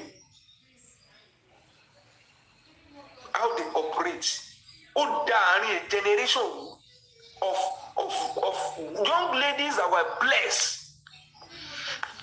Ó dẹ̀ jókòó sáàárín gbogbo wọn. Tóyìn Àyèmàkò àti Fúnkẹ́ Akíndélé. Òun wà ó ń sọ̀yà àwọn méjèèjì dẹ̀ ń já àti táyì. Paramọ́lẹ̀ ètò and eléyìí tẹ̀ ń dárúkọ ń sìn ó worst jù yẹn lọ. Eléyìí tẹ̀ ń dárúkọ ń sìn ó worst jù yẹn lọ. But people ṣe eléyìí tó tún wọ̀ síta tẹ̀ ń rí ó kéré nù nǹkan táwọn mọ̀. Irú àwọn làrítì yẹn wọ́n lè sọ mẹ́wàá because they are victims. They falling and wọ́n lẹ́nu ẹni tó jìn sí kòtò ó kó ara yòókù lọ́gbọ́n. Àwọn tó gbọ́ if you see people like Larit coming out to tell you say one or two things it's because they don't want others to fall into the same trap. Yesterday they are now playing hide and seek game. Ìyá Ọlọ́run wá sọ wípé we don't talk, I don't talk to her, I don't do this style ẹ̀ ń parọ́ fún. Torí ìyá náà ó fẹ́ kó view díẹ̀ lára àwọn tó ń support VDM ni. They want to use what is going on now for their own integrity so that when they get some views on their own side. You know most Nigerians are not brand loyalists. They are brand switchers. They bá ti mọ̀ pé màmá dẹ̀ sòótọ́ lé ní o, wọ́n sáré lọ bẹ̀ ni, òótọ́ wo ló wà lẹ́nu ìyá. Ìyá tó ń sọ fún gbogbo àwọn èèyàn, tẹ́ bá bàjá ń sọ máa ní pé gbọ́mọ ẹ̀ jáde ló máa sọ. Kí ni achievement ẹnu ẹ ló máa sọ? Olówó sọ fún èèyàn kan wípé wáyé tó ń gbọ́mọ ẹ̀ jáde, ó rí pé mi ò gbọ́mọ tèmi jáde, irọ́ ló ń pa. It's just a game. They are still going back. Views no need. Tẹ́ bá ti wá lọ tẹ̀lé wọn, tẹ́ ti rò pé bóyá she has integrity. Màmá sòótọ́ is a lie, it's a game. They cannot change. That's what they live on. That's what they live on. A lè ṣẹ́ra wa, lè ti búra wa lórí ìkànnì. But you know some people pé a kàn ṣẹ́ra wa ni o. A kì í ṣaláburú ara wa. A kì í ṣaláburú ara wa. Àìmọye èèyàn ló ti bára wọn jà tó ti búra wọn lórí áàpù yìí náà. And they move on. But ṣẹ́ra àwọn tẹ̀ ń wò yìí, àwọn eléyìí, wọ́n máa ṣekú ni. Look at Ọmọwọlú ti lose ọmọ rí náà. So ló yẹ kó máa tẹ̀ sí bàbá Mohbad lójú. How can you be so mean? Kì í ṣaláburú ara wa. Ló yẹ kó jókòó níbi tó ti fẹ́ tẹ̀ sírù bàbá yẹn lójú. Kì í ṣaláburú ara wa. Dáa. Irú sẹ́yìn ní ìdílé sí irú yẹn ni. Ìyá tó wọ́ tó fẹ́ máa sọ̀rọ̀, ìyá tó ń sọ̀rọ̀ láyé ń jọ́wọ́. Èèyàn ti ṣe wedding bíi mẹ́rin. The last one, ṣó yẹ ìwọ tó fẹ́ advice ẹ̀ pé kó má ṣe púpọ̀ jù, ṣó yẹ kó lọ the last one. Last yẹn tó ló yẹ kó fi kọ́ lẹ́kọ̀ọ́ wípé I will not going to attend because I want you to stop it. Ṣé púpọ̀ yẹn gan ló yẹ kó fi ṣe advice ẹ̀ báyìí? Ìwọ gangan ló tún náà kà fún invite. Wọ́n wá sẹ́yìn ẹ̀sìn wọn olóòwò báyìí sọ̀rọ̀, wọ́n àṣẹ kíní kan, àwọn yẹn máa sọ pé ọ̀rọ̀ gidi wo ló sọ. Ọ̀rọ̀ gidi wo ló sọ? Níjọ́ tó ń ṣépè tó ń fi ọmọ Bukky Jesse tó fi ṣe kínní ṣé bí ìyá ìlú kọ́kọ́ gbé wá tó ń ju attack from nowhere tó ń add salt and pepper mọ́ tó ń parọ́ mọ́ lórí. Is it fair àgbàlagbà of that age tó máa ń parí ìjà ni àbò máa ń sọ wípé èmi abániwọ́ràn wà á dá kágbàlagbà máa pè rẹ̀ ní abániwọ́ràn kágbàlagbà máa ló ń bọ́ ọmọdé wọ́ràn kéèyàn wá sọ pé ìyá yẹn ń sọ̀rọ̀ gidi ọ̀rọ̀ gidi wo ló fẹ́ jáde lẹ́nu àgbàlagbà bẹ́ẹ̀ ọ̀rọ̀ gidi wo ló fẹ́ jáde lẹ́nu ẹ̀ ó wá ń bíríìdì irú àwọn ọmọ ẹ̀ ṣóò tó ń ṣe lẹ́nu ọjọ́ mẹ́ta yìí ó fi ń kó bá àwọn ọmọ yẹn náà tún ni o ẹ má dògbò yóò nífẹ̀ẹ́ wọn o ìgbà tí dọ̀kásì ní problem kí ló ṣe fún ó wá ń bá bú ọlọ́pàá so that problem ẹ̀ ìṣòro ẹ̀ á fi ga ó ti rí wípé Ìyábọ̀ ti sá lọ sí Canada ń sìn ó ń bá bú ọlọ́pàá so that wọn á fi kódà kò tún sọ ọlọ́pàá nìkan ló bú nígbà tó gbé o sẹ́nu ó ń bú ọlọ́pàá ó tó ń dárúkọ adájọ́ ó ní àtàdájọ́ náà ẹ ti wọnú awo àyìn awo ló burúkú ọlọ́pàá àtàdájọ́ gbogbo ohun tí Ìyábọ̀ máa fi ní problem dàbí mo ti dà tíyẹn náà ò ní lè wọ Nàìjíríà mọ́ bíi tiẹ̀ ló ń wá. ìjàmbá pé wọ́n stop tiẹ̀ bó ṣe wà yẹn kú tọ́nu ni kò lè dé Nàìjíríà mọ́. That is why any other person tẹ́ bá ti lọ bá wọn they will first of all tell you pé àwọn fẹ́ lé ẹ́ ń bíṣẹ́ àwọn ọmọ ẹ fẹ́ deport ẹ n táwọn fi ń bá àwọn èèyàn jà nìyẹn. àti mà dírẹ́sì ẹ a máa deport ẹni ibi iṣẹ́ a máa lọ bàjẹ́ nǹkan you will not see and we from our own side here any other person that you disagree with pẹ̀lú tẹ máa sọ pé ibi iṣẹ́ ẹ̀ lè target kan deport ẹ̀ lè target but àwọn you will see that bitterness in them àṣírí wá ń tú ẹ ṣe bí èèyàn gidi lánàá bí ìyá yẹn irọ́ ẹ̀ pọ̀ o ìgbà kan ló ní ọba ní ọ̀fífẹ́ ló sẹ̀ǹdí ayé assassin sọ àwọn ọmọ wo ó ti wá padà bí lórí yẹn pé tó àfi tó bá jẹ́ bẹ́ẹ̀ àwọn eléyìí ò ní ṣẹ́ àwọn eléyìí ti trade ọmọ wọn ti trade anything tó ní life they can sacrifice anything for this social media padà coffee you will say bẹ́ẹ̀ mi ṣe wáyé o I'm not desperate o my integrity o and gbogbo ayé lè máa bẹ́yàn kan jà if I'm not convinced yet I will not move if I'm convinced I will move that is conviction not gang fighting agbọ́dọ̀ tí ẹ rí tá n jà fún I cannot just come here na pé mo mi kàn fi ẹ lọ máa báyàn kan jà why but àwọn don't mind ẹn tó ti ní Tinubu kú tó náà sọ fún lánàá ló wá ń sọ fún wa pé PPR ò fẹ́ bà ìjọba Tinubu jẹ́ ẹjọ́ ṣé Tinubu rẹ̀ sì wà láyé tó ti gbà yóò sọ fún wa pé Tinubu ti kú ni pé àwọn tó sọ fún mi wọ́n ní wọn kàn tí ì fẹ́ sọ síta ni ó ti wá lọ báyìí information kankan ló ní lọ́wọ́ ó tún wá sọ ọ́ sìn pé PPR kan ó fẹ́ bà ìjọba Tinubu jẹ́ ẹjọ́ sójọra wọn ṣé Tinubu rẹ̀ sì wà láyé ni ìwọ tó jẹ́ pé tó bá ti jáde báyìí ó máa sọ pé ó máa ti ka bọ anybody lójú ni without evidence irọ́ dẹ̀ pọ̀ ó wá lọ Tanzania àwọn tó ti mọ̀ pé lórí burúkú ni ẹ́ táwọn àpò tó ń padà bọ̀ àwọn yẹn wá ń sá fún ẹ àní ara wọn yẹn dangerous game ló ń bára wọn gbé if dog eat dog ni wọ́n máa jẹra wọn láàsì ni ọmọ tẹ́ ẹ̀ sọ ń sìn pé ẹ ti rí kó máa dà Ìyábọ̀ Òjó kò yàtọ̀ tẹ́lẹ̀ kódà ó tún dangerous Ọlọ́run tó mú àwọn ilé ó máa mú un náà. ara nǹkan tí mo sọ ni pé ó ń bú VDM ó ń ṣáìdì Ìyábọ̀ Òjó ó ń bú VDM ó ń ṣáìdì Wùmí ó ń gbé Wùmí lórí ó fẹ́ sọ̀rọ̀ ẹ̀ di another version of Ìyábọ̀ Òjó so mo dẹ̀ ti wọ̀n ẹ̀ ẹ máa rí sìn tó bá ti tán kìíní ẹ̀ sojú báyìí bó ṣe wà yẹn ó dangerous tiẹ̀ o ó dangerous o. nígbà tí ṣe pé mo lọ ń bá wọn ṣe àwọn kíní tó máa ṣe yẹn ara wọn ló dangerous sí kò ń ṣèlú. Ìyábọ̀ mi ìṣòro Ìyábọ̀ kan good ní underground ni Ìyábọ̀ is very good when it comes to strategy. bó ṣe rí ibi tẹ́lẹ̀ ti gúdù sí kò ju wípé lórí social media ó ní ariwo ó dẹ̀ lè twist ó kàn jẹ́ wípé wọ́n ti kán ìyẹ́ ẹ̀ strong tẹ́lẹ̀ but these days wọ́n ti kán ìyẹ́ ẹ̀ dáadáa. Then another thing ni pé lórí justice for Mohbad wàláì kò sí èèyàn kankan tó jẹ́ nǹkan kan a máa rún jẹ́gẹ́jẹ́gẹ́ ni kò lè take a week bóyá wà yẹn. Anybody tó bá so forí sọ alọ́ba. ẹ̀ẹ́tò ní bó ṣe wà ẹ ṣáàtì ẹ̀jẹ̀ ń dákẹ́ ná ẹ̀jẹ̀ ń dákẹ́. Anybody tó bá fẹ́ forí sọ alọ́ba wọ́n máa rún jẹ́gẹ́jẹ́gẹ́ ni. But the bottom line ni pé ṣe rí tí n bá ń sọ̀rọ̀ tí n bá access wọn bíyẹn kọ̀ọ̀kan ṣe rí tí n bá ní dangerous pé abatẹnijẹ́ ni mò ń mì kò sí bóyá he has power and he can do anything.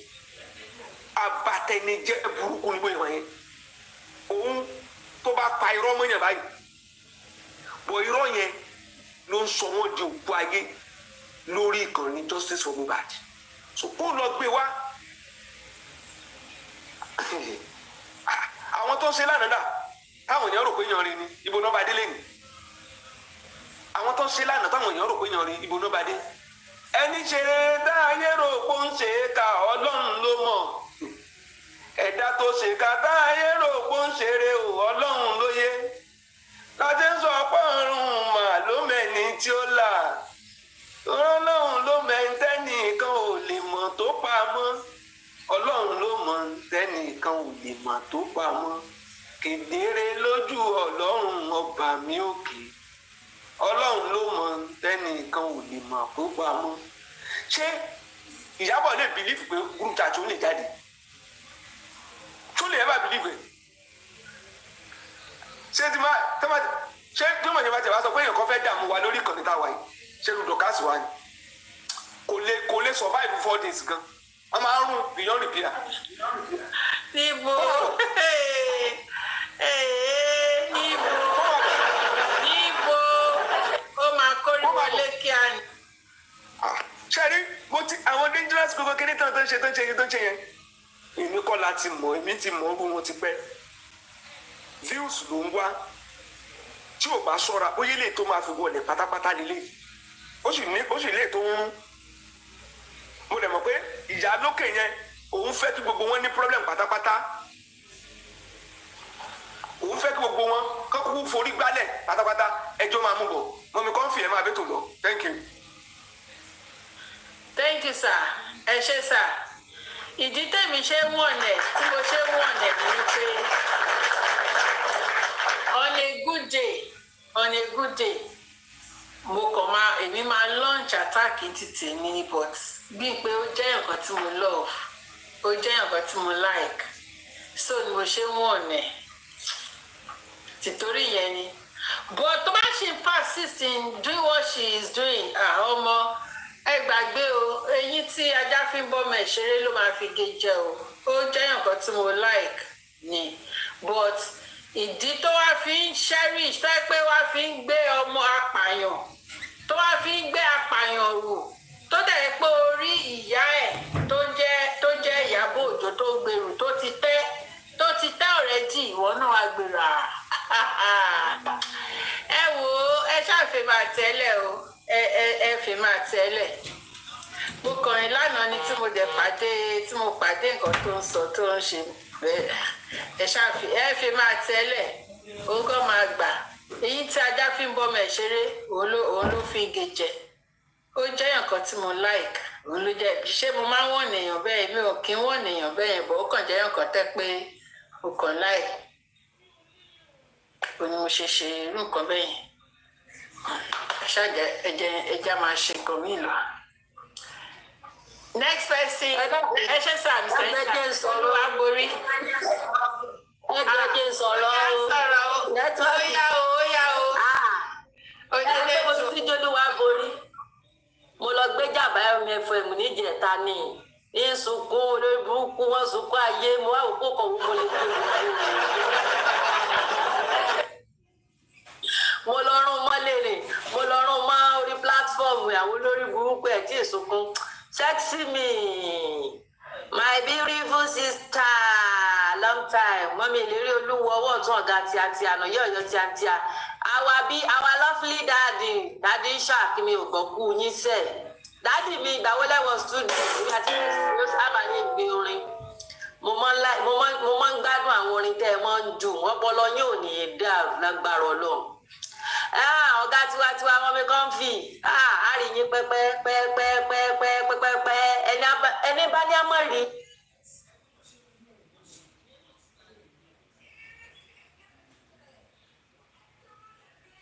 nẹ́tíwọ̀kì o nẹ́tíwọ̀kì ẹ o. ṣé ẹ rí orí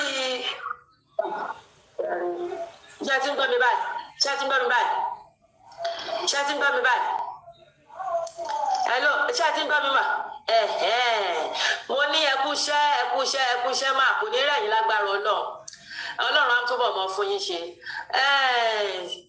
olórí burúkú dọ̀kásì tí wọ́n ṣe ẹ̀dá kọ́tán ní sẹ́ńfílẹ̀ dáàdì ní ẹjẹ́ mọ̀ bọ̀ wá ẹ jẹ́ kó náà wá sí rí ọwọ́ díẹ̀ ọ̀gá wa sì máa pààrọ̀ orí rẹ̀ láàsì ni ó máa ru orí eku mo jẹ́rìí ọ̀gá wa ẹ jẹ́ kó máa bọ̀ orí tí ń bẹ lọ́rùn rẹ̀ wọ́n pààrọ̀ rẹ̀ fún wọn gbèdé kú sí ẹ jẹ́ kó náà wá kiri ìpalẹ̀ ègùn díẹ̀ ẹ jẹ́ ó mọ ọ̀bọ ẹ jẹ́ wá ru ẹrù tọ́rùn rí òní gbé dọ́kásì ọ̀gá wẹ̀jẹ̀ mọ̀ wọ ní rẹ̀ mọ́ o ẹjọ́ náà wá kiri ẹ pààrọ̀ orí ẹ̀ sọ́kòjú bára ìyá wèrè náà ya ṣéégègbè kámẹ́rà ṣé ìyá ẹ sábọ́ọ̀dù wa bẹ́nu èèyàn kan tó ní láàrin ìyá tó ti forí gbá fẹ́ǹsì ẹ sábọọdù tó jẹ́ pé ó lè kódà ó tún lè sọ wípé gọvnọ Ọ̀ṣun ló pa Mohbad nísìn tó bá tún ti di 1 minute ó lè ní Tinubu ló tún pa ṣé ìyá ẹ sábọọdù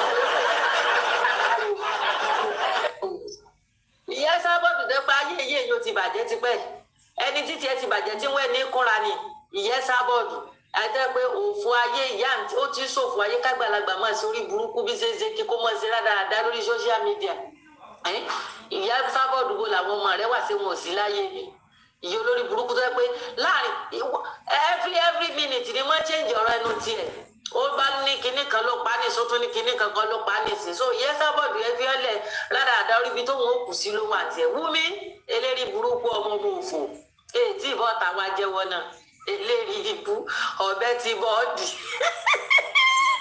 àwọn máa kẹ̀sì Wúmi sófìlì ẹ̀ ṣé ń dùn mọ́ gangan àwọn máa kẹ̀sì Wúmi olórí ibú ọmọ olòṣì ẹni ẹlẹ́ni ní ẹrù sọ níbi sẹ́mi ìjẹ wa. Wúmi ti rest o a ti ń fún mi ní sabbatical leave a ti ń fún ní sabbatical leave ó ti rest ṣèbí náà ìdùn ni wọ́n ti corona inquest ti dá lára ẹja pàtẹ́wọ́ fún. ẹ má gbàgbé pé Kàrímọ́ kì í sílé o Kàrímọ́ kì í sílé lẹ́ni o. níbo Kàrímọ́ sálámọ̀ sí Afọláṣadé lẹ́ni. kí ló tún ní Fọláṣadé ọ̀rẹ́ mi ṣe? ó lóun àti bàbá èmi máa jà fọ́rẹ́ mi o. ó lóun àti bàbá Mohbad jọ plan fún Fọláṣadé àti bàbá Mohbad jọ plan jẹ duvet ni. olórí ibú olòṣì olórí bí arúgbó lágbà. mọ́mí kan fi wúrọ̀bù mi ẹ̀jẹ̀ fún mi 1 minute ẹ jẹ́ káyé máa gbé fídíò àtọ̀ọ́lé yẹn olórí burúkú olòṣì ẹ jẹ́ a má promote fídíò ẹ̀ torí tó ti rí pé wọ́n gbé fídíò òun ló tún ṣe ń sọ̀rọ̀ bí iṣẹ́ bí apààyàn ni olórí burúkú ọmọ àtọ̀ọ́lé ọmọ ìṣòwò bàtà yìí ó níṣẹ́ tó ń gọ́ ṣe é nu jẹ́ fọ ẹ̀mù yìí ó pẹ̀ láwọn tó dà ní owó tí wọ́n fún wèrè ẹ̀ èmi tẹ̀lé òkè lọ́wọ́ owó tí wọ́n fún wèrè ẹ̀ òun ló jẹ́ kó máa kọ́ lára ẹ jọ gbogbo ẹ̀yin tẹ máa ń bá wa gbé ṣò ẹ má gbé ṣò àtọ̀ọ́lé ẹjọ́ torí Ọlọ́run àmọ́ rí àfẹ́ mọ̀ ẹ má bá promote fídíò ẹ̀ ẹjọ́ torí Ọlọ́run ọmọ apààyàn ni òun fúnra rẹ̀ ó ní iṣẹ́ tó ṣe é nu jẹ́ fún ẹ̀mú yìí anything tí ò bá fẹ́ sọ àfẹ́ gbọ́ ó ti lè kó lọ sọ lọ́dọ̀ VDM gbogbo èyí tẹ́ bá fẹ́ sọ̀rọ̀ ẹ kọjá lọ sọ́dọ̀ VDM Ìyábọ̀ Òjó tó bá fẹ́ bá Nàìjíríà sọ̀rọ̀ kọjá lọ sọ́dọ̀ VDM àdúrà ọ̀dọ̀ VDM àfẹ́ gbọ́ ọmọ ìjọ torí Ọlọ́run ẹ má bá wa gbéṣọ àtọ̀ọ́lé mọ́ àfẹ́ gbọ́ ní tì lẹ́nu wọn apààyàn ni wọ́n ẹbí apààyàn ni wọ́n. So I fẹ́ gbọ́ ní ti thank you ma wúrabù mi continue ẹ ṣe. Wúmi àní àwọn máa kẹ̀sì. Wúmi dákun. Ẹ kálẹ́ o. Ẹ kálẹ́ o. Mo fẹ́ second o. Èmi ni mo wà ń bẹ̀ o. So. Dadi Prince ni. Dadi Prince ni. Mo rò pé Ìyábọ̀ Òjó ló rọ́yàn wá ni o. Mo fẹ́ second ọ̀rọ̀ Mr. Ishaq ni. Èmi náà ti lọ dọ́gbọ́n bíi wúrà bòmí náà ni. Ṣẹ́rí ọmọ dọ̀kásì yẹn ṣe ikú wẹ́rẹ́wẹ́rẹ́ àwọn ikú títí tó máa ń jẹ́yàn tó máa ń fẹ́yàn yẹn ni. Títú máa fi máa ba ayéèyàn jẹ báyẹn lè rí lára ẹ̀ rárá ẹ lè rí. Ṣé rí gbogbo ìgbà tó fi ń ṣe ìjà ayé ewé ayé ọmọ ẹgbẹ́ ó burú jáàyè but lẹ́nu ọjọ́ mẹ́ta yìí ọ̀rọ̀ ọmọ fún kí lórúkọ ọmọ tó lóun Fọlá Tinubu yẹn ṣe mọ̀ pé àwọn ló lọ gbọ́mọ yẹn jáde tó fi ń bá Lizzy jà títí Ìyábọ̀ Òjó wá gbé Fọlá because Dorcas gangan ló gbé Fọlá jáde tó gbé lọ sọ́dọ̀ Ọ̀ṣọ́jí tó bẹ̀rẹ̀ sí fi bá Lizzy jàǹgbà yẹn títí wọ́n tún padà lọ sí ọ̀dọ̀ ọmọ yẹn tí ó gbà tó wá há sí kò Ìyábọ̀ pẹ̀lú àwọn tó ń pọn káàkiri gbà tó há sí kò yẹn dọ́kàsí yẹn lọ police station lọ gbá òun ló ń tẹ̀lé kiri káàkiri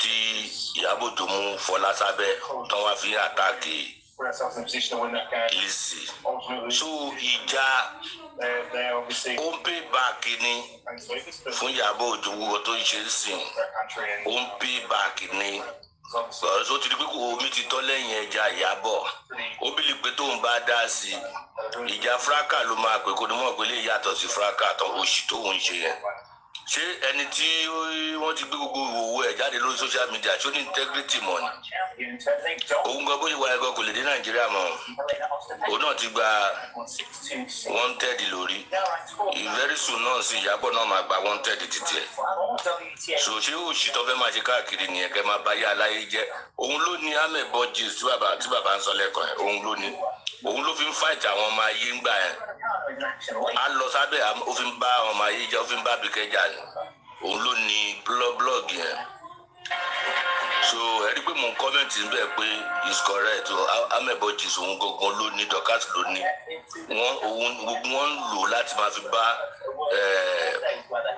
Lizzy Anjorin jà ni ọmọ burúkú lọmọ yẹn pẹ̀lú bọ́n ṣe gbé wùwọ ẹ̀ jáde tó náà lọ gbọ́yàn síta tó gbé wùwọ síta sí náà kò jáwọ́ ni òun náà ti gbóyún sí olóhùn lóyún oyún òkè irú tí wọ́n ní gbogbo wọn jọ máa lóyún òkè káàkiri títì oyún òkè gbà kan lóun fẹ́ bímọ ìgbà tó yá kò tó rọ́mọ yẹn bímọ lọ ìrírí wà náà bíbù wáyé so ẹ má dá lóhùn ló ní amẹ̀bọ jìnsẹ ó fi ń sọpọ́ọ̀tì Ìyábọ̀ Òjó ni tó bá ti wá ẹ wá fún gidi gan ni ọmọkọmọ lọmọ ẹ ó ń wá fi wà ní ó ti di pé wọn ọ̀rẹ́ ni wò ó mọ èrò 200 300 ló ń wò kó tó ń ṣe nìyẹn.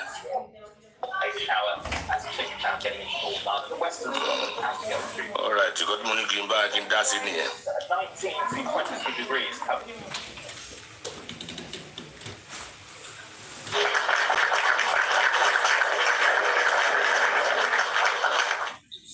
Thank you so much, Eshigoni. Wurabumi, continue. Wurabumi. Abumi wọ́n ní ẹ̀kọ́ wọ́n ti bú ní Arísìkí Yọ̀mí o. Ṣóyìn pariwo Arísìkí yẹn náà ṣì ní báyìí. Ṣé Yọ̀mí ṣì wá ta ni? Ó yẹ kí Yọ̀mí ti wọlé látà ló ṣì ń gbọ́ Yọ̀mí. Kò sẹ́ni tó yìí gbọ́ Yọ̀mí náà. Lókì ni owó ni Yọ̀mí wá wọ́n fẹ́ lọ Nàìjíríà. Owó ló wá báyìí. Bèbí ti ṣáájú VDM or nobody, Mami Jọlá ni sẹ́. VDM or nobody, Yọ̀mí nobody for you, ojú gbogbo wá ti là. Tí ó tó lo ojú wá ti là bàdẹ́. Wò wá rojọ́, no evidence. No evidence, ẹni tó bá wa sọ̀rọ̀ sí ẹ gbọ́dọ̀ VDM lọ. VDM ló lè ṣe gbogbo ẹ̀yin ẹlẹ́jọ́ kú ẹ gbọ́dọ̀ VDM lọ. Wò wá fẹ́ kú olè ó tún fẹ́ gbowó ta ló sọ̀rọ̀ lọ́wọ́ ẹjọ́ ẹ kọ́ntínú olè ta ló gbọ́ yẹn mọ́ ìwọ wájọ VDM olè bóyá ayé àtijọ́ ni tó fi 20 million kó wá lómi ọbẹ̀ lọ ó dẹ̀ wọ́n gbogbo ẹ̀ ló wá fowó wá travel ó ní kúrò Yọ̀mí. Bàbá mọ́mí kọ́ńfì. ẹ mọ̀ gbà mí kẹ́ ẹ. Mọ́mí kọ́ńfì. wọ́n wọ̀ rí kankan. Ẹ ṣàánú Paparino. Mọ́mí kọ́ńfì ẹ ṣàánú Paparino. Paparino wá dàbí àwọn alumi kí ló dé tó yẹ pé aṣọ tó ń wọ̀ ń sìn bí àwọn alumi tó ń sáré. Kò sówó tí Ìyábọ̀ Òjó máa pín fún wọn mọ́ àti sí sálà tí ó ní ọ̀bẹ.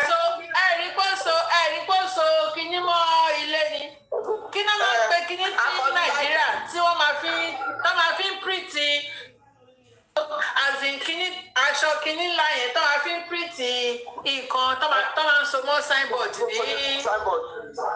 ní Nàìjíríà. loud máa ń mouth. pe aṣọ yẹn náà kò ń ṣe ká bí kíní yẹn tó tíkì bánà ẹ̀rí kó so bánà mọ́lé ni ẹ̀rí pé wèrè so bánà ó wá fi sẹ́nu tẹ́kù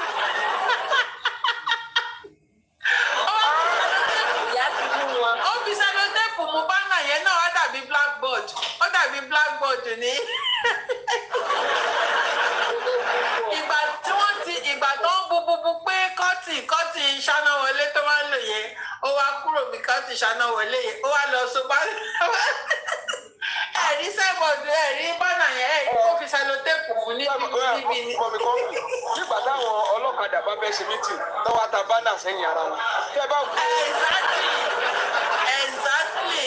tẹ́ bá wù àwọn.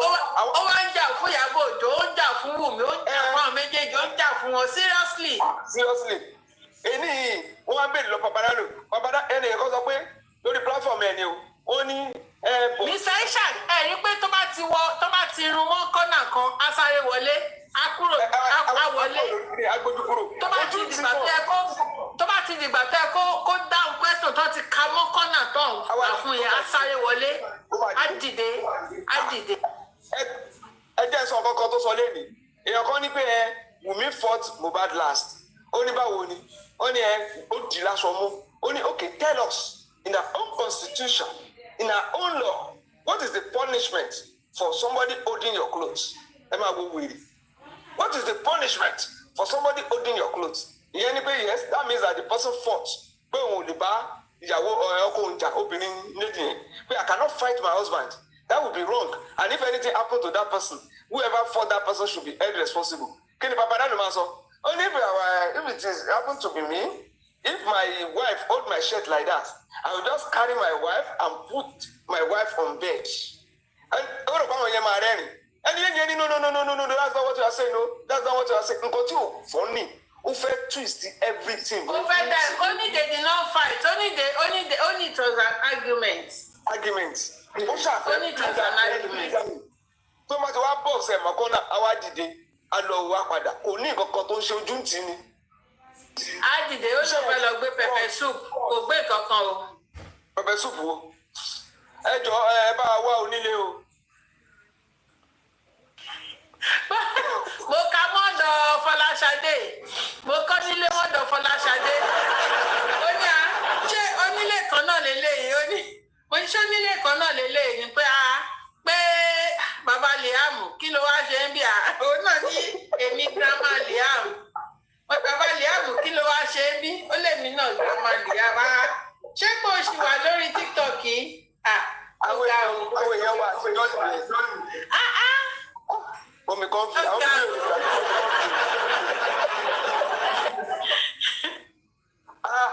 ẹ̀yin kan ṣe bẹbẹ lórí ìkànnì.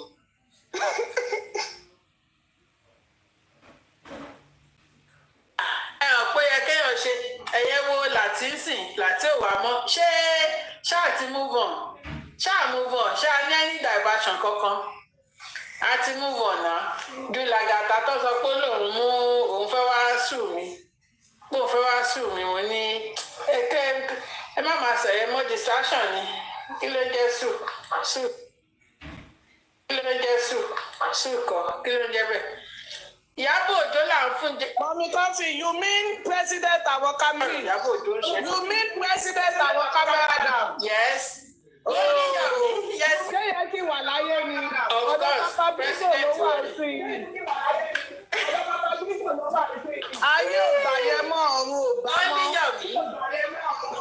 Ó níyàmí ló lè sọ pé kò ń dúró. Àmọ́ mi kàn fi àti ní sùn rẹ́kọ̀dù o. Ó bí ọ̀bẹ sísílà tí wọ́n ti yí padà. Wọ́n ní VDM ló lè ṣe VDM ló tún lè ṣe báyìí. Ẹni tó lè ṣe làwọn máa tẹ̀lé. Wọ́n tún ti gbé lọ sọ́dọ̀ VDM. Ta ló sọ bẹ́ẹ̀? Ó bí ọ̀bẹ sísá láti. Nígbà wo? Ṣọ́tún ti jáde. Àmọ́ rí screen record ní 4 days ago ma. Bẹ́ẹ̀ni. Ẹni tí Yomi sunkún kiri. According to Latin, ìgbà tí VDM ti ń jáde, ó ní ó ní sí VDM ti ń jáde báyìí sìn ó ní VDM la máa tẹ̀lé ó ní so ó ní VDM ó ní bó bá ṣe ń give update ó ní àwa náà máa analyse ẹ̀ analyse ẹ̀ lọ́dọ̀ tiwa ó ní òun náà là ń sọ ó ní ìgbà tí Yomi gé dání ó ní ìgbà tí Yomi ṣe ó ní àtẹ̀lé ó ní VDM tí wá ó ní àtúntẹ̀lé ó ní so bẹ́ẹ̀ lómi bá tún wá lọ́la ó ní wọ́n tún máa tẹ̀lé so wákàwákà òun ni Láti ń ṣe kiri so àjẹwà ń sọ fún Láti báyìí sí pé kó bọ́ọ̀tà kó wá máa analyse ọ̀rọ̀ chaati tí VDM ń gbé jáde Láti kò lè jáde kó wá analyse ẹ̀ abẹ́ ìpọ́lọ́hún tóbi abẹ́ ìpọ́lọ́hún kò lè analyse ẹ̀ tẹ̀lé so bí bó jẹ́ Wùmí gan ló tún gbé dé ọ̀dọ̀ Láti Yomi Láti tún máa tẹ̀lé so nǹkan tí Láti bá kiri nìyẹn Yomi ti tiẹ̀ òun báyìí ṣe ó wá analyse lẹ́nìí so bó ṣe wá analyse Iyabo Ojo bó ṣe analyse Iyabo Ojo tó analyse gbogbo nǹkan tó ṣẹlẹ̀ nínú ilé yẹn nǹkan kan so pé prime suspect tó bá fẹ́ máa sọ báyìí sí pé àwọn tó wà nílé yẹn ni Wùmí Àdúrà Dàróṣà ìkọ̀kọ̀ pé kinní kan àwọn experience pé torí pé they witness it pé kinní kan bí ọmọdé kan fẹ́ pàtẹ́wọ́ fúnra yín ṣẹ́rí ọ̀sùnmá ṣé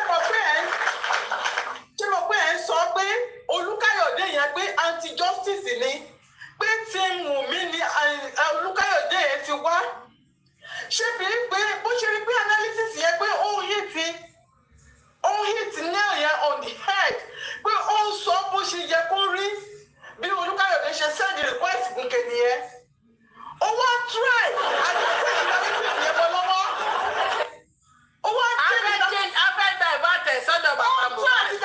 ẹgẹ́ tiẹ̀ wọ́n tún àti divert ẹ̀ pé kò rí bẹ́ẹ̀ yẹn pé Naira Marley pé Naira Marley is guilty of kíní kan nǹkan tó ṣẹlẹ̀ nínú ilé yẹn pé there is external kíní kan involvement pé external pé ṣé ó mọ̀ pé external lè ṣiṣẹ́ yẹn pé kò lè jẹ́ internal ló ṣiṣẹ́ yẹn ìyẹn wá ní no pé eléyìí pé kò ń ṣe ọ̀rọ̀ external kíní ẹ̀fọ́dà kan tún sọ pé no pé external kọ́ ó ní ṣé kíní kan ìyẹn wá dà pé tó bá máa jẹ́ pé external pé at least pé àwọn tó wà nílé wá lè sọ pé ókè o àwọn náà kíní kan àwọn ló wọlé wá o pé kíní kan pé why does it take them so long before they now say that it is Wunmi that did it pé kíní as it is no enough that did it pé kíní kan pé meanwhile pé in their WhatsApp chat wọ́n ti sọ since 2 years ago pé the nurse will take the form nkọkọ ó tún sọ pé no ó ní báyẹn kọ́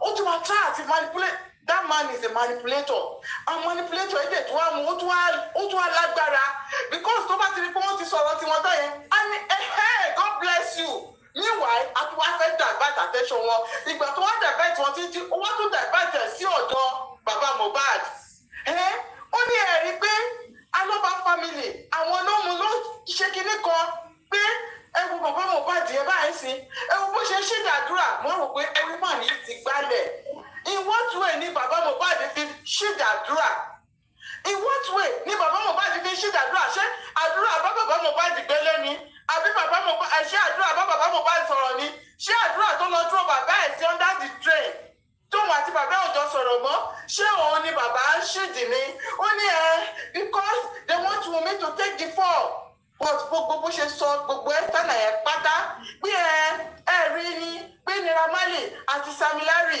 pé òun àti ẹ̀gbọ́n wọn jọ ṣe kínní ni pé owó kínní yẹn náà pé bí Naira Marley àti Sam Larry ṣe jọ ń ṣe pọ̀ yẹn pé definitely pé Naira Marley ó ní involvement sí bí Sam Larry ṣe lọ ń búlì ẹ̀ yẹn kínní kan mọ̀ wò pé olórí burúkú ni máa yí why tí o ṣe put narrative ẹ̀ yẹn pé Sam Larry o tó lọ ń nà o petition tí mo bá di padà kọ o ó sọ pé Sam Larry ẹlẹ́dẹ̀ òbèlè àwọn ló máa ń nà òun pé tó bá dẹ̀ tí wàá nà òun pé wọ́n sọ pé Saheed Elegushi ló rán wọn ṣẹ́ o wáyé tí Olúkáyọ̀dé tí ó fi lè sọ ọ̀rọ̀ yẹn kó put ẹ̀ ìdáwé tó wá tra àti àtàṣe búlì tí Sam Larry lọ ń búlẹ̀ tó lọ́ àtàṣe mọ́ ti Sam Larry at least olóògbé fúnra rẹ̀ ó ti kọ nǹkan sílẹ̀ so wáyé tẹ́tí wá àtàṣe iṣẹ́ tí wọ́n rán Sam Larry Olúkáyọ̀dé wáyé tó fi rán iṣẹ́ tí Saheed Elegushi rán Sam Larry according to Sam Larry wáyé tó fi àtàṣe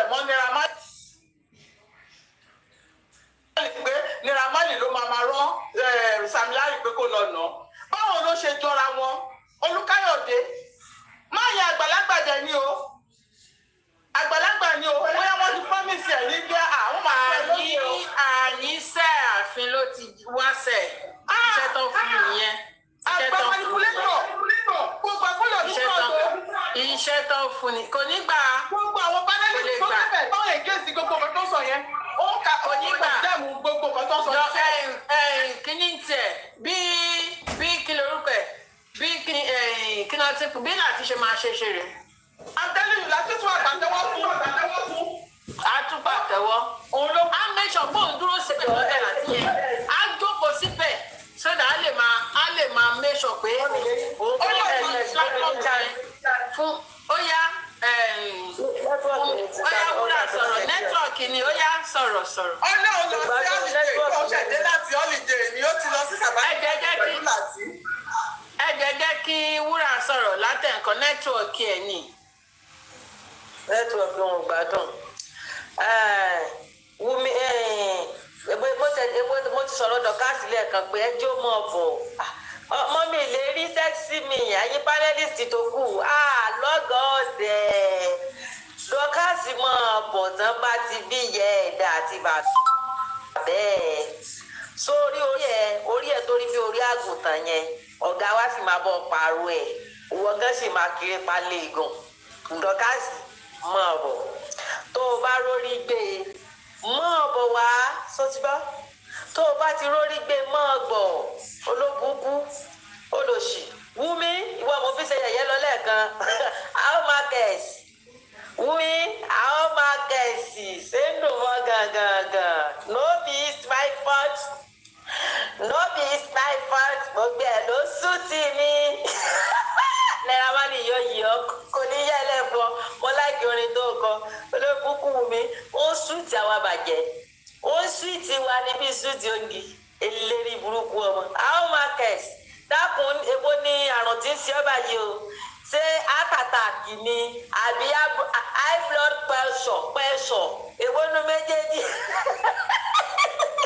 Wumi how markets ọlọ́múlọ́rùn olórí burúkú orí bí sọpọ̀nà èrí kankan tí ìrìn kankan ó sì ẹlẹ́lẹ́yà jù àti wà tí bàbá Liamu ẹni tó bá yí gbá fúrọ́ǹtì ṣẹ́ẹ̀dìrájà àdánwò àtàjálù tó ti já Dubai Wumi Ìyábọ̀ Òjó tẹ́ẹ̀tì iwájú tó bá yí gbá fúrọ́ǹtì ṣẹ́ẹ̀tì rínú àjálù àtàdánwò tó kó rẹ̀ sí báyìí Wumi bòrò wá fẹ́ sáyé ẹ̀ sí eléri burúkú ọmọ fún gbogbo tó ṣe ẹ̀rí tójú rẹ̀ rí Wumi ṣé kò yóò ti jẹ́wọ́ kò yóò ti bọ́ta kó o ti jẹ́wọ́ olórí burúkú mọ̀ lọ́mọ yìí kẹ́ ẹ̀ Wumi olórí burúkú mọ̀ lọ́mọ yìí kẹ́ ọmọ ti gbé sùnmí kẹ́ ó ti mèṣù eléri ibú kò yẹ kó o ti jáde síta kó o ti ní jẹ́jẹ́jẹ́ wí jẹ́jẹ́jẹ́jẹ́ o ìwọ ló pa Mohbad o ìwọ ló pa Mohbad Wumi ó ṣẹlẹ́yà jù àwọn wèrè tí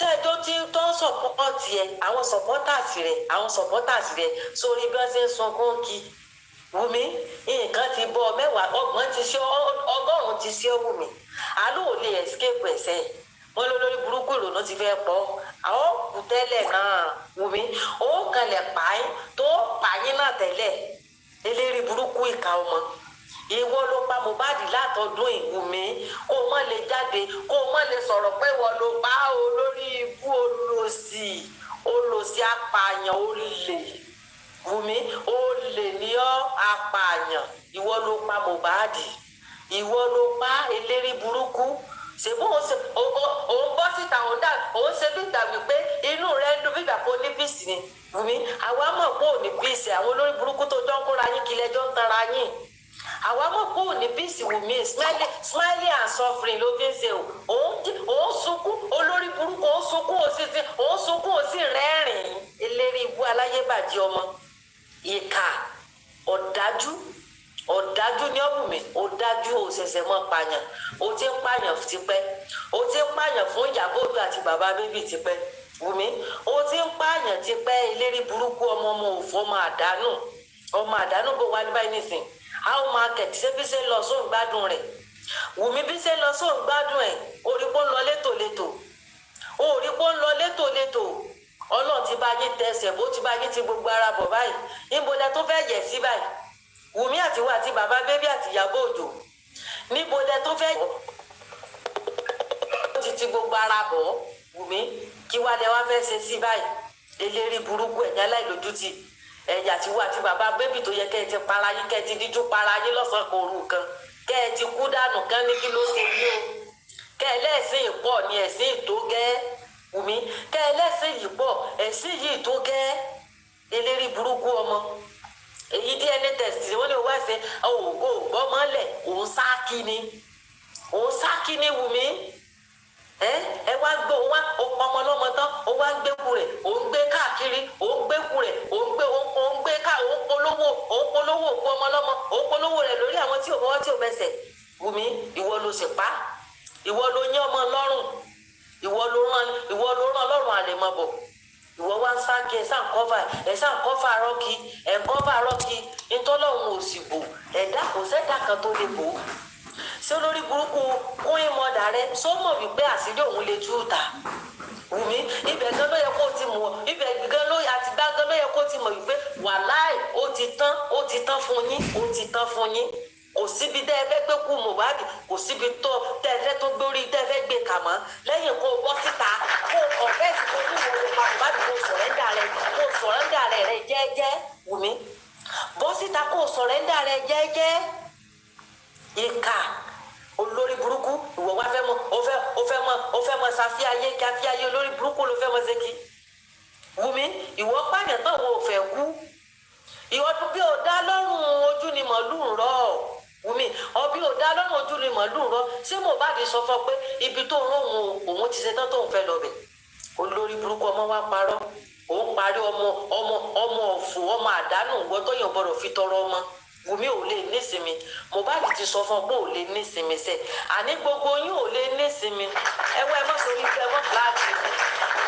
bẹ́ẹ̀ báyìí fúláàgì ẹ sọfò bẹ́ẹ̀ báyìí fúláàgì sóòwà yìí ẹ fúláàgì ayé yín nínú gbogbo sẹmí ayé yín tó kù nínú oṣù kẹjọ ilẹ fúláàgì dànù ẹ̀yin olórí ibú òtọrọ kúrò lára yín ẹ pààyàn tẹ ẹ ń kiri ẹ ń borí ibú káyìnganú kì í Wùmí bó o bá yẹ fúláàgì sóò yìí o fúláàgì ayé ẹ dànù ná lórí burúkú ọmọ òfò ọmọ àdánù o wá kó gbogbo all over the world kó wọn sí o kó àwọn yálàjà rẹ sínú òfò yìí ló dààmú káwọn máa pariwo justice olórí burúkú wọn ló sì yan ọmọ ọlọ́mọ lọ́rùn tó o lè sọ ìkà o pa Mohbad torí pápá ìlòlò o pa Mohbad torí ọmọ inú ọ̀rá ìlérí burúkú o ò lè nísinmi Wùmí ìwọ́gun ò ní jèrè gbogbo láìfẹ́ o ṣẹ̀ṣẹ̀ bẹ̀rẹ̀ ni o ò tí ì rí nǹkan kan o ṣẹ̀ṣẹ̀ bẹ̀rẹ̀ ni ẹ̀sìn ṣẹ̀ṣẹ̀ bẹ̀rẹ̀ sí o ṣẹ̀ṣẹ̀ bẹ̀rẹ̀ sí ní jẹ jáde ni Wùmí ẹ̀sìn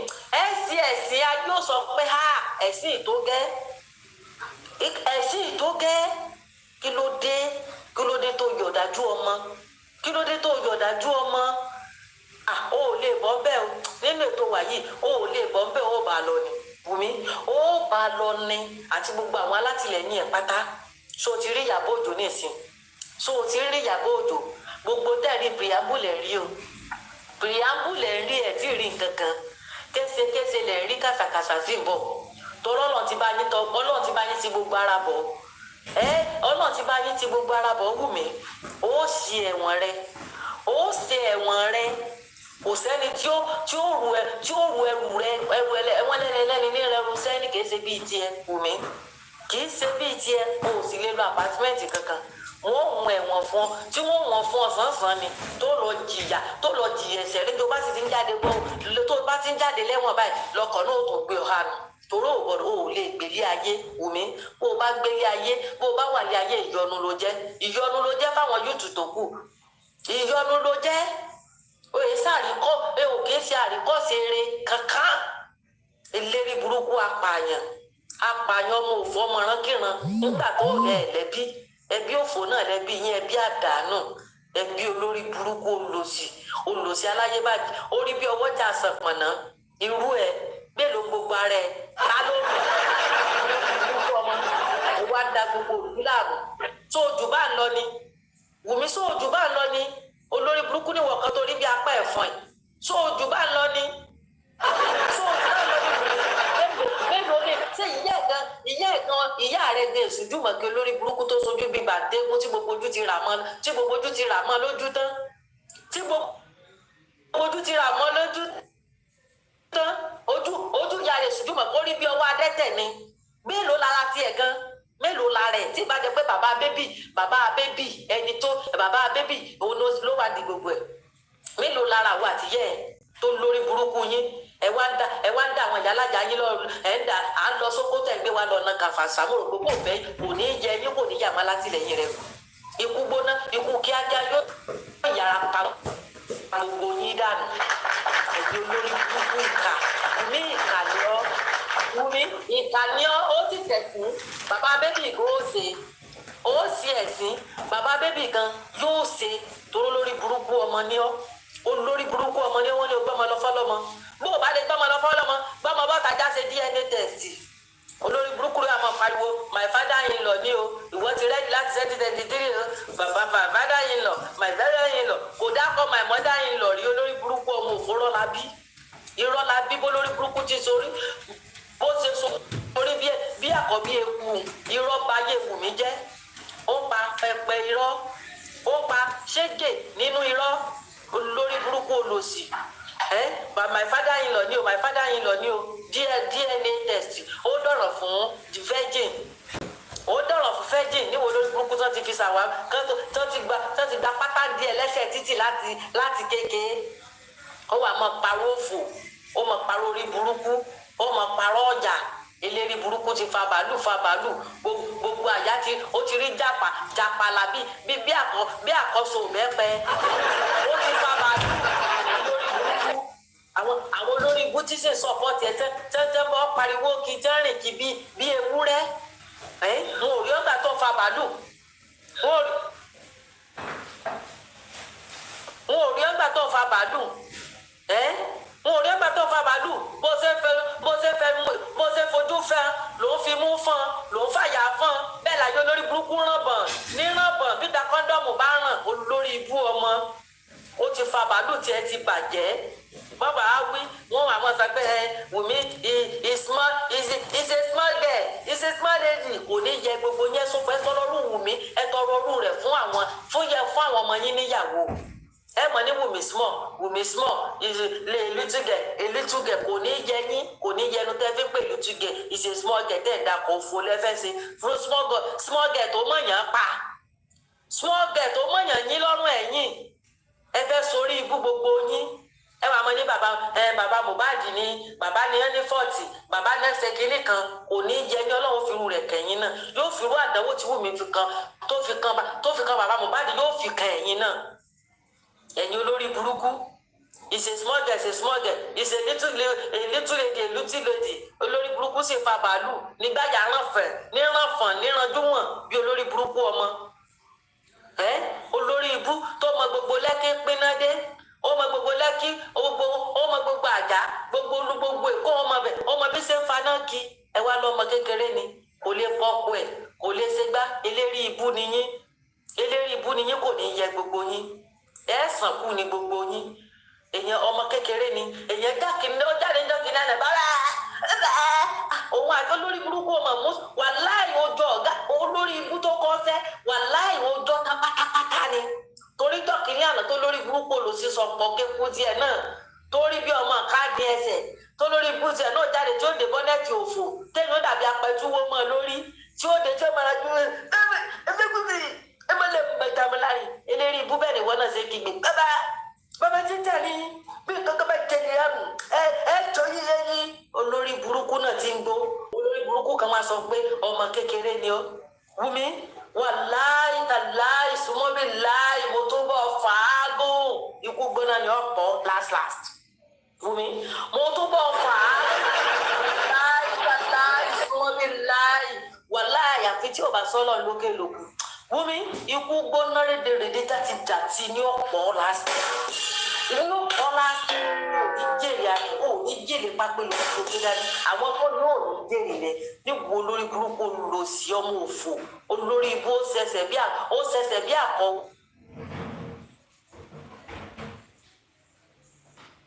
ọmọ àdánwò sọmọ wà nù wọ Wùmí sọmọ ní olórí burúkú ẹlẹ́sẹ̀ bíi igi ìdáná sọmọ nìwọ yìí ìwọ yóò gbọ́dọ̀ gbé ẹsẹ̀ rẹ wọnú ilé èèyàn inú ilé tí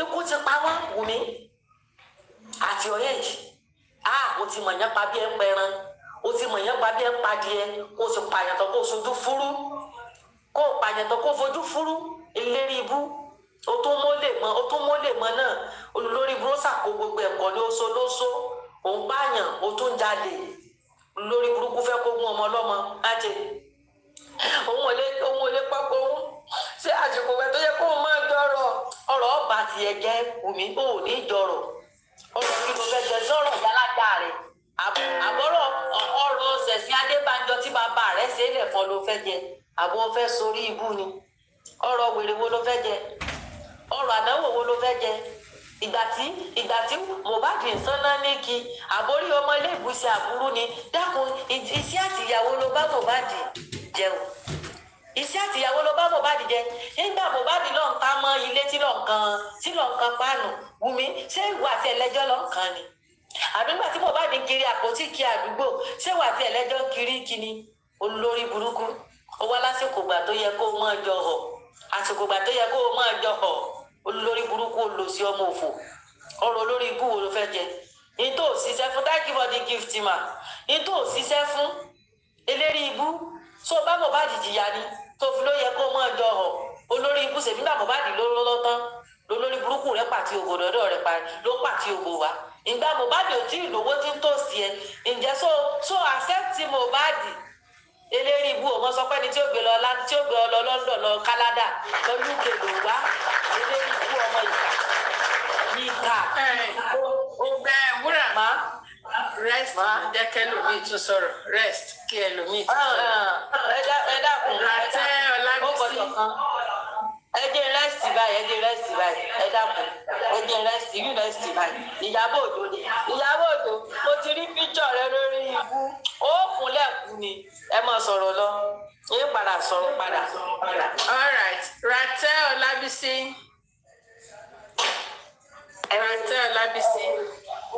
ẹ kálẹ́ o ẹ kálẹ́ ọmọ ológo ẹ kálẹ́ màmá ẹ kálẹ́ ṣẹwà. Gbogbo panelist pátápátá ni mo kí o látòrí sexy mi mọ́mí ìlérí mọ́mí wúrà bùn mi ìyá ọ̀yọ́ kó tó jẹ́ mẹ́ta. ẹ kálẹ́ Ọlábísí ẹ̀rọ mà. Tèmi ẹ kálẹ́ màmá àwọn ọmọ mi kọ o ẹ ṣé mo dúpẹ́ o ẹ kú àdúgbò tí bàbá Mohbad in fact mo láìkì gbogbo bó ṣe ń lọ yìí bó ṣe ń lọ yìí náà dẹ̀ làwa náà ṣe kí ni aganu tiwọ́ gbogbo ìgbà tó bá wu Ìyábọ̀ Òjó kó dá very dark man lóhùn kí wọ́n lọ screen rẹ́kọ̀dù láti bẹ̀rẹ̀ pẹ̀pẹ̀ ìjọ tó ti dá gúùpù sílẹ̀ Ìyábọ̀ Òjó àmọ́ rí ẹ kó ṣe nǹkan kan mo dẹ̀ pariwo títí very dark man má ṣàánú Ìyábọ̀ Òjó tó bá jẹ́ pé wọ́n ló kó sí Ìyábọ̀ Òjó lọ́wọ́ wà láì fùwé àti hàn síta gbogbo àṣírí ẹ̀ tó ní lọ́wọ́ ló máa fi póòsì torí ìdí ìbàjẹ́ òun ló ti ń jẹ ó ní ìdí láti ṣàánú Ìyábọ̀ Òjó torí kò ń ṣèyàn téèyàn ṣàánú.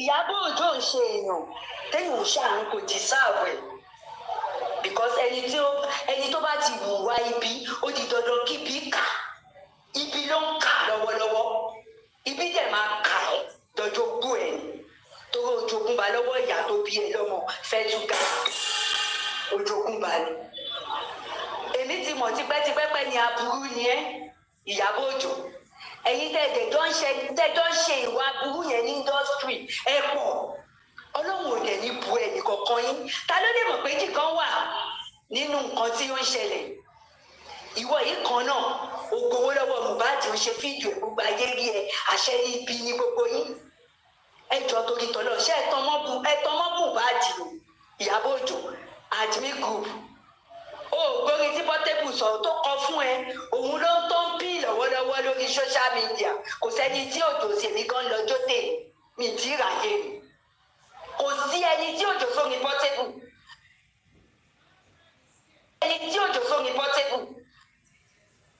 fún ẹ ń bẹ̀ tí ẹ ló ń ṣe tó bá ti pẹ́ téèyàn ti ń gbé bùkà ìjọ kan ṣo báyìí òun nìkan máa ń kárìn o ti ń gbé èbùkà tipẹ́tipẹ́ Ìyábọ̀ Òjó nínú movie industry ní orí social media jọ ṣó o bìlífù wípé ọjà ní social media ní Ìyábọ̀ Òjó tó kọ bìlífù wípé o kàn lè máa ká owó ń bẹ̀ anyhow àwọn owó tó wá ká ń bẹ̀ jọ kí ló fi dè mọ́lẹ̀ ó ń fẹ́ lọ lọ́wọ́ ẹ̀bí abẹ̀bẹ̀ ni tó Ọlọ́run gan mọ̀ Ọlọ́run kò fẹ́ ìwà ibi ẹni ibi ni ẹ́ torí náà Very Dark Man àwa ń gbádùn ẹ o àwa abiyamọ à ń gbádùn ẹ bó ṣe ń lọ jọ má dá Ìyábọ̀ sí àbí kò skip gbogbo ibi tí Ìyábọ̀ bá ti sọ̀rọ̀ a ò fẹ́ o Very Dark Man torí tó bá jẹ́ wípé ìwọ ló kó sọ́wọ́ Ìyábọ̀ lọ́wọ́lọ́wọ́ báyìí á tún fùwé síta ni láì gbó tẹ́nibọ́dì ó máa tún fùwé sí gbogbo àgbáláyé ni torí àwọn yẹn wọ́n ti kí ẹ̀jẹ̀ ojú wọn ẹ̀jẹ̀ ojú wọn mímí ìmọ̀bi tí wọ́n lọ fi pamọ́ sí níbi tí wọ́n dájú dé torí náà jọ Very Dark Man bó ṣe rọra mú lẹ́sẹẹsẹ àwọn yìí tó ń tọ́jú pamọ́ mo mọ̀ wípé torí ọjọ́ iwájú tó máa fi ní èlé ẹ̀dá pátápátá ni tó bá fẹ́ dìnnà yẹn ní tì wá ní èlé ẹ̀dá mo mọ̀ pé àwọn yẹn ló ń tọ́jú tó ọmọ ọgbọ́n yẹn ọmọ àgbàdẹ yẹn pẹ̀lú ọmọ ọgbọ́n yẹn mo mọ̀ pé òun tọ́jú ẹ ṣe mà òun tọ́jú àwọn nǹkan kan pamọ́ torí o ti mọ̀ wípé ní manipulator òun nìyàbọ̀ ó dẹ̀ láwọn ọmọ ogun lẹ́yìn bíbá táyé wọn jọ máa parẹ́ sókun fara o ayé wọn jọ máa parẹ́ síbẹ̀ wo ẹyẹlé ló ń bẹ ẹ̀tàn tẹ́lẹ̀ Ìyábọ̀ Òjó ẹyẹlé ló ń bẹ ẹ̀tàn tẹ́lẹ̀ ṣọlá àwọn adìyẹ máa tẹ̀ báṣabàṣà fún ẹ báyìí tó ní níyì mọ̀ Very Dark Man máa já gbogbo ráǹkì ẹ látòrí èékánná ẹ látòrí imú ẹ désàlẹ̀ èékánná ẹ bó ṣe máa já gbogbo ráǹkì ẹ lẹ́yìn ọ̀kọ̀ọ̀kan yẹn ṣọlí pé ó ti ń ja ṣọlí pé ó níyì mọ̀ ṣọlí báwọn èèyàn ti ń dìde lóríṣiríṣi wọ́n ti ń fún ẹ jẹ pòpòpò wọ́n tẹ̀ sí ẹ lójú bàbàbà ò tí ì rí nǹkan ó ti pẹ́ tó ti ń ṣe Mohbad ti jẹ́ kó yé gbogbo yín pé ó ti pẹ́ tẹ́ ti ń ṣe jọ nítorí tọ́lọ́ ṣó tán mẹ́bí alọ́ba ni tí gbogbo yín wá yọ fọ́ọ̀kì ẹni yọ àké ẹni yọ ṣaláàké ẹni yọ ọ̀bẹ tógún ológun tẹ́ mọ́ bọ́mọ lọ́mọ ṣe jọkọjọ ẹ wá mú àwọn ẹni aburú síta táwa kan ṣe ń gbé sókè àwọn kan ń gbé wálẹ̀ ẹ wá mú bàbá ọlọ́mọ ẹ sọ́dẹ̀ ní yẹpẹrẹ ní pọ́blíkì ṣùgbọ́n lọ́wọ́ ò gbà fún yín torí àwọn kan dúró ti bàbá lọ́ba láti bẹ̀rẹ̀ pẹ̀pẹ̀ ti sílẹ̀ àdéyẹsì àwọn abiyamọ òtítọ́ àwọn abiyamọ àtàtà àwọn abiyamọ tó jẹ́ pé tó bá kọjá fún wọn tó jẹ́ pé tí wọ́n bá fi àwọn ọ̀já wọn pọ́n wọn kò ní yé ìkẹrẹ̀ lẹ́yìn wọn àwọn ló pọn bàbá Mohbad gbogbo bẹ́ẹ̀ ṣe fẹ́ léyìí bàbá yẹn ẹ̀rí báwa kan dúró pé sẹ́ alọ́ba sẹ́ ìwọ làwa tẹ̀lé sẹ́ ó yá máa kà sọ lọ àwa ti ẹ̀gọ́ wà lẹ́yìn ẹ̀ bàbá òde jà wá lẹ́rìí àdèfìṣẹ́jú kan dáńgírèdì bàbá yẹn rí ẹ ṣe ti rí bó ṣe ń lọ yorùbá ọlọ́run ọba ti wá gbágbára fún bàbá ó yá alọ́ba ní sẹ́ bàbá Mohbad ní sẹ́ tí bá ṣe ń gbórúkọ yẹn inú mi máa ń dùn ni always torí mo rí àwọn ẹni rẹ báyìí mo rí àwọn ẹni rẹ tẹ̀lé inú mi máa ń dùn pé mi tẹ̀lé ní sàlàyé mi àwọn ẹni rẹ ni mo bá rìn tí mo bá tó pọ̀ láti bẹ̀rẹ̀ pẹ̀pẹ̀ títí di òní ọlọ́run dẹ̀ máa mú wa dé ibi ọ̀gángán tálákẹ́ èso tá à ń lọ ọlọ́run á mú wa débẹ̀ Ìyábọ̀ Òjó ṣẹ̀ṣẹ̀ bẹ̀rẹ̀ ní ọlọ́run alájẹngbọ̀ ò tí ì rí nǹkan kan ó rí bí yẹ̀yẹ́ ṣe da yẹ̀yẹ́ mú ẹ lọ́wọ́ ó rí bó ṣe ń lọ ó rí bórí social media ní ìsìn wọ́n ti rìsẹ́ẹ̀tì ẹ̀ àwọn kan ti mọ̀ pé ní aburú ni ẹ́ àwọn kan ti lọ́rí padà lẹ́yìn ẹ̀ ṣọlá àwọn tó bá sì kù lẹ́yìn ẹ̀ gbogbo yín ẹjọ́ máa wọlé lóye torí wípé ìkà ni ẹ́ èmi ò rí irú eléyìí o níbi tí aráàta tó tún mọ ọmọ ju ẹni tó lọ́mọ lọ ó wá mú ogún ológun ó fẹ́ dẹ́bi ti àyàkó ó fẹ́ jogún Mohbad láì ṣe wípé o bá wọn tán láì ṣe.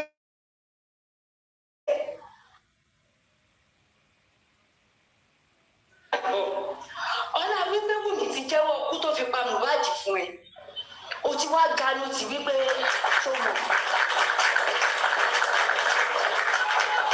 ẹ ṣe máa o ti wá ganu ti Wùmí wípé òótọ́ o ti jẹ́wọ́ fún mi o àwa la ni mò ń bó lókè o àwa la ni CPC o torí wò wọ́n wà lọ́wọ́ wa o àwa la ni gbogbo wọn lọ́wọ́ níta bá wọn sọ ni o ọ̀gbẹ́ni ogún ọkọ ẹ yẹn ṣó ti yí ẹ bóyá tó bá pín sọ́nà mẹ́rin nínú mẹ́rin yẹn ìlà kan ní tiẹ̀ o ṣorí mẹ́ta tó kù àwa gúúpù yẹn la ní o gbogbo yín ti gbà kẹ́ ẹ ti gbà dátì torí wípé ẹ ti mọ̀ pé Wùmí ló pa ẹ ẹ̀ẹ́dẹ̀fẹ̀ jẹ́ káwọn ayé mọ̀ pé Wùmí ló pa gbogbo yín ti wájọ kí ọwọ́ ogún Mohbad pé bá a ṣe máa ṣe nìyẹn tá a bá ti jogun ìlájàyè fún ẹ o ogún Mohbad bá a ṣe máa yọ̀ bẹ́ẹ̀ tí nìyẹn o kò ní ìdí kí bàbá ẹ̀ kó tiẹ̀ pọ́n lá nínú nǹkan o ò rẹ́ sì ti Naira Marley fi dẹ́ ẹ lóhùn ṣọmọ ẹgbẹ́ Naira Marley lọ kóòtù ṣoré sì tó fi jọdá gbogbo yín lóhùn pé bàbá òun ló mú Mohbad wá wájú òun wá sáìn ẹ tí ì rí nǹkankan a máa dójú ẹsẹ̀ a máa débi tí ojú ibi tó ọ̀kankan bí tálákẹ́ ti ń so a máa débẹ̀ Ọlọ́run very dark man ó máa gbé wa débẹ̀ torí mo mọ̀ wípé ó máa padà ṣe nǹkan tó máa bí nínú tó fi máa play gbogbo nǹkan tó skip fún wa torí òní ìjókòó jẹ́ ó máa bẹ́ Ọlọ́run mo mọ̀ ẹ́ débẹ̀.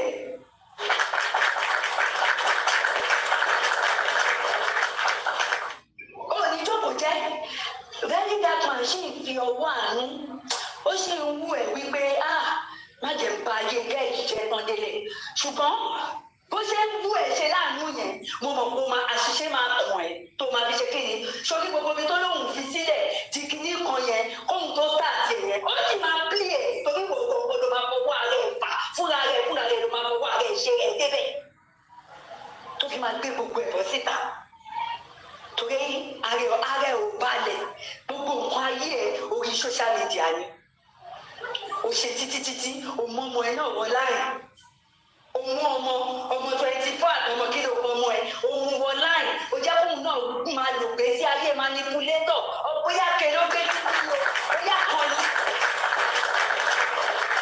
bóyá kéré ó gbé sínú bóyá kan ni àti ẹ̀mọ̀ torí èlò mọ́bi tó ní sí yọ tó tún yọ ẹ́síkà lẹ́yìn èmi ò tí ì rí níbi tó ní sí yọ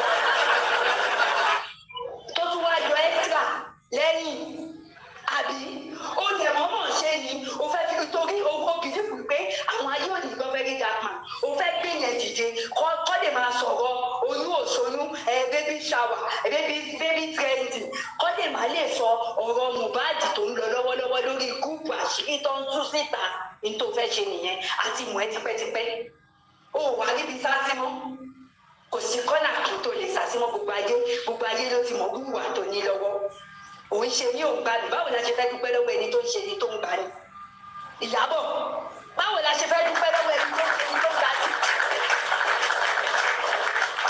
ẹ̀ṣẹ̀ kan ṣo tí bàbá Mohbad dẹ́ṣẹ̀ láyé ẹni kí bàbá oníbàbà dákẹ́ ṣé bàbá tó rẹ́jẹ̀ nínú ilé nígbà tó gbẹ̀yìn kùlé wọlé ṣé wọ́n gọ̀ yìí bójú ọ̀tá mi náà ní irú ẹ̀ ṣẹlẹ̀ sí tí mo rẹ́jẹ̀ níbi ibi tẹ́mi àtọmọ mi ti jọ sọ̀rọ̀ á sì máa ṣe mí bákan wípé kí ló lè fa ẹ̀jẹ̀ yìí tí orí ò bá yí díẹ̀ ló máa kù bàbá yẹn jẹ́ ẹni tó lọ́kàn ni kí ni á sì máa ṣe wọ́n bákan wípé mo mà rẹ́jẹ̀ nílé ṣọ́gbọ́n mo mi pa ni ṣọ́ṣẹ́ lọ́rùn ni ṣọ́la nǹkan mọ́ lórí ni ó sì máa ṣe bàbá mi bẹ́ẹ̀ ẹ wá ní kí bàbá gbẹnu dákẹ́ lọ́nà wo kọ́ gbẹnu dákẹ́ lọ́nà wo because I don't get it. Ìtọ́ máa fi ṣẹ̀yìn ni wípé ó lọ gáàtì interview. Ibẹ̀ yẹn ni bàbá ti ṣẹ̀yìn. Ẹ torí bàbá lọ dá gúúpù sílẹ̀ ẹ̀ ní jèrè ẹ̀ ní gbádùn. Tọmọtọmọ yín ẹ̀ ní jèrè. Irú aburú tó kan bàbá Mohbad ló kán ìlẹ̀yọ̀ kọ̀ọ̀kan torí ìkà ni. Ìkà ni ìkà òjẹ̀jẹ̀ ṣe tiẹ̀ bẹ́ẹ̀. Ọmọ ẹ fò lásán ṣe kó fọwọ́ gbà pé ẹ kó má yí ti oyún o kó rọra máa jó ó kọ́ jò lásán irú ẹ̀ ló wá sọ̀rọ̀ sí bàbá Mohbad pé kó gbẹnu dákẹ́ lọ́nà wo Ọlọ́run dẹ̀ ti dojú àpá gbogbo yín bolẹ̀. Fọláṣadé gan ti bọ́ sí tó ti ń sọ̀rọ̀ sókè. Mohbad ti ń fún gbogbo yín lẹ́gba. Ẹ máa sọ̀rọ̀. Ẹ ní sọ kí ni? Ẹ máa sọ̀rọ̀ jọ. Tẹ́lí Dàpọ̀nù ti sọ fún yín. Ẹ lọ screen rẹ́kọ̀dù gbogbo gúùpù yàwá látòkè tó fi dé sálẹ̀ pẹ́pẹ́pẹ́. A máa gbọ́ kankan. A máa rí kẹ́ ṣe kankan. A máa ń dúró, a máa ń retí. A máa ń retí. Ẹ screen rẹ́kọ̀dù náà. Àbí ṣé tí ń tún ìṣọ́ ti ọmọ orí odó bọ́yìn létí gbọ́ nǹkan tí very dark man ló sọ ni. Ẹ lọ sí rẹ́kọ̀dù gúúpù láti jọ́ tẹ̀ ti dálẹ̀ rẹ̀.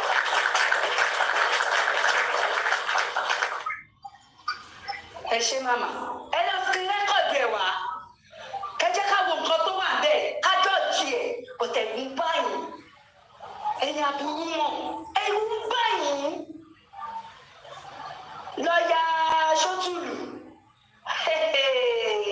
Ok, ìwọ náà wà ní àwọn tó wà ní gúúpù yẹn lawyers. Ok, ẹ̀yin náà wà ní àwọn social media lawyer. Wọ́n ti gbowó fún yín abájọ ẹ wá ń kí oríkì ìyá Mohbad is a good mother, is a silent member, is a kíní kan, is a kíní kan.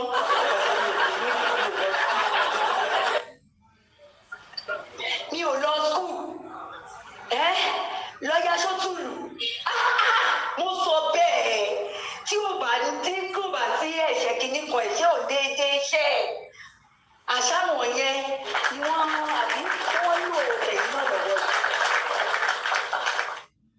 Lọ́yà Ṣótùlù ṣe bóbìnrin lẹ́yìn ṣẹ́yìn náà ti pọ́n jáde nínú gúúpù wọn ni ṣọ́ ní òwò yín lọ́wọ́ ni màmá kí ló wá ṣẹlẹ̀ kẹ́kọ̀ọ́ bìlífù wípé kẹ́kọ̀ọ́ sáfù èèyàn kẹ́ má sáfù aráàlú. Èèyàn lẹ́yìn wá sáàbù nígbà tẹ́ lọ gba óòtì ní ibi tẹ́ ẹ ti kọ́ṣẹ́ yìí. Ìgbà tẹ́ lọ búra ṣé bùrẹ̀ èké lẹ lọ búra fún ìlú bẹ́ẹ̀. Ṣé bẹ́ẹ̀ sọ wípé iṣẹ́ yín ẹ máa ṣòtítọ́ tẹ ẹnu ọwọ́ báyìí pé ẹ máa ṣòtítọ́ kò máa sọ́títọ́ nínú tẹ́ẹ̀sọ̀ ẹ̀ wá gbà wá ni kò sọ́títọ́ nínú tẹ́ẹ̀sọ̀.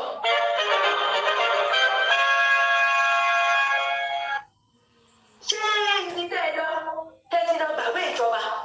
Ókè irọ́ lẹ sọ fún wọn pé ẹ fẹ́ máa pa kiri ìlú bẹ́ẹ̀ torí ẹ̀yin gangan ẹ ti bà reputation yín jẹ́ torí tó bá sọ lọ sọ́bọ̀ ní ìsìn wọn á ní corona inquest tá a ṣe fọ́dún méjì lọ́ọ̀yà Ṣótùlù odò owó ẹ̀ bolẹ̀ nítorí àwọn Ìyábọ̀ Òjó wọn ti gbówó lọ fún wọn.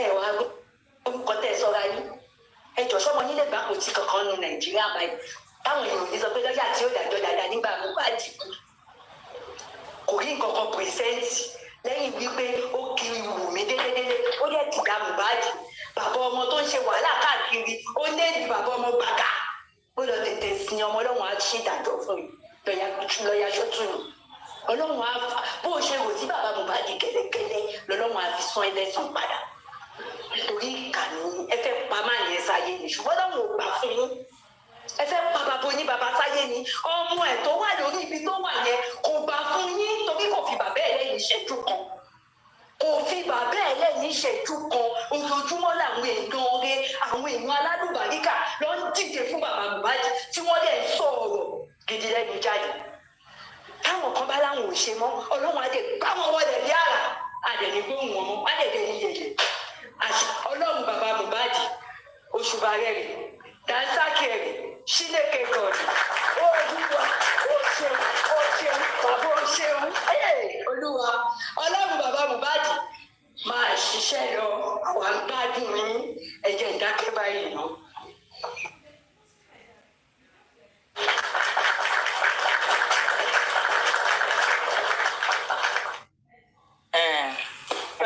Thank you so much. Thank you so much, Olabisi Omologo. Mo fẹ́ ṣípìn kankan ma ẹ ṣe ma God bless you ma. Ṣeré justice yìí àwọn aládẹ kan wò pé bóyá ó máa pẹ́ ká tó gbà àbí nǹkan kan ṣé mo pé a ti gba justice ṣá ẹbí mi pé in what way ṣé mo pé nínú coven group wọn yẹn wọ́n sọ pé nurse will take the fall wọ́n ní the nurse will take the fall meanwhile Ọlọ́run tó ń ṣe bẹ́ẹ̀ nídìí àròkò ìkúrò ń bẹ̀ nọ́ọ̀sì lẹ́ni ó fẹ́ take fall meanwhile a mọ̀ pé Ìyábọ̀ Òjó ṣẹ̀pẹ̀tẹ̀rì òun ló máa take fall òun fún Wùmí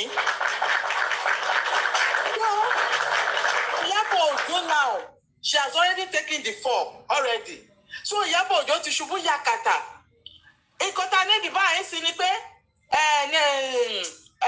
VDM should continue exposing them more and more. Kó máa expose wọn títí àti mọ̀ pé Wùnmí ló pa Mohbad. But kó wá expose wọn dáadáa kó lè mọ̀ pé yes, ẹni tó pa Mohbad lélẹ̀. But ẹni tó take fall ẹ̀ ní, which is Iyabo Ojo. Iyabo Ojo. Thank you, ma. Iyabo Ojo plan tó ní ni pé Wùnmí láíláí Wùnmí you can never go to jail. Wùnmí will never ṣe kinní kan. Ó cover ó block justice yẹn títí. But now kí ló ń ṣẹlẹ̀ báyìí sí? She will be the one to take the fall because báyìí sí Iyabo Ojo has turned to a criminal. Ìgbà tó bá yá tó bá máa gbé wanted lé lórí wanted tó yẹ kó gbé sórí Wùnmí àbí kó jẹ́ pé kí Wùnmí kó máa jó sopí nínú ẹ̀wọ̀n. Iyabo Ojo ló máa padà jó sopí yẹn nínú ẹ̀wọ̀n. Iyabo Ojo gógógógó òun ló máa padà jẹyà yẹn. So Iyabo Ojo she has become a sacrificial lamb for blocking the justice, for aiding and abiding the justice. So Ọlọ́run ti wá mú pé òun gangan ló máa take it for yẹn. So and she's going down. She has already gone go down the rail now, but she will still go down below more and more as time goes on. So now ọwọ́ wa ti tẹ ìkan nínú wọn lára àwọn criminal tó mú tó cover up fún àwọn tó pààyàn. Òun ni Iyabo Ojo ọwọ́ wa ti tẹ olè. Wọ́n ti mú olè. A ti mú àwọn agbanipa aya assassin. Òun dẹ̀ ni Iyabo Ojo ni aya assassin tá mú báyìí sí tó jẹ́ pé oúnjẹ lọ́wọ́lọ́wọ́ báyìí sí tá bá fẹ́ sọ pé pé ta ló pa Mohbad o. Iyabo Ojo ó pẹ̀lú ẹni tó cover up fún àwọn tó pa Mohbad torí pé ó mọ ikú tó pa Mohbad. Ó dẹ̀ mẹ́ni tó pa Mohbad. So Iyabo Ojo is going down on behalf of Wunmi. Congratulations to us. Thank you, ma.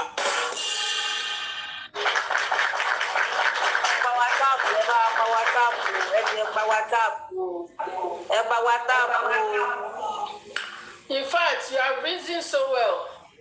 Òótọ́ ni Iyabo Ojo òun ló go down. Ó ti take fall fún Wùnmí. Ìyẹn náà ò bad. Ṣebí Wùnmí gbé yẹ́ sílé. Wùnmí gbé yẹ́ sílé náà ó tọ́jú yẹ́ pamọ́. Ó wá forí Iyabo fi fágbọn. Nǹkan tó dáná nìyẹn. Blood of Jesus ṣe kálẹ̀ o. Ẹjọ́ má bínú ọ̀gá wa ẹjọ́ má bínú ṣé ẹ̀yin ò rí wípé Wùnmí ó ní làákàyè Iyabo Ojo lọ lójó gbèjẹ ti ẹ̀ pamọ́ tó tí Iyabo Ojo síta. Ọ̀fọ̀ nǹkan tí Iyabo Ojo máa jẹ ló pa náà àtẹnujẹ ló pa Iyabo Ojo ó fẹ́ gbẹ́sẹ̀ lówó Mohbad owó Mohbad tó wà lọ́wọ́ pọ̀ lóhùn sí tíyẹn lọ fi ṣe show ní UK Iyabo Ojo àtọkọ ẹ̀ ó gbẹ́sẹ̀ lé. Ó ti mọ̀ pé Wùnmí máa cast òun tìtorí ẹ̀ ló ṣe ń pọn Wùnmí ó dẹ̀ ti jábọ́ ń sìn Wùnmí ti detach kúrò lára Iyabo ayé àwọn méjèèjì ti bàjẹ́. Blood of Jesus ẹ kalẹ̀ o. At the end of the day ẹ sì máa gbọ́ pé Iyabo Ojo máa ní ìwọ lórí burúkú voice note ẹ sì máa jáde pé ìwọ lórí burúkú ọmọ yàrá ìgbà tó fi tiẹ̀ kó bá ọ àìgbà tó fi tiẹ̀ bá yóò jẹ́ ó sì máa jáde voice note ẹ sì máa jáde. Exactly. Ẹ kalẹ́ mà. Ẹ kalẹ́ mà. Ẹ kalẹ́ mà. My beautiful mama. Ẹ ra mà. Ẹ kú gbogbo gbà wá o. Àwa lá máa wá yìí lá máa bára bá wa lọ. Nǹkan kò ní ṣẹ̀mí yín. Ayọ̀ lá máa bá yín. Ilé àtọ̀nà yín. Ọlọ́run á dì mú. Gbogbo èso tó tara yín jáde. Àti tàwa náà. Ibi kankan ò ní ṣẹlẹ̀ sẹ́nikẹ́ni nínú gbogbo wa. Tọmọtọmọ. Agbára Ọlọ́run. Nígbà àdúró ti bàbá lọ́ba. Wọn ò ní dúró tì wọ́n rú eléyìí. Tó bá máa dúró tì wá á máa ṣe nǹkan rere. Táwọn máa kọ́lé mọ́lé, a máa ṣèyàwó fún ọmọ wa, táwọn máa gbéyàwó fún ọmọ wa. Àwọn ọmọ wọn nínú ìnáko Wùnmí o. Lágbára Ọlọ́run ní ṣàgbákò Iyabo. Àwọn ọmọ wọn ní ṣàgbákò Iyabo Ojo. Òní ṣàgbákò Láti. Òní ṣàgbákò gbogbo àwọn elépè ayé. Lágbára Ọlọ́run ẹ lẹ́mà.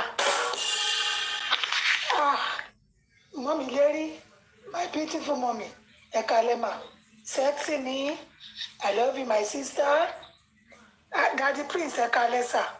Ìyá tèmi, my beautiful mommy ẹ káalẹ́ mà. Sister Lábísí ọmọ ológo, Tuálé ọ̀gá mi.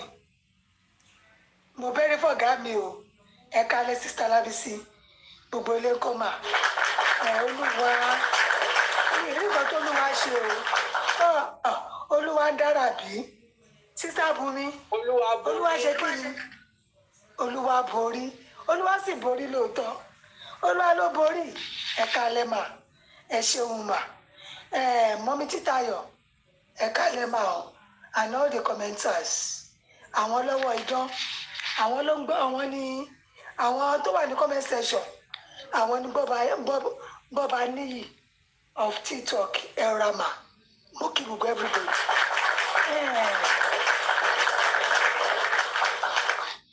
Àní sọ̀rọ̀ tó lágbára lọ. Ibi tí wọ́n fojú sí. Ọ̀nà ògbà. Mọ́mí kan fi ẹjọ́ ẹja lórí burúkú ẹja sí kànáà ẹjọ́ ìyáláyà rẹ̀ pọ̀ kọ́sàn tí wọ́n sórí ẹ̀ burú sí Ìyábọ̀ tó ṣe wọnú ó sàn kú ni. Kálẹ́lẹ́yìn ṣé ó ṣe èrè ni ṣé ó jáwọ́ gbó wá ni wàhálà ò ní dìde mọ́ láyé bó ṣe lọ́lẹ̀ yẹn ò ní gbérí mọ́ inú gbólógó máa gbé láyé inú kùtọ̀ ọ̀gún ìlú máa ń kí kankan ti máa sọ ṣé mo bẹ́ẹ̀ sọ̀rọ̀ ní táwọn kò lọ ẹ lọ́yọ̀ọ́ àṣìírí wèrè gbígbẹ Ìyábọ̀ nù o Ìyábọ̀ nìyẹn tàbí Wùnmí àwọn ni máa ń rìn kiri bí òkú wọn máa ń rìn kiri bí òkú tí ò dúró gbaṣọ àwọn wèrè ṣé tí ibi tí wọ́n fojú sí ọ̀nà ògùn abẹ lọ wọ́n rò pé bàbá Mohbad wọ́n rò pé wọ́n ti papọ̀ mo tún fẹ́ kí ẹ bá mi dúpẹ́ lọ́wọ́ Ọlọ́run lónìí mo rí ọ̀rẹ́ mi kan jẹ́ pé ó máa bá mi ágì lórí ọ̀rọ̀ yìí ni o tí màá ti ń sọ̀rọ̀ yìí fún pé bàbá yóò jẹ̀bi á ní kóra mi síwájú ṣùgbọ́n lónìí òun fẹ́ lọ sọ fún pé ràtẹ́ lòun pé VDM pé bọ̀ sí ibò ni ó ní gbogbo nǹkan tí VDM sọ ó ló jẹ́ kójú òun ṣe wàhálà pé òun á rántí pé ọ̀rẹ́ òun kan dẹ̀ máa ń sọ̀rọ̀ yìí o pé bẹ́ẹ̀ tí ó máa ń sọ fún pé kí ni bàbá tí wọ́n ní lọ sí ọmọ ẹ̀ ọmọ tí ò tí kù tí wọ́n mú ní mo láwọn wèrè yìí àwọn mo ní ṣọgbọ́n nípa group àdìmí ó lóun gbọ́ ó ní gbogbo ẹ̀ lòun gbọ́ ó ní òun mọ̀ pé Ìyábọ̀ burú tó bẹ́ẹ̀ yẹn àlọ́ ṣàlàyé kọjá nǹkan tẹ̀mí gangan mọ̀ ó ní VDM lòun tẹ̀lé sí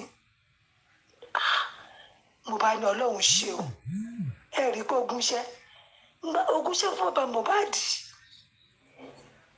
ogúnṣẹ́ fún wọn ni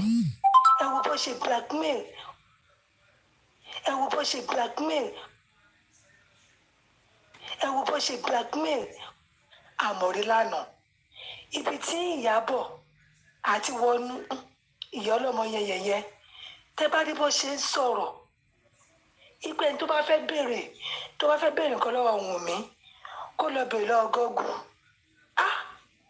mo ní àwọn kíní burúkú yìí ẹ̀rọ bó ṣe fi ra wọn kọ́ lóhùn mo wá wo wọnú yẹn ẹnu wọnú ó ti ya dé orí ẹ̀ mo ní àbájọ tí Láre Tẹríba lè dànù eléyìí ò gbọdọ̀ báyọ̀ gbélé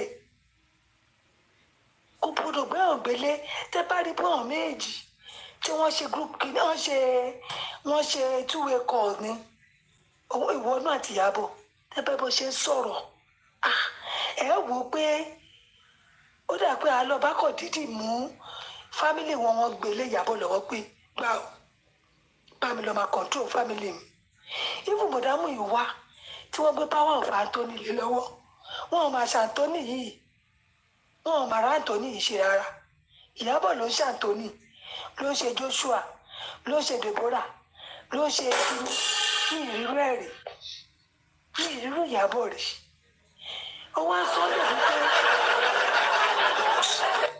bẹ́ẹ̀ ló sọ pé ẹni tó bá fẹ́ ìwọ̀n mi ò ní ọ̀rọ̀ bá anybody sọ ẹni tó bá fẹ́ bẹ̀rẹ̀ nǹkan lọ́wọ́ mi kó lọ bèèrè lọ Gọ́gù lẹ́ni tí ọkọ ẹ̀ kú sí ojú ẹ̀ báyìí èrò ayé bẹ́ẹ̀ ṣùgbọ́n ẹ rí pé wọ́n pípù yìí wọ́n ti gbéra wọn ọ̀gá kọjá gbogbo ayé ṣùgbọ́n mo tún fi ilé ìtúdúpẹ́ lọ́wọ́ Ṣótùlù torí tí Ṣótùlù ò bá dá ẹjọ́ burúkú tó dá yẹn ẹjọ́ tí wọ́n ti sọ fún wọn tó ti gbé kalẹ̀ láti 2023 ẹjọ́ tí wọ́n ti sọ nínú group admin wọn ní pé nọ́ọ̀sì ló máa go down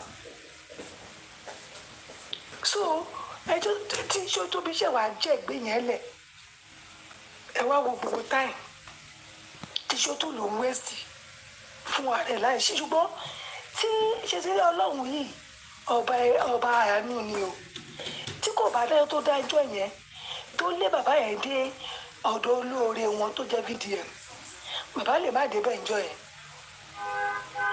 kò tí ì yé yín tí ó bá dẹ̀ jẹ́ bó ṣe dá ẹjọ́ yẹn ni pẹ̀lú passion tí bàbá yẹn ṣe lọ́dọ̀ VDM tí VDM lè fi sọ pé bàbá yẹn sunkún ṣe bàbá àwọn èèyàn lè má consider bàbá yẹn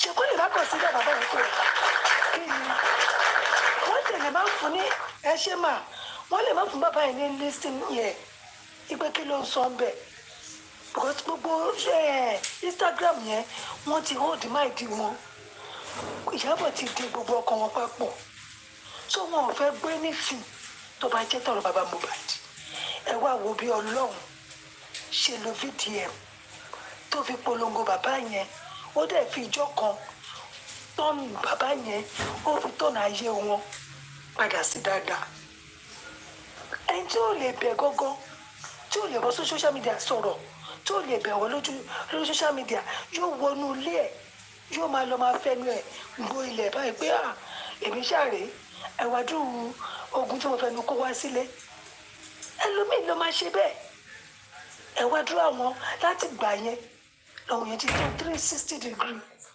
sí bàbá yẹn màámi Rich Grace máa ń sọ̀rọ̀ yẹn tá a bá lọ ṣe prayer lọ́dọ̀ wọn tá a lọ ṣe prayer ní ìjọ prayer hour sí wa màmá yẹn máa ń sọ wípé a máa gba justice ọ̀rọ̀ nǹkan tí Ṣótóbi sọ ẹ ṣe mà ipe kò ní nǹkan tí Ṣótóbi sọ kò ní nǹkan ṣe nínú nǹkan tọ́lọ́hún ò ṣe pé kò ní pé kí ló dá kọ́kàn wá sókè màmá yẹn máa ń sọ̀rọ̀ ọ̀rọ̀ wọn dẹ̀ máa ń fún mi ó tún máa ń bù sí ìgbàgbọ́ mi ó máa jẹ́ kọ́kàn mi tún le torí ìrẹ̀wẹ̀sì máa ń mú mi gbà mí tí bá wo ìdíwì tó fi halẹ̀ mọ́wọ́n èèyàn kí pé ẹ̀rù bà mí bí pé mo fẹ́ sá padà nù ṣùgbọ́n the first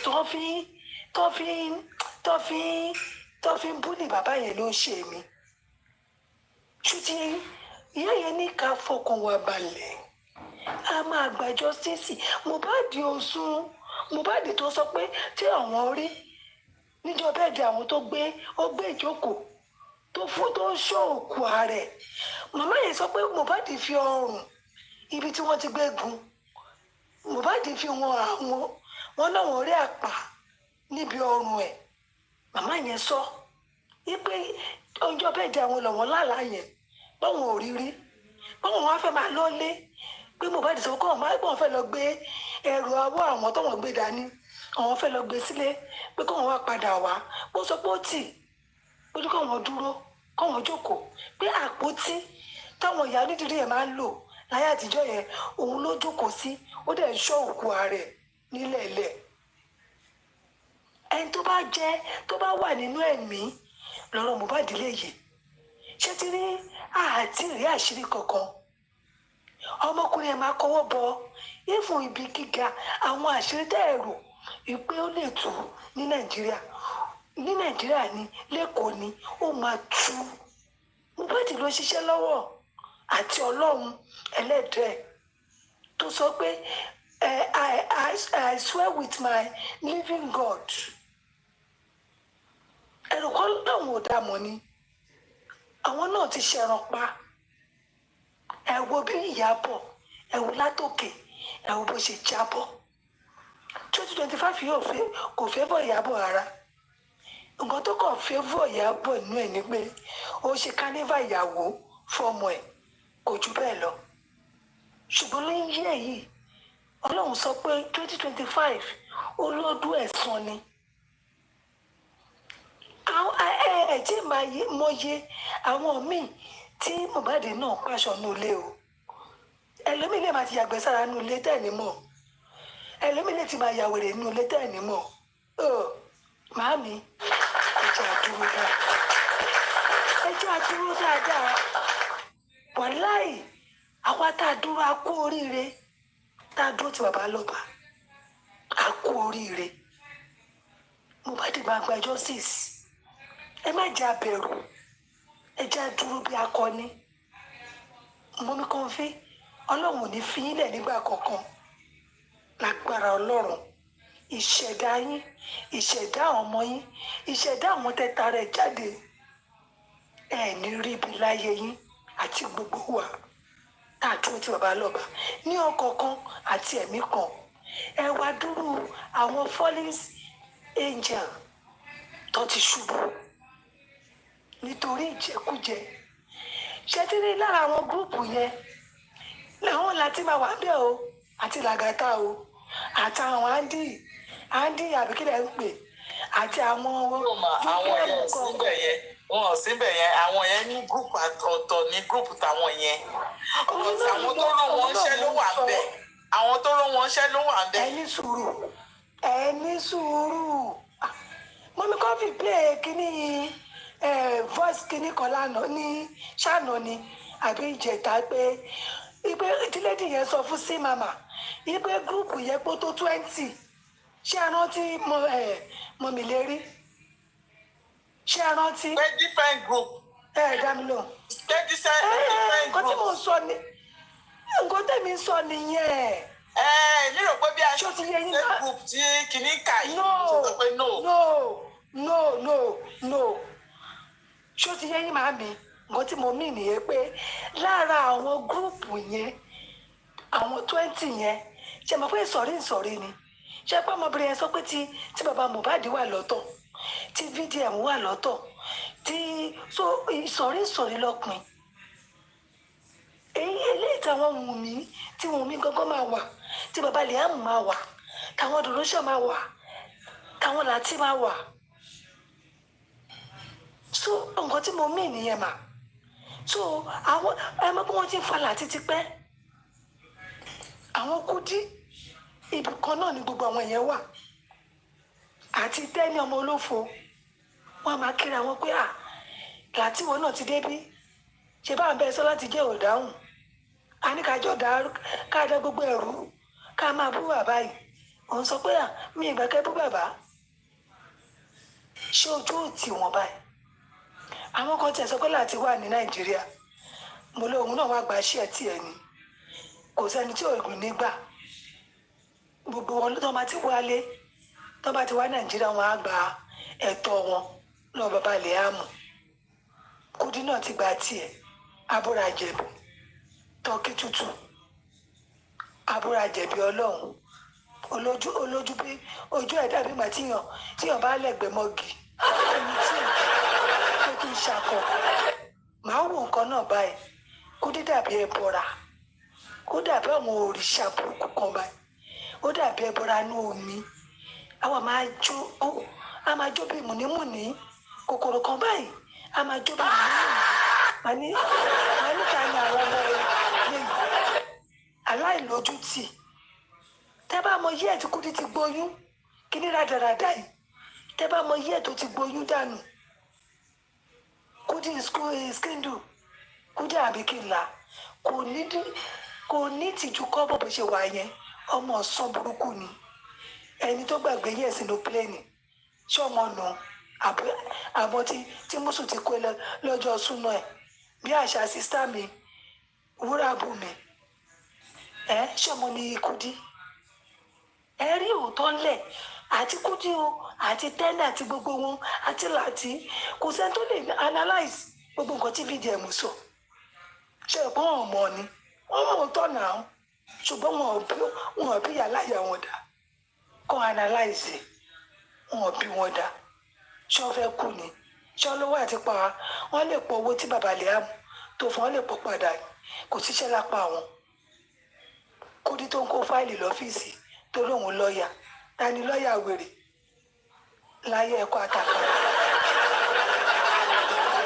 màá wo nǹkan náà báyìí Kúdí jọra ẹ̀ lójú a máa sọ̀rọ̀ bíi pé Ọlọ́run ti gbà fún tán kò sẹ́ni tó dàbí ẹ̀ máa wò báyìí kò sí ẹ̀tọ́ láàrin Kúdí àti Àgàtọ̀lé ọmọ ìyá kan náà ni wọ́n ọmọ ìyá kan náà ni wọ́n àwọn ṣòbòlá bàṣà àwọn olóṣì àwọn olórí burúkú dédé ẹjọ́ màjáre màmí ẹ wò ó ẹ lọ fọkàn balẹ̀ o ẹ lọ fọkàn balẹ̀ ẹ ti lójú wa báyìí àmọ́ àgbà justice nǹkan kan lẹ́mìí ẹnikẹ́ni inú wa ṣe àti bàbá lọ́ba àdúró gidigba kò sí ìwọ̀n tó lè ṣe ẹnikẹ́ni nínú wa lágbára Ọlọ́run ẹ ṣé mo dúpẹ́ mà thank you very much ma God bless you. ẹ ṣé ma ẹ ṣé o gbogbo. Thank you so much, blood of Jesus. ẹ ṣé gan-an. Omi títa yẹ kalẹ́ mà. mi ì sọ pé láti lọ Nàìjíríà jàre ìjẹta tó jáde àbí ìjẹrin ó kíní stúdíò ẹ ló wà stúdíò wórópè ẹ tó ti máa ń ṣe kíní show ibẹ̀ ló wà ló jóná lójú ó wá dúdú ṣé kí ni wọ́n ti wọ́n fẹ́ Sneaky Beauty ẹ bá mi polówó Sneaky Beauty ṣé kò ló wọ́n ti gbàṣẹ́ lọ́wọ́ ó wá rò wọ́n ti gbàṣẹ́ lọ́wọ́ ẹ̀. àti ìrànlọ́ sí àwọn sponsor wọn ti ká wọn.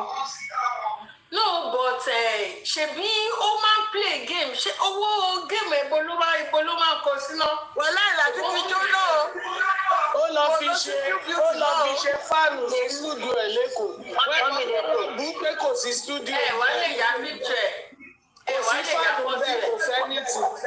ọ̀gá wa ya fọ́tò. ẹ jẹ́ gbé yín débẹ̀ Sneaky Beauty yìí dára ọ̀gáníìkì yìí dára olórí burúkú. ọ̀gá lẹ jẹ́ Sneaky Beauty lálẹ́ jẹ́ Sneaky Beauty ọ̀gáníìkì yìí dára olórí burúkú àbí bí ìsàlẹ̀ pọ́ọ̀tì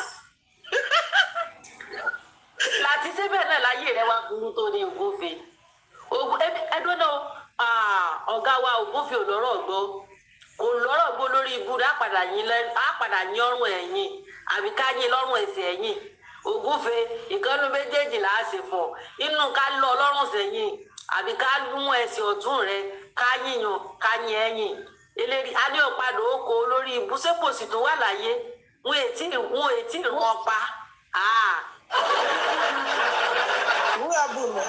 wúyàbùnmi wọ́n nígbà tó jáde táwọn fáàní ẹ̀ rí wọ́n ló wá ní àbọ̀dálà tí kí ló ń ṣe wọ́n ní mọ́síkì ni mọ́síkì ẹ ṣé ẹ̀yin tẹ béèrè mi mọ́síkì ni ẹ ṣeun ẹ ṣé tẹ́ ẹ fi mí sílẹ̀. irọ́ ni ò ṣé ó sọ pé òun síkì ni nǹkan tó lọ bá bẹ́ẹ̀ Nàìjíríà tẹ́lẹ̀ yìí máa dá lára yóò má wò pé Nàìjíríà kẹ̀. irọ́ ni ó síkì ni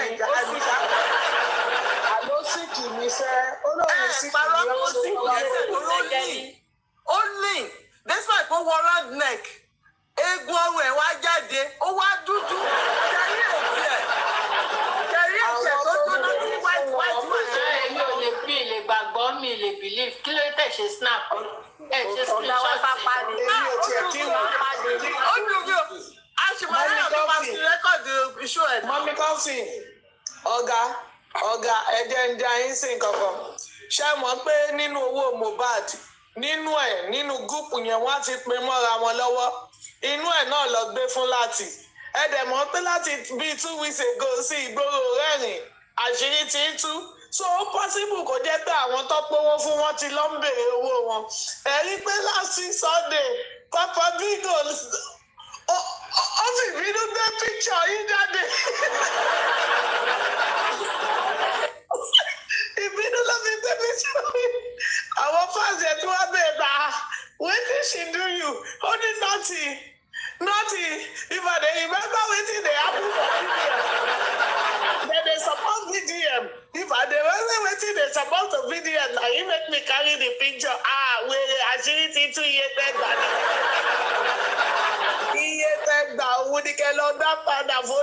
àṣírí yìí ti tú ṣẹ́rí group number 48 làwọn wà gbogbo owó tó ń gbà lọ́ọ́ máa gbà padà gbogbo owó Mohbad tó pín kiri tẹ́mì owó tó fi ra góòdù owó Mohbad ó máa dá padà aláṣírí gbogbo yìí ti tú ẹ̀ tí rí kankan. wèrè ti wọlé sí ó ti wọlé Papa Bingo ó ti wọlé sí. ó wọlé ni àwọn ọ̀gá ẹ̀ làwà ń bí ẹni pàṣẹ ìdárúkọ ẹ̀ ni àwọn ọ̀gá ẹ̀ làwà ń bí kò ní wọlé kẹ̀. Ṣé mọ́mí kọ́fì wá kéré nu ayé ni ọ̀gá àwọn ọ̀gá kò ní wá wò wá kẹ̀ kí ló fi kú nígbà tá àṣírí ti tú lókè ọ̀run àṣírí ti tú lókè ọ̀run. Papa Bingo how far. Mo tún jẹ́ you know your pay master pay your mọ́mí kọ́fì mo tún jẹ́ ẹ̀sìn o ẹjọ́ máa ẹ fún mi 1 second ma mọ́mí kọ́fì mo tún guest o àgbọn yẹn ti mute ma mo tún guest o nǹkan tí ò ṣe lo kọ́tì yẹn mọ́. ẹ jẹ́ kí ẹ dúró náà ẹ jẹ́ kí mọ́mí Títayọ̀ sọ̀rọ̀ tó bá sọ̀rọ̀ tó okay ma mọ́mí Títayọ̀. a máa gist generally tílẹ̀ ò bá tí ì ṣe tílẹ̀ ò bá. ó wà òkè ẹ má bínú ẹ ò pé mi ò kì í pẹ́ so mo lè enjoy ẹ̀ but mo fẹ́ kí ẹ jẹ́ n bẹ̀rẹ̀ látọ̀dọ̀ our big boss Sister Comfy ẹ káalẹ́ ẹ kúṣẹ́ takuntakun obìnrin takuntakun obìnrin bí ọkùnrin Olúwa wà pẹ̀lú yín á túbọ̀ bá wa ró yín lágbára gbogbo anybody tó bá gbógun tì yín ogun ọ̀run á kọjú ìjà sí wọn agbára Jésù gbogbo ibi tó bá ti dárúkọ yín báyìí Holy Spirit ló máa bá yín dáhùn ibi tó bá ti dárúkọ yín o gbogbo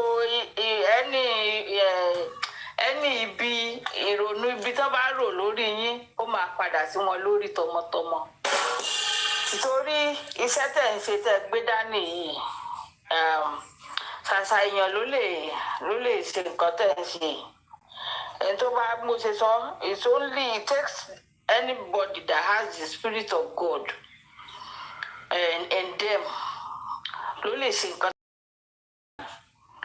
You know, you've never relent. Àwọn ọmọ yín náà wá pàdé aláàánú. You will call one person, 100 people will answer you in the mighty name of Jesus. Ojú òní ti gbogbo wa lágbára Ọlọ́run. Sexy me, our head prefect. I greet you, my sister. Thank you, ma'am. Mọ́mí ìlérí ẹ ṣé gan ni mà ẹ kú gbogbo ìgbà látàárọ̀ kò ní rẹ̀ yín kò ní sú yín mà. Ọlá àbí mọ́mí Ọlá ṣé Daddy Prince nìyẹn? I'm not sure. I'm not with my glasses, I'm sorry. Ẹ kalẹ́ sà tó bá yẹ pé ẹ̀yin ló wò. Àwọn náà ni. Àwọn ni. All right, sir. Ẹ ṣé gan ni. Okay, sir. Thank you for always being with us. We appreciate you, sir. My sister, blood of Jesus. God bless you. Thank you so much. Yeah, Johnny. Ẹ ṣé ẹ kalẹ́ akú gbogbo. Ẹjọ́ ta ló lè create space fún wa fún mi Àríkà àti send me látàárọ̀. Àwọn àwúrà bùnmi tí a ti ká ní pé mo wà a bit younger ni. I will have come to learn some how to abuse people because mo ti fẹ́ rẹ́rìn kú bọ̀. God bless you. We are enjoying you. Olúwa wà pẹ̀lú gbogbo wa. Ṣé mo ti kí gbogbo wa tán báyìí? Ẹ jọ̀ọ́ ta ni ṣé mo ti kí gbogbo everybody tán mi fẹ́ kí everybody àwọn commenters mọ́mí wa ọmọ ológo ẹ ṣé gan Facebook gan gbẹ̀yìn àwọn àlọ́ làwọn commenters ẹ̀yin gangan ni ẹ̀yin gangan àwọn Facebook tó ń gbà ní sí gbogbo àlọ́ Facebook members nínú gbogbo wa a kú àtìlẹ́yìn bàbá Mohbad ọmọ ogun ní gbogbo wa Olúwa ṣeun, and nǹkan tá à ń fẹ́ yà máa gbà, we are going to get justice for Mohbad, for Baba Mohbad, and for all of us generally in Nigeria. Because that's why we are all working so hard and not tired. Something happened.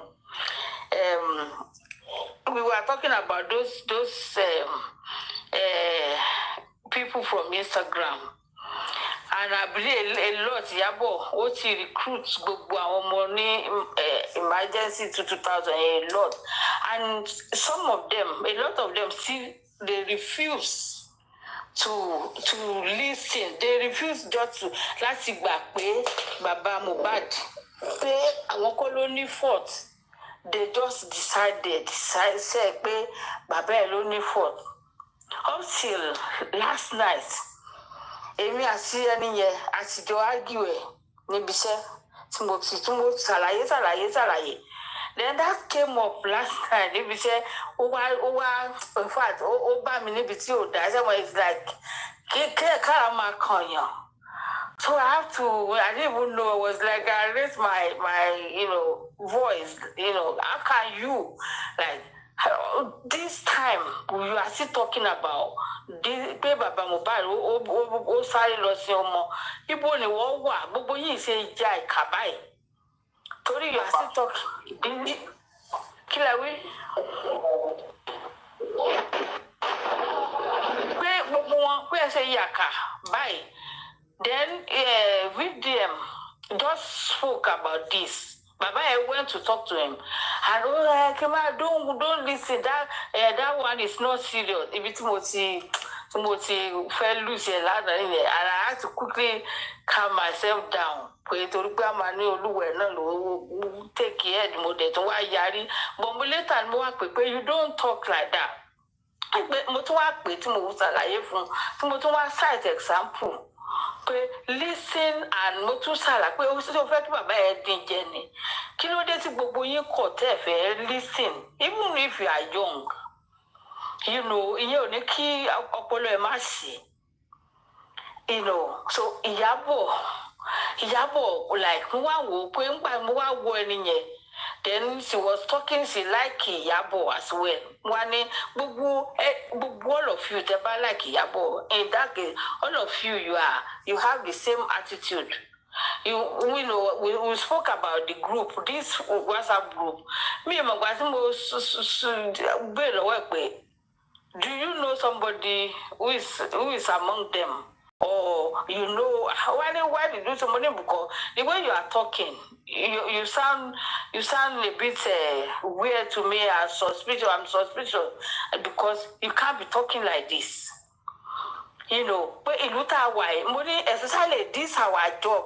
If it's a speciality, especially when you know that woman ni amakoko mu. You don't like our profession.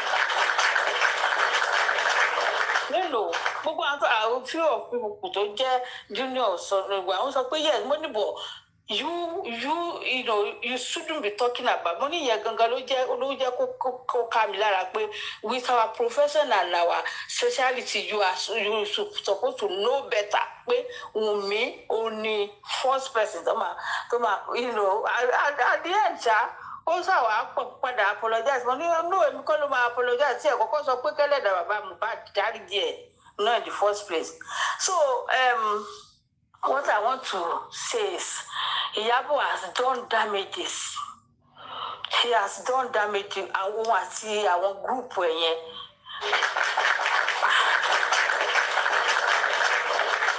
it's only God that can sort Iyabo out and all of them that were not going yet.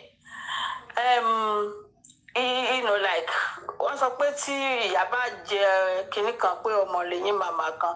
I don't like baby, but the way she has gone, how she has done Mohbad and his dad. Ko easy kéèyàn má direct pé nǹkan tí Iyabo ṣe lórí ọ̀rọ̀ Mohbad ó máa jìyà àwọn ọmọ ẹ̀ máa jẹ̀yà ó máa jẹ nǹkan tó ṣe because it's too bad it's really really too bad now ó dẹ̀ jáde ó sọ pé àyàfi tó bá ṣe bí but this thing is so glaring nta then òun fi bàbá yẹn you are mocking him which we all saw you doing that even going to the ibi tó ẹ ti lọ ra pósí ó débẹ̀ ń ìtàbí pé ẹ lọ ra aṣọ ẹ lọ mú aṣọ ọmọ ìyàwó nínú ṣọ́ọ̀bù pósí tẹ̀lé lọ rà and you are laughing you are joking you are not supposed to go there in the first place ẹ dẹ̀ débẹ̀ Tonto Dike all the way from Anambra àbíbo ló ti wá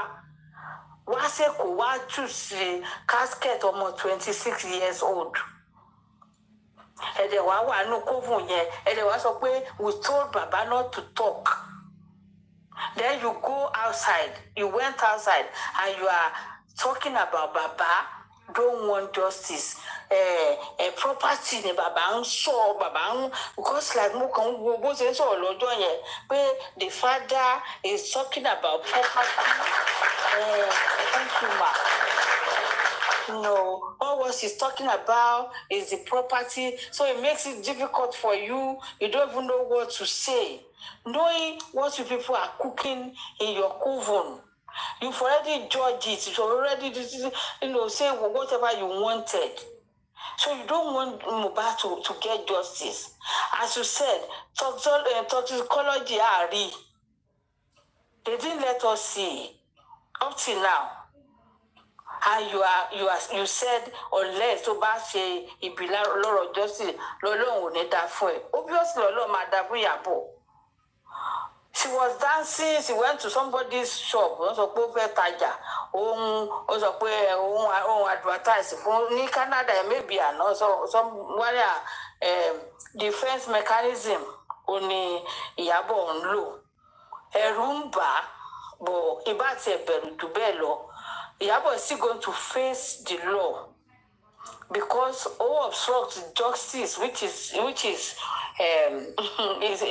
like she can't get away with it.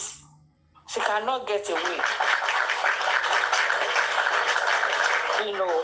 Apart from ọ̀rọ̀ tó dá pẹ̀lú Naira Marley, eléyìí tó ṣe pẹ̀lú Mohbad in the same country. Iyabo too will still go and answer in the court. So gbogbo ìyà tó fi jẹ gbogbo omijé tó gbà lójú bàbá Mohbad òun náà sì máa sun ìtọ́jú bẹ́ẹ̀ lọ lágbára Ọlọ́run Iyabo sì máa sun ẹkún tó ju ti bàbá Mohbad lọ. Gbogbo àwọn tó ń mock bàbá Mohbad pátápátá gbogbo wọn ló máa padà ṣayẹyẹ ló máa padà yọ bàbá lágbára Ọlọ́run kó sì wá to get justice. Tonto Dike gbogbo àwọn Igbo bloggers ẹgbẹ́ tẹ́ bá rí orí internet mo kàn wò pé wow gbogbo wọn báyìí wọ́n ṣíbo Tonto Dike ni o they were all left and right wọn àti Iyabo. But Tonto Dike àtọkùnrin àtobìnrin all of them they are on Tonto Dike o. Wọ́n sọ pé just pé ṣé DSS ṣé bàbá ẹ̀ ni o àbí ẹ̀gbọ́n ẹ̀ ni o àbí boyfriend ẹ̀ ni pé whatever tó bá mọ̀ pẹ̀lú DSS wípé wọ́n náà máa call out àwọn DSS àwọn máa call out Tonto Dike kó dẹ̀ call out DSS ìkàtẹ̀ sọ pé ó dójú ti àwọn wípé àwọn dẹ̀ máa ló sọ pé àwọn dì pẹ̀lú nǹkan tó wá ṣe pẹ̀lú ọ̀rọ̀ Mohbad. So they can't hide, they can't whatever they have done. Then Abuke Osin, so Sister Comfy, ìdí ìbàjẹ́ ló máa ń wà èèyàn burúkú ni mo ti mọ̀ mo lọ ṣe irun bìkan lọ́dún kan náà báyìí ní tí mo fi mọ lédi yẹn nígbà tó fi bẹ̀rẹ̀ ọ̀rọ̀ Fọlá yẹn àtìgbà yẹn ni mo ti hate lédi yẹn pé èpè ńláńlá èpè ribitibiti tó ló dẹ̀ gbé ọmọ ọlọ́mọ ọmọ kékeré ọmọ tuntun tó ṣẹ̀ bí ń gbà ẹ̀ wọ́n pé who is this person torí mi ò tẹ̀ gbé ládùúgbò I travel to that place and I saw one blogger ni mo dà who is this evil woman tó dẹ̀ lóun bímọ tó dẹ̀ wá ń ṣépè báyìí so olóní kíní yẹn olóní amẹ̀bọ̀ òní wọ́n ń gbìjà Iyabo ni because of what Iyabo has done for her but as Wurabumi has said kò mọ nǹkan tí I think she better just leave us alone kó máa gbìjà Iyabo ọ̀nà other side kó má kọjá sọ́dọ̀ bàbá Mohbad because ibi tí tiẹ̀ ti máa bàjẹ́ pátápátá nìyẹn tiẹ̀ ti bàjẹ́ already because he can't even come to Nigeria but this one will wreck her completely this will wreck her down completely so that one is that yes nǹkan èmi náà máa fẹ́ sọ pé kí ló ṣe sister Lati wọ́n máa look sick o. Mo ní tọ àbí ṣé physical ni o àbí mental so that àwa kan tá ibi tá a bá ti lè help wọn because she actually looks so mi tẹ ọ bó ṣe lè kúra kí ló ṣe wọ́n pé àbí ká bá wọn bẹ̀ yín ní sísá kọ́ńfì.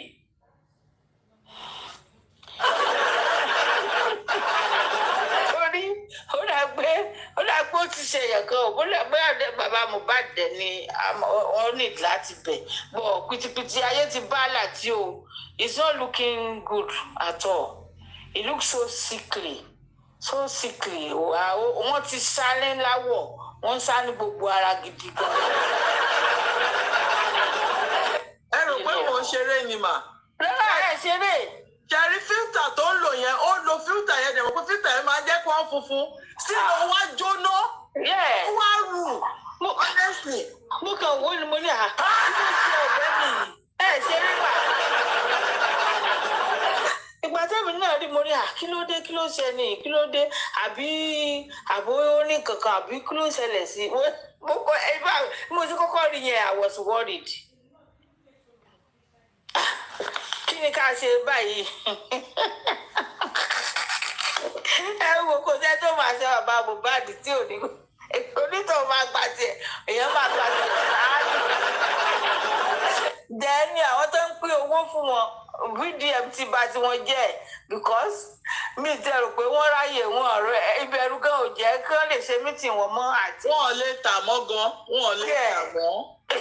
Bèbí ti ṣẹ́jú ẹ tó pín owó fún wọn gan ẹ̀rù á ti máa bà wọ́n because gbogbo wọn sì wọn mọbi tó máa end up sí because like they don't even know what will happen to them right now. Bàbá bébì gan tó ń sponsor wọn bóyá náà sì máa padà sígbáwò náà ni because mi rò pé ó máa fẹ́ lọ sẹ̀wọ̀n o.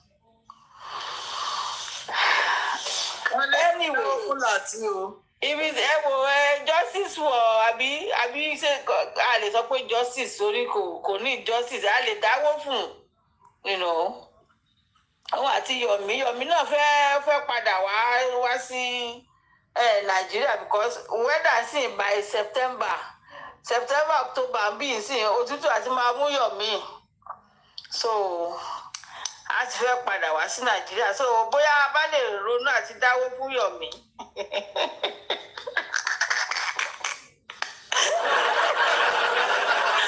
Oh my God, it is well ẹ̀yin èèyàn mi àwọn ẹni bíi tí ojú ti tì í pátápátá a máa fi padà lu agolo lé Iyabo kó wá fi ilé bàbá ẹ̀ hàn wá àmọ́ èèyàn kan ti sọ náà pé àkúdàáyà ni Iyabo we don't know ibi Yorùbá sọ pé ọmọ Yorùbá lòun àbí Ìgbò àbí Benin we don't really know àmọ́ ibi tó ta àmọ̀lú tó ti wá ó tún ní ṣé Ìjẹ̀bú ni Abẹ́òkúta ṣé àmàlíkàn bá find out ilé ìyá àti bàbá ẹ̀ so that a lè lọ béèrè bóyá wọ́n gbẹ́bọra kan nídìílé wọn torí bó ṣe ń ṣe bó ṣe ń jó ní Canada lánàá ní ṣọ́ọ̀bù obìnrin yẹn mo ní kí ló ń ṣe ẹni yìí gan ó look like something is happening to something is wrong with Iyabo it's not really wọ́n yẹ pé kíní tó wà lára màmá yẹn ti transfer sí because ó wà hereditary anyway. Ó wà hereditary ó ti lè gbé ó ti lè ní mental issue. It is well. I say go. I rest my mic. Thank you so much. Thank you so much, Mommy. Yes, ma. Yes, ma. Oga, so any woto go to the palo. Any woto go to the palo. Ẹ káalẹ́ o. Mọ́mí Àríkẹ́ ẹ káalẹ́ mà o. Ẹ káalẹ́ gbogbo ilé o. Àlàáfíà ni mo bá yín o. Ṣóńdù ṣòǹdọ́ o. Mọ́mí Àríkẹ́ ẹ jẹ́ kí sáré sọ pé o. Ẹ káalẹ́ mà o, ẹ káàbọ̀. Ibi tẹ́ ní a máa lọ. Mi máa yọ ká ẹ tẹ́ ní a fẹ́ lọ pàdé.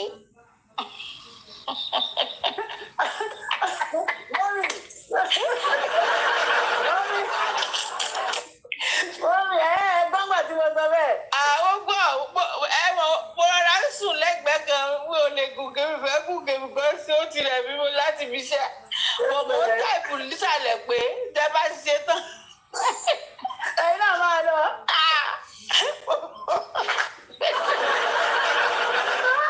Kí mo ló gbà.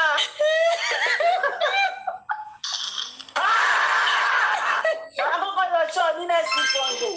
Àkọ́kọ́ lọ ṣọ́. Ẹ lọ sọ kẹ́rù bóyá ó ti padà wá. Àkọ́kọ́ lọ ṣọ́ ní next week Sunday. Tí bá fi lè rí ní Sunday market yẹn. Ẹ jẹ́ kí n mọ̀ torí mo láti tó àbí.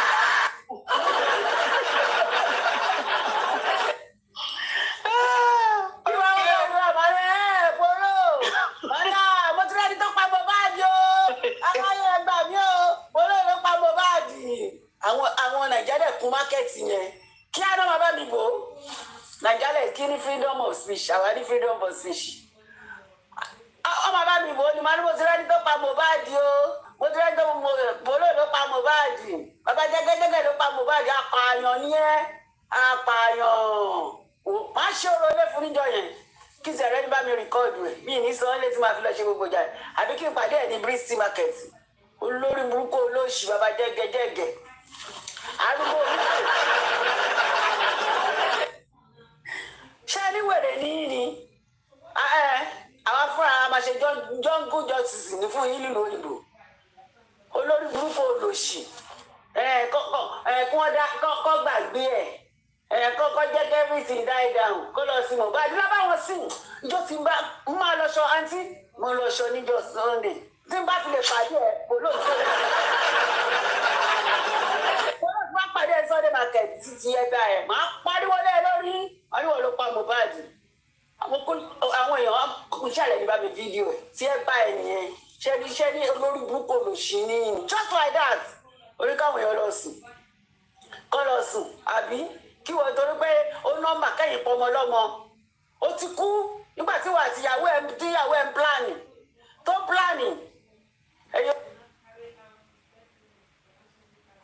wo Bolo máa fojú ẹ̀wọ̀n èèmọ̀ ní United Kingdom máa fojú ẹ̀wọ̀n èèmọ̀ Bristol báyìí mo máa lọ ṣọ́ ẹ gbogbo àwọn mákẹ́ẹ̀tì wọn ó máa lọ sí Dustin mákẹ́ẹ̀tì náà ti máa rí ẹ bó jẹ́ ní street mo ti ní sísá mi kan tó ní tó bá ti rí ní street kì í ṣáà fún un ní signal anywhere tá a bá ti ká ẹ mọ́ wàá mọ̀ ìwọ ọ̀ka òṣì ẹ̀dá ìyàkà ni ẹ̀dá ìyàkà kọ́ lọ sí Mohbad lọ́ bá wọn sí lọ gbé kó lọ sí ṣé wọn kọ́ mọ ẹni kó lọ sí kọ́kọ́ parí ẹ̀ bẹ́ẹ̀ just like that o ti kú nígbà tí Iyabo Ojo tó bọ́ síwájú tó fi bàbá ní bàbá ṣe ẹ̀ tó ń bọ́ sẹ́yìn ìwọ náà tó gbé Mohbad wá sí UK owó tó sọ fún dà wọ́n ní kó sanwó kó fi rìsíìtì wọn wá ó lóun ò lè fi rìsíìtì wọn wá ẹ̀yin ìka òṣì apọmọlẹ́kúnjà ayé yìí ẹ̀yin tẹ́ ẹ̀ láyé yìí olórí burúkú adúró sínú òtútù ní Sunday market nítorí exchange rate tó bá sẹ́ndì owó sí Ìyábọ̀ Òfò inú yẹn máa dùn ṣé ó nífẹ̀ẹ́ ẹ̀ ṣe owó tó ń gbà lọ́wọ́ ẹ̀ ṣé polo tẹ̀lé tó yàn ni polo lò dé yàn lọ́sẹ̀ yẹn tó rìn jẹgẹjẹgẹ yẹn kò lè ṣe 2 minutes gan lórí èèyàn ó máa dákú síbẹ̀ ni tóró ti dúró nínú òtútù tóbi tó ti ń ta bàtà ní àárín mákẹ́ẹ̀tì lórí káńtà ń bẹ̀ nínú òtútù olóòṣì ẹni tó bá ń sọ̀rọ̀ báyìí á máa fọ́tọ̀ ni gbogbo bóòtù ara ẹ̀ ti dọ́dọ̀ ọlọ́run ọba láì tí ì kú òsínwín wàá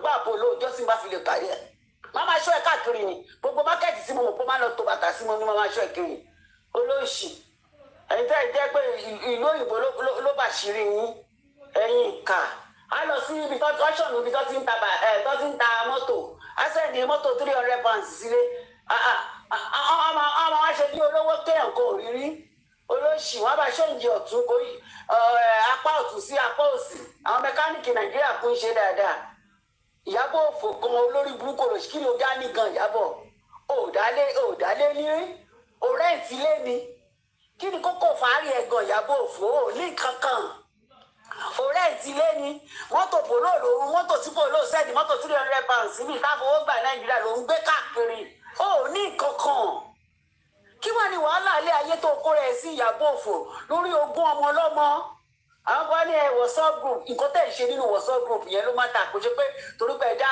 group ló má ta nǹkan tẹ̀ ń ṣe nínú ẹ̀ Ìyábọ̀ Òfò kí ló pílánì láti gba ogún ọmọ ọlọ́mọ fún kò ṣe pé láti fún mi ó lè olójú kòròkòrò alápá máa ṣiṣẹ́ olóbò pẹlẹbẹ gbàtọ́ bá ti lè ṣiṣẹ́ Ìyábọ̀ ò lè ṣiṣẹ́ náà ó tamala tì ó ṣe pẹpẹ súpù òfò ló bá bọ̀ nbẹ nígbà tó o lè jókòó sí di ọjà àfi ká ẹ máa yọ káàkiri ọbẹ̀ kan rí ẹni kan fẹ́ rí ẹ ń bí kan fẹ́ rí ẹ ń sí olóbìnrin kú jẹ́ pé 20 pounds làwọn bọ́ìsì Dagenham ìtìwé fi ń bá Ìyábọ̀ ọ̀tún Nàìjíríà lè ti máa ń ṣe lọ́tí ń tọ́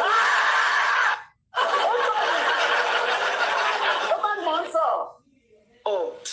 bọ́ọ̀sì mi ẹ̀mí yẹn á gùn my beautiful boss ó tọ́ ni mo sọ táwọn bọ́ìsì bá dáyà yẹ́ rẹ̀ lórí Dagenham ìtìwé ìgbéta ni ẹgbẹ́ sọ wá fún wọn 20 pounds ẹ mọ̀ pé 20 pounds yẹn oúnjẹ ó bá ti ṣe ṣé lórí burúkú láàlàwò táyẹ̀ ti bàjẹ́ ìjọ tí mo rí ní premier movie tó gbé ṣòkòtò sí ìbẹ̀rẹ̀ ìdí wọ́n lè máa wo kéré ìdí ẹ̀ ọ̀tọ̀ lẹni tó gbé wálé ọ̀tọ̀ lẹni tó lọ bá wọn sùn wọn ò láyé ó mà ṣe o Nàìjíríà ló ti mọ́.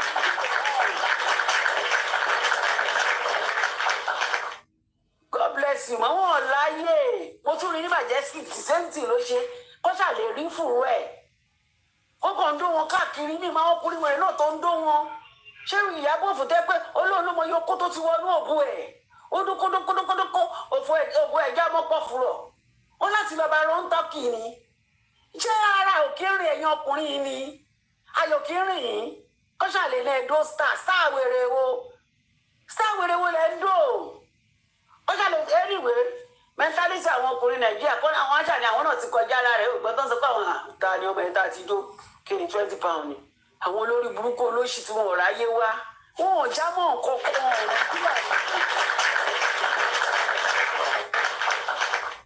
ọ̀gá mi ẹ̀ ní mo ṣe ẹ̀ ní kú láéláé wọn já mọ́ nǹkan kan obìnrin tí ò bá ti lè ṣiṣẹ́ á jalè á dọ́kọ á pààrọ̀ tó ló fẹ́ mẹ́ǹtẹ́ni láì fún rọ́ aṣọ gidi ẹ̀ lè rí láwọn Ìyábọ̀ Òjó ṣẹlẹ̀ láṣọ 200,000 naira lọ́rùn ẹ̀ no capital no pàǹtí ló ń kó jọ ṣé tọ́ọ̀pù 300 ṣé máa mú yín ó máa lọ rà nígbà tẹ́ máa mọ̀ táwọn èèyàn máa mọ̀ ní fake life náà lè vu ọba ti kú powder tó gbé wíìgì sórí wọn ò láyé wọn ò já mọ́ nǹkan kan wọ́n fẹ́ kọ́ rí wọn bí wọ́n fẹ́ ṣé Ìyábọ̀ Òjó tẹ́ pé ńgbà tó fẹ́ ṣe òkú ìyẹ́ MC Olúọmọ òun ló bá sìnkú yẹ lọ fún 300,000 3 million naira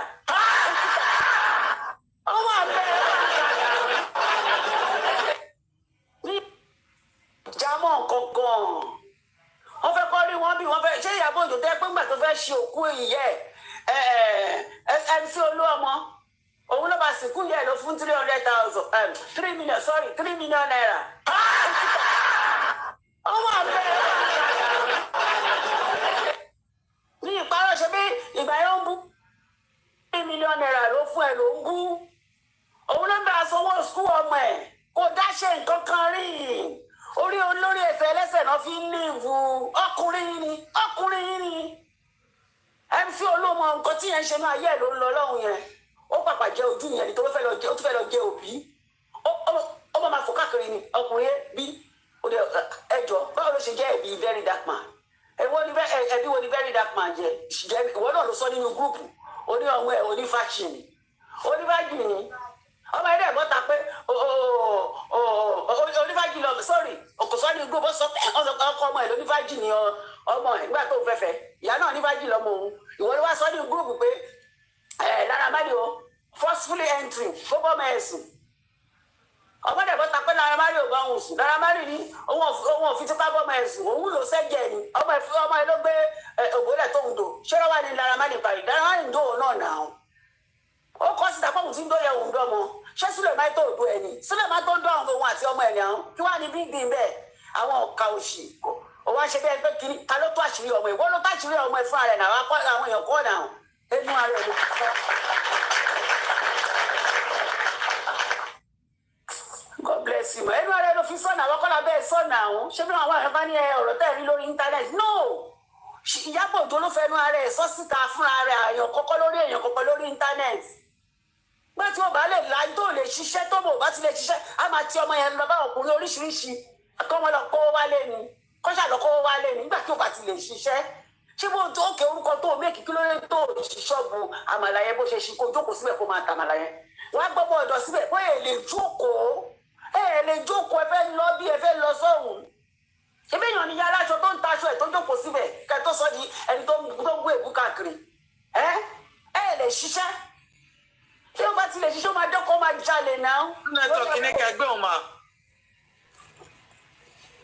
kí ló kọ́ ẹ́ o mọ̀ pé Wùmí ló pa Mohbad nítorí olè owó ìyẹn tí wọn náà fẹ́ jẹ́ bẹ̀ iṣẹ́ òṣèpọ̀ jẹ́ ní owó Mohbad kọ́ ló fi ṣe márẹ́jì fún ọmọ ẹni àbí iṣẹ́ wo ló ní lápá tó ń lọ káàkiri tó ṣe márẹ́jì orí mẹ́rẹ̀ẹ̀rin àgbáyé jọ Ìyábọ̀ Òfò iṣẹ́ wo ló ń ṣe ẹ jẹ́ ká jọ sọ wá mi Ìyábọ̀ iṣẹ́ wo ló ṣe ṣé báwọn Mohbad wà ń bẹ̀ àbá káǹtì Naira Marley ò pé bàbá ọmọ yóò lákàǹtì o àkáǹtì yáyàwó àti ìyàwó ẹ̀ lòún sanwó sí o ọmọ 26 years old kó má ní àkáǹtì èló pé lákàǹtì Nàìjíríà láta tọ́lọ́kọ́bọ̀ wọn kó lọ sí báǹkì kí ni Wùmí ṣe pa Mohbad torí Mohbad fẹ́ẹ̀fẹ́ kọ́ ló wọ̀.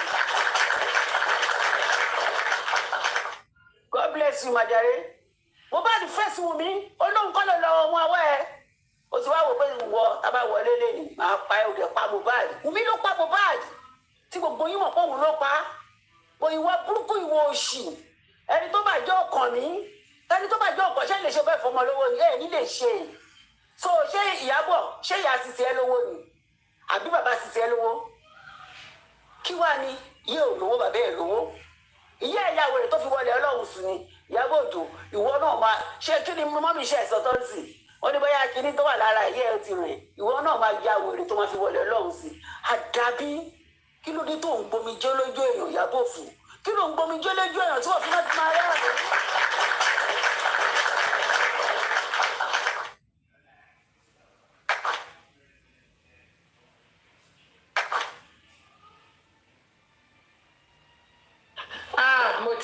ó ti sùn bíbá ó ti sùn lọ. ẹ pẹ̀lẹ́ a ti freeze o hello aso. Ghana sí time. wọ́n ti mú lọ ní Germany. Ghana sí. Ghana sí time o. Mama no network. Ẹ kalẹ́ máa o. Èmi lè gbọ́ yóò ṣe ń pè mí. Your Highness ẹ káàbọ̀ mà. Ẹ kalẹ́ o. Pìtìpìtì ayé ti bá Láti ó ti bá Yọ̀mí ó ti bá gbogbo àwọn ẹni. Pìtìpìtì ti bá wọn. Adésínà ṣe wà ń bẹ̀rẹ̀ sà. Adésínà. Ọ̀kẹ́ ṣé ọ̀kẹ́ owó. Ẹ máa sọ̀rọ̀ yín lọ, ẹ máa sọ̀rọ̀ yín. Ok. Mo ní Láti pìtìpìtì ayé ti bá wọ́n mi lérí yìí tẹ̀ ń sọ̀rọ̀ lẹ́yọ kọ̀ọ̀kan ìṣàbẹ̀ bẹ́ẹ̀dì lẹ́wà ni. bedroom boys náà lò. ṣé ẹ̀yin lórí bẹ́ẹ̀dì ni àbí kí ló ń ṣẹlẹ̀? ó tún yàtọ̀. ó ti wà lórí bẹ́ẹ̀dì honestly. ó ti wà lórí bẹ́ẹ̀dì bọ̀ mo wò pé ọ̀rọ̀ láti kò lè lọ lórí asán ká ganu sí díẹ̀ lálẹ́ ó tún di pé a máa lọ sùn. àní ètè láti yẹn bó ṣe dúdú yẹn ibì kan àwọn bíi kíní ibi ẹnu ẹ̀ ó wá funfun yẹn wá wà obvious. ẹ mọ̀ pé filter yẹn kíní ti lò rí Paparino tí Paparino bá ti lò Paparino máa dàbí òyìnbó ni ìgbà tí Làtíṣà ń lò ń gbà yẹn ó máa ń dàbí òyìnbó ni but despite pé Láti lo filter yẹn Láti wá tún jóná mọ́ filter yẹn mo á wò pé tí Láti ò bá lo filter kan báwo ló ṣe fẹ́ rí báwo ló ṣe fẹ́ rí àwọn mùmúùsẹ̀ wọ́n wá ń gbé mọ́ra bọ́dá Láti ẹ̀dẹ̀ tí wọ́n á fàì nílé tẹ́lọ̀ yìí mo wò pé bọ́dá Láti fàì pẹ̀lú eegun ọrùn bọ́dá Láti pẹ̀lú round neck bọ́dá Láti wọ round neck still náà eegun ọrùn ẹ̀ tún ṣò nínú round neck yẹn pé bọ́dá yìí ti rù orí nìkan láwọn á rí lára bọ́dá Láti kò sí bọ́dì mọ́ gbogbo bọ́dì tí wàá dry mo wò pé bọ́dà Láti pìtìpìtì ayé ti ba ṣé torí pé kò sówó mọ́ ni ṣé torí pé wọ́n gbé senate account sílẹ̀ mọ́ ni bọ́dà Láti kò dáa o this is no fair ẹ jẹ́ lọ bẹ bàbá Liam ẹ jẹ́ lọ bẹ mo ní dádì Liam ẹ lọ bẹ dádì Mohbad lẹ́sẹ̀ pìtìpìtì ayé ti bá yín kí ló ṣẹlẹ̀ ó fast ni no wonder ó likely kó máa fast ẹ wo Yomi náà gan Yomi náà tójọ́ á rojọ́ we should come together ẹ̀yin mélòó once a betrayer you are always a betrayer betrayer nìyí now we should come together on the 11th. Come together kọ́ tún dáwọ́ rally mi fún àbí ṣé UK ló ti fẹ́ ṣe rally ọ̀hún ni àbí Nàìjíríà ló ti fẹ́ ṣe torí ọ̀rọ̀ ẹ̀ ò tilẹ̀ yé wa ná we should come together to do what ká come together kó tún ní òkè pé ó máa lawó lọ o ó ti ní Àbújá ló ti ń ṣe báyìí sìn Àbújá ló ti ń ṣe justice yẹ Àbújá UK ìwọ ó ṣàwá lo psychological reverse ó ń lò fún àwọn gullible followers ó ń lò fún wọn pé Àbújá yẹn pé kinní kan pé justice ti wọlé tọ̀ ó ń lò torí pé ó fẹ́ máa follow bí fídíẹ̀mù ṣe ń jáde yẹn ó ń lo psychological reverse yẹn pé torí pé bí fídíẹ̀mù ṣe ń jáde yẹn ó ti wò pé òun nǹkan tó wà up to so that tí kinní tv dem bá eventually tó bá gba ibi kan wọlé wàá sọ pé ìwọ ló gbàbẹ̀ wọlé bó ṣe follow bó ṣe lo psychological reverse follow baba Mohbad tv dem bá tó wá gba ibi kan wọlé báyẹn sí wàá sọ pé ìwọ ló gbàbẹ̀ wọlé ìwọ ló kọ́kọ́ wọlé síbẹ̀ bó ṣe ń ṣe fún baba Mohbad tó fi ń parọ́ tó àwọn gọ́lẹ́jẹ́ wọ́n ti gbé kéèsì lọ sàbújá wọ́n ti ṣe kinní kan wọ́n ti ṣe kinní kan ọ̀hún ìdílé mọ̀ pé tó bá ti gbọ́ information kan bí eléyìí òun ni wàá fi spy wàá fi deceive àwọn gọ́lẹ́jẹ́ pé kinní kan irọ́ yìí ti pọ̀ jù náà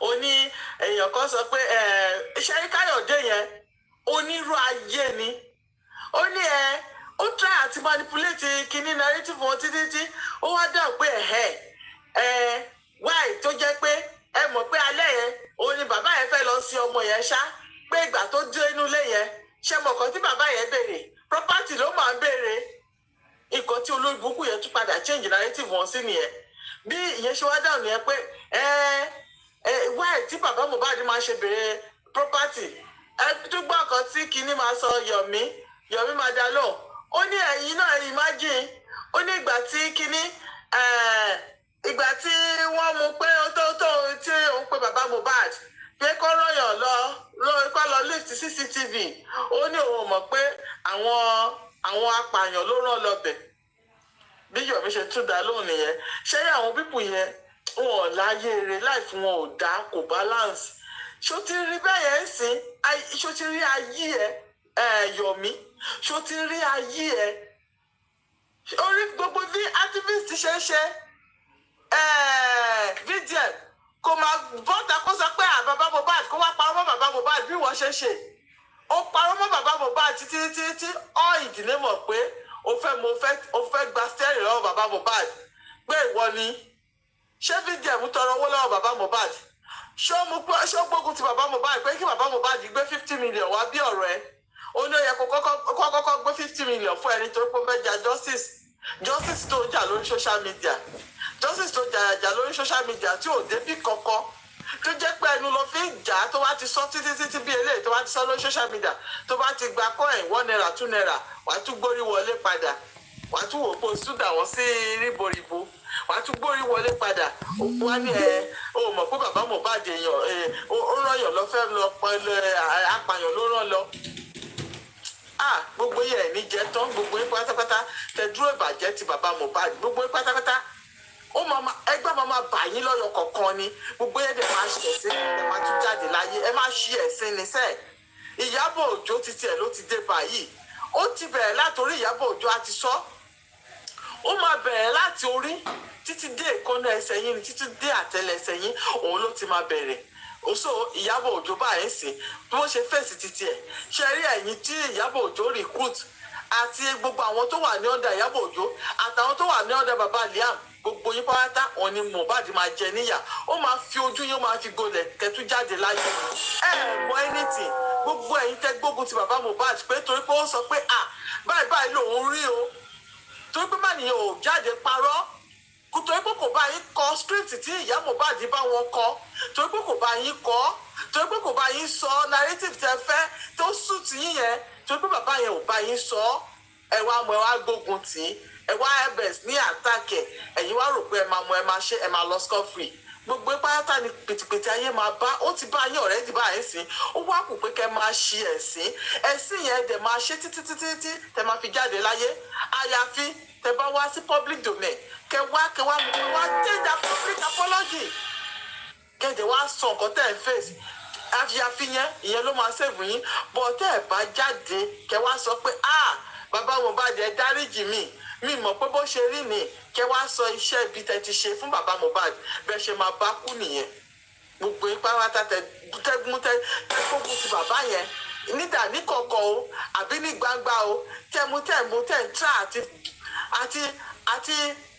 àti ṣe má yẹn níjàmbá tẹ́ ń tra àti sọ pé má nìyí sẹ́ẹ̀ àfi kalẹ̀ ló kò pa ni àfi kọ́ mu kọ́ pa ni sẹ́ẹ̀ gbogbo ipá wáta bó ti wù kí kẹmukẹ sá eré tó kò sí babaláwo tó máa wẹ̀ fún yín kò sóní ìṣègùn ló tó máa wẹ̀ fún yín gbogbo pátá ẹ máa ráàrin kú láyé ni bí kẹ́ ní owó gan kẹ́ ní owó kó máa ṣàn bí omi owó yẹn kò ní tán ìṣòro ayé yín ìṣòro tó máa wọnú ayé yín kò ní tán torí ìkànnì gbogbo yín how on earth tí èèyàn máa bímọ tí àwọn dẹ̀ pa ọmọ yẹn nífọ̀nàfọ̀ṣọ nínú ilé ni o kò ṣe pé ó ń lọ níta tó ń yìnbọn pa o kò ṣe pé ó ń drive lọ tó lásídẹ̀ǹtì o inú ilé ẹ̀ ni wọ́n pa sí wọ́n wá béèrè pé kí ló pa all of a sudden ẹ̀yìn kan ẹ̀dẹ̀ dìde ẹ̀dẹ̀ bẹ̀rẹ̀ sí ní condemn ẹ̀ ẹ̀dẹ̀ bẹ̀rẹ̀ sí ní castigate ẹ̀ ẹ̀dẹ̀ bẹ̀rẹ̀ sí ní ṣe gbogbo ẹ̀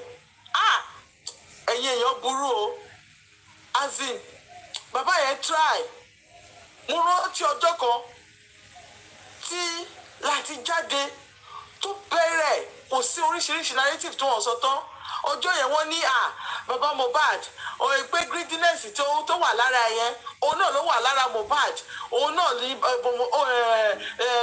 pé Mohbad jalè ọ̀gá ẹ̀ ni òun ni wọ́n ṣe mú ló ṣe pa ọmọ ẹ̀ òun náà ṣe pa ọmọ mọ́ bàbá Mohbad lọ́wọ́ pé bàbá Mohbad náà ṣèpé aláìmoore náà òun ló fà á tó fi ṣe kinní kan ọjọ́ ẹ̀ bọ́dẹ̀ ṣe ń sọ ọ̀rọ̀ yẹn padà kọ́fì mo dẹ̀ ń sun ẹkún kíkorò pé ènìyàn máa burú o ṣé tẹ bá wò pé bàbá yìí pé kò dance to your tune anymore ṣe kúkú fi justice yẹn lẹ̀ kẹ́ fílẹ̀ kẹ́ máa wá nǹkan míì sọ̀rọ̀ nípa ẹ̀ tẹ bá wò pé ẹ fẹ́ sọ̀rọ̀ lórí social media àbí kẹ́ wá nǹkan míì ṣe àbí kẹ́ ra dá sílẹ̀ pé kẹ́ ra máa lọ nírọ̀wọ́rọ̀sẹ̀ instead tẹ máa wá wò pé kinní pé kẹ mú àfi pé kẹ bà life bàbá yẹn jẹ́.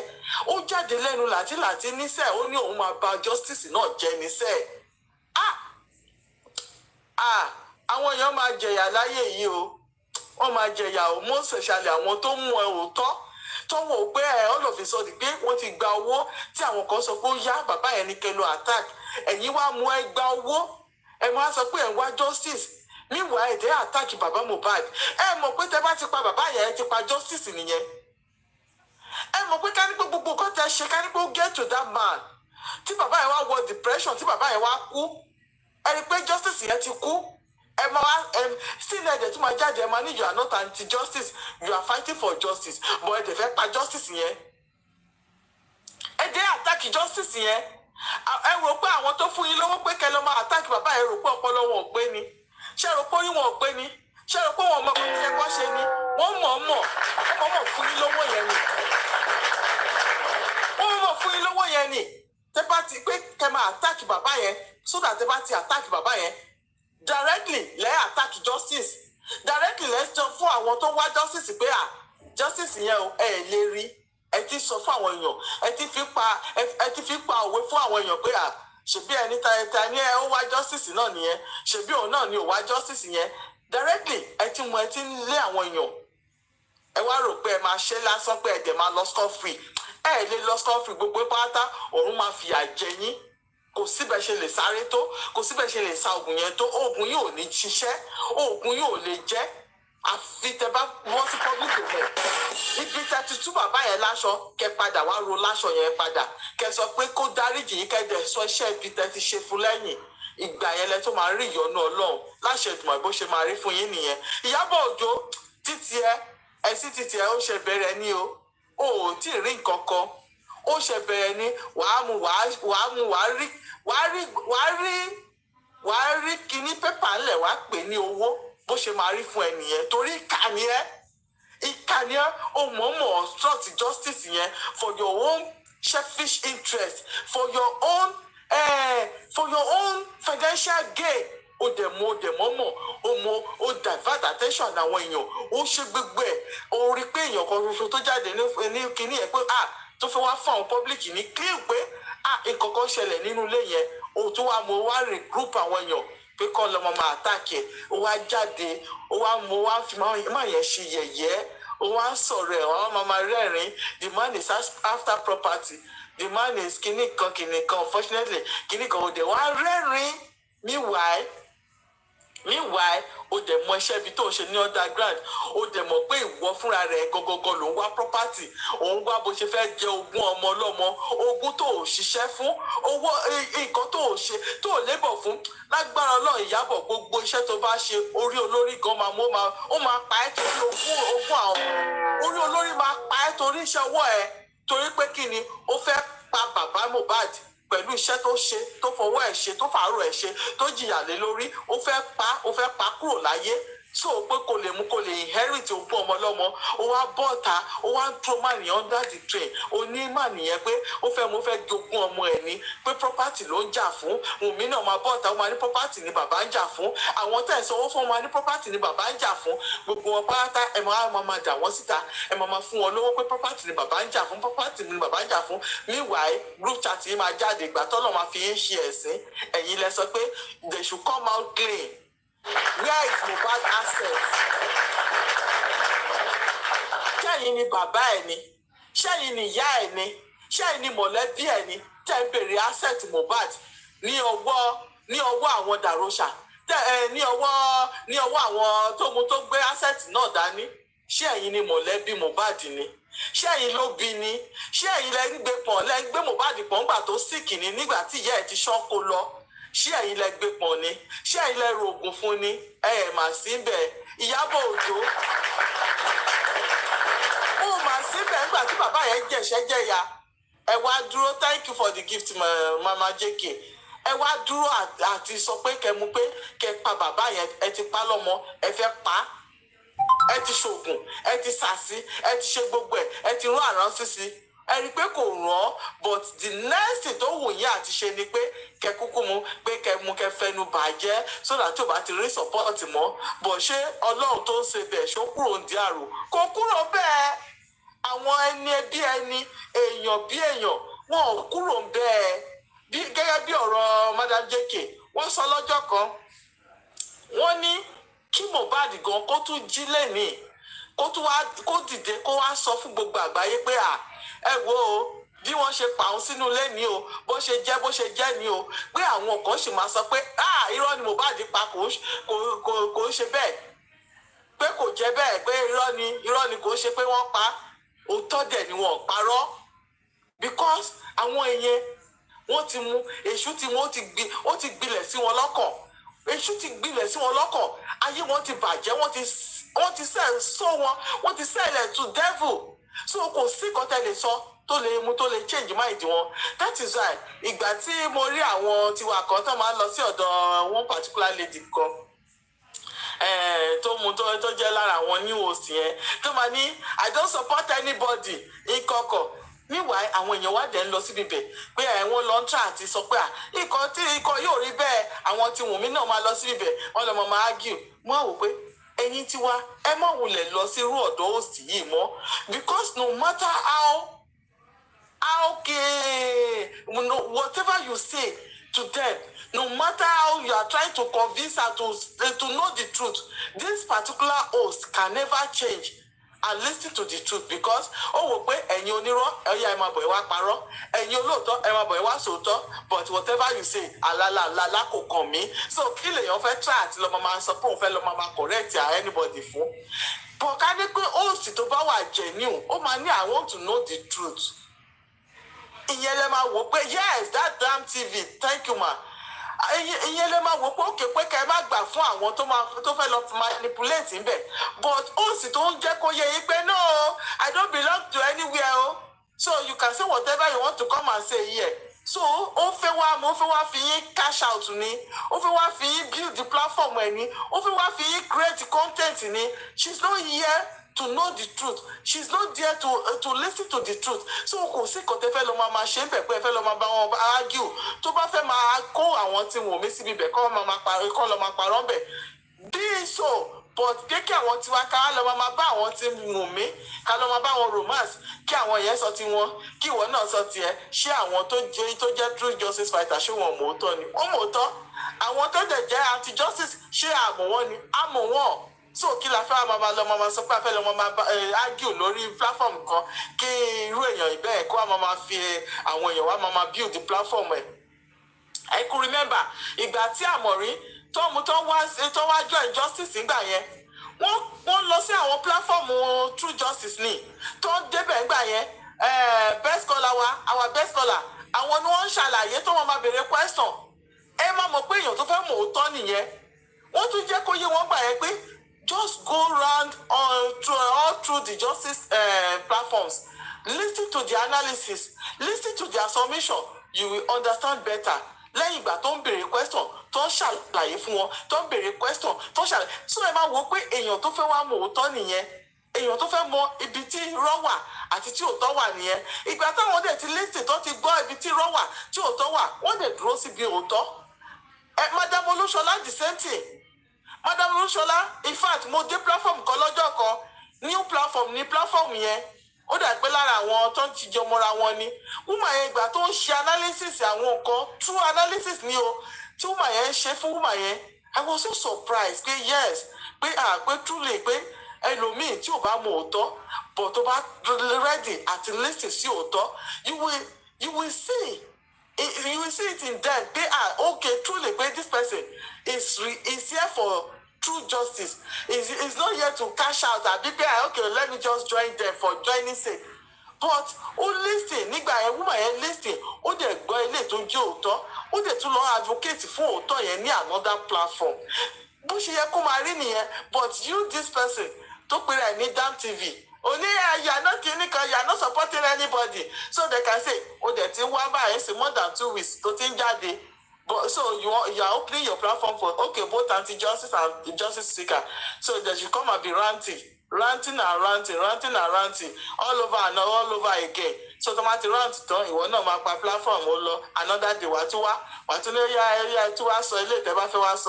So anything ẹ wo ẹ filẹ̀ ẹ jẹ́ kó ṣí platform ẹ̀ kó ṣí fún àwọn anti-justice kọ́ lọ́ máa pa irọ́ wọn kọ́ lọ́ máa pa kó wọn àti wọ́n jọ máa romance. I rest my case. Thank you, ma. God bless you, ma. Thank you. God bless each and every one of you.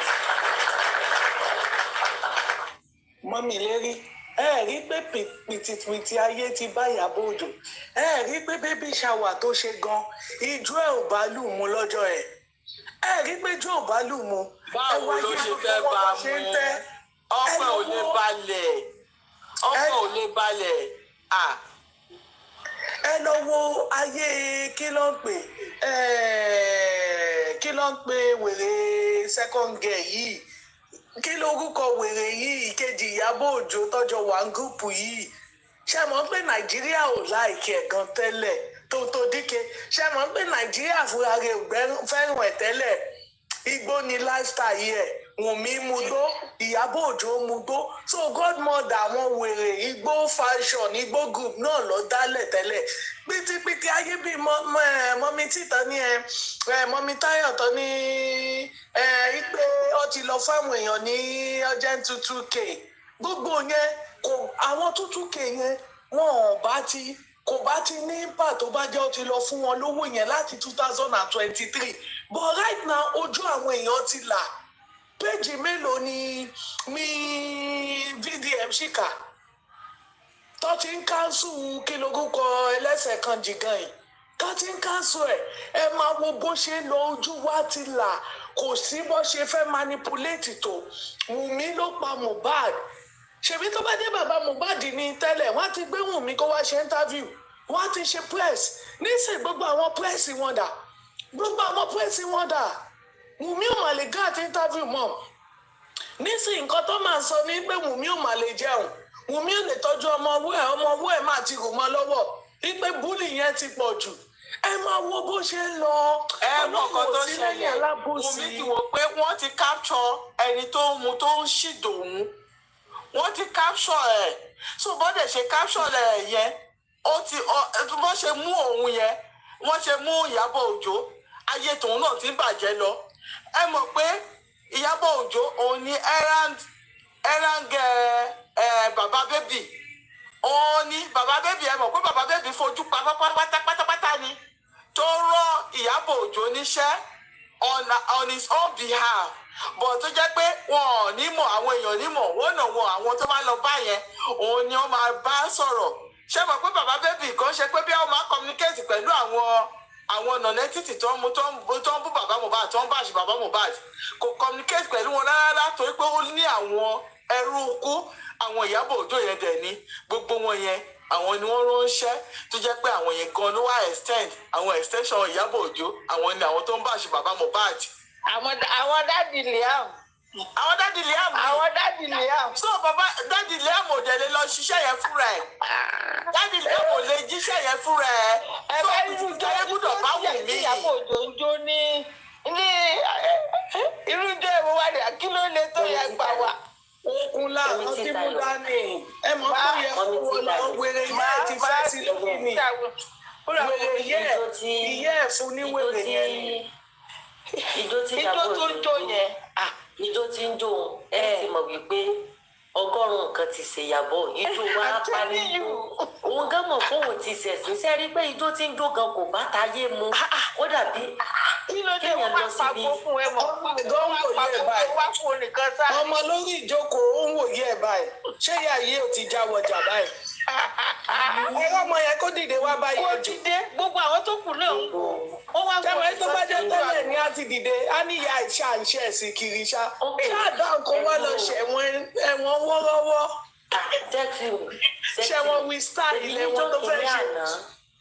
sẹ́ẹ̀tì ìjọ kìíní àná tí Naira Marley tó sùn ìyá rẹ̀ òun náà sáré kanta Naira Marley kí wàá ló dé ní ìsìnkí ní ìṣẹ̀lẹ̀ torí kò fẹ́ yé mi mọ́ báyìí. kò lè kanta mọ́ o wọ́wọ́wọ́ ni Naira Marley wọnú bẹ́ẹ̀ o. ìzí bóri jí Naira Marley kọ́ àwọn ní ìjẹ́kẹ̀ Wúràbùnmi ni wọ́n jẹ́ Olúwaborí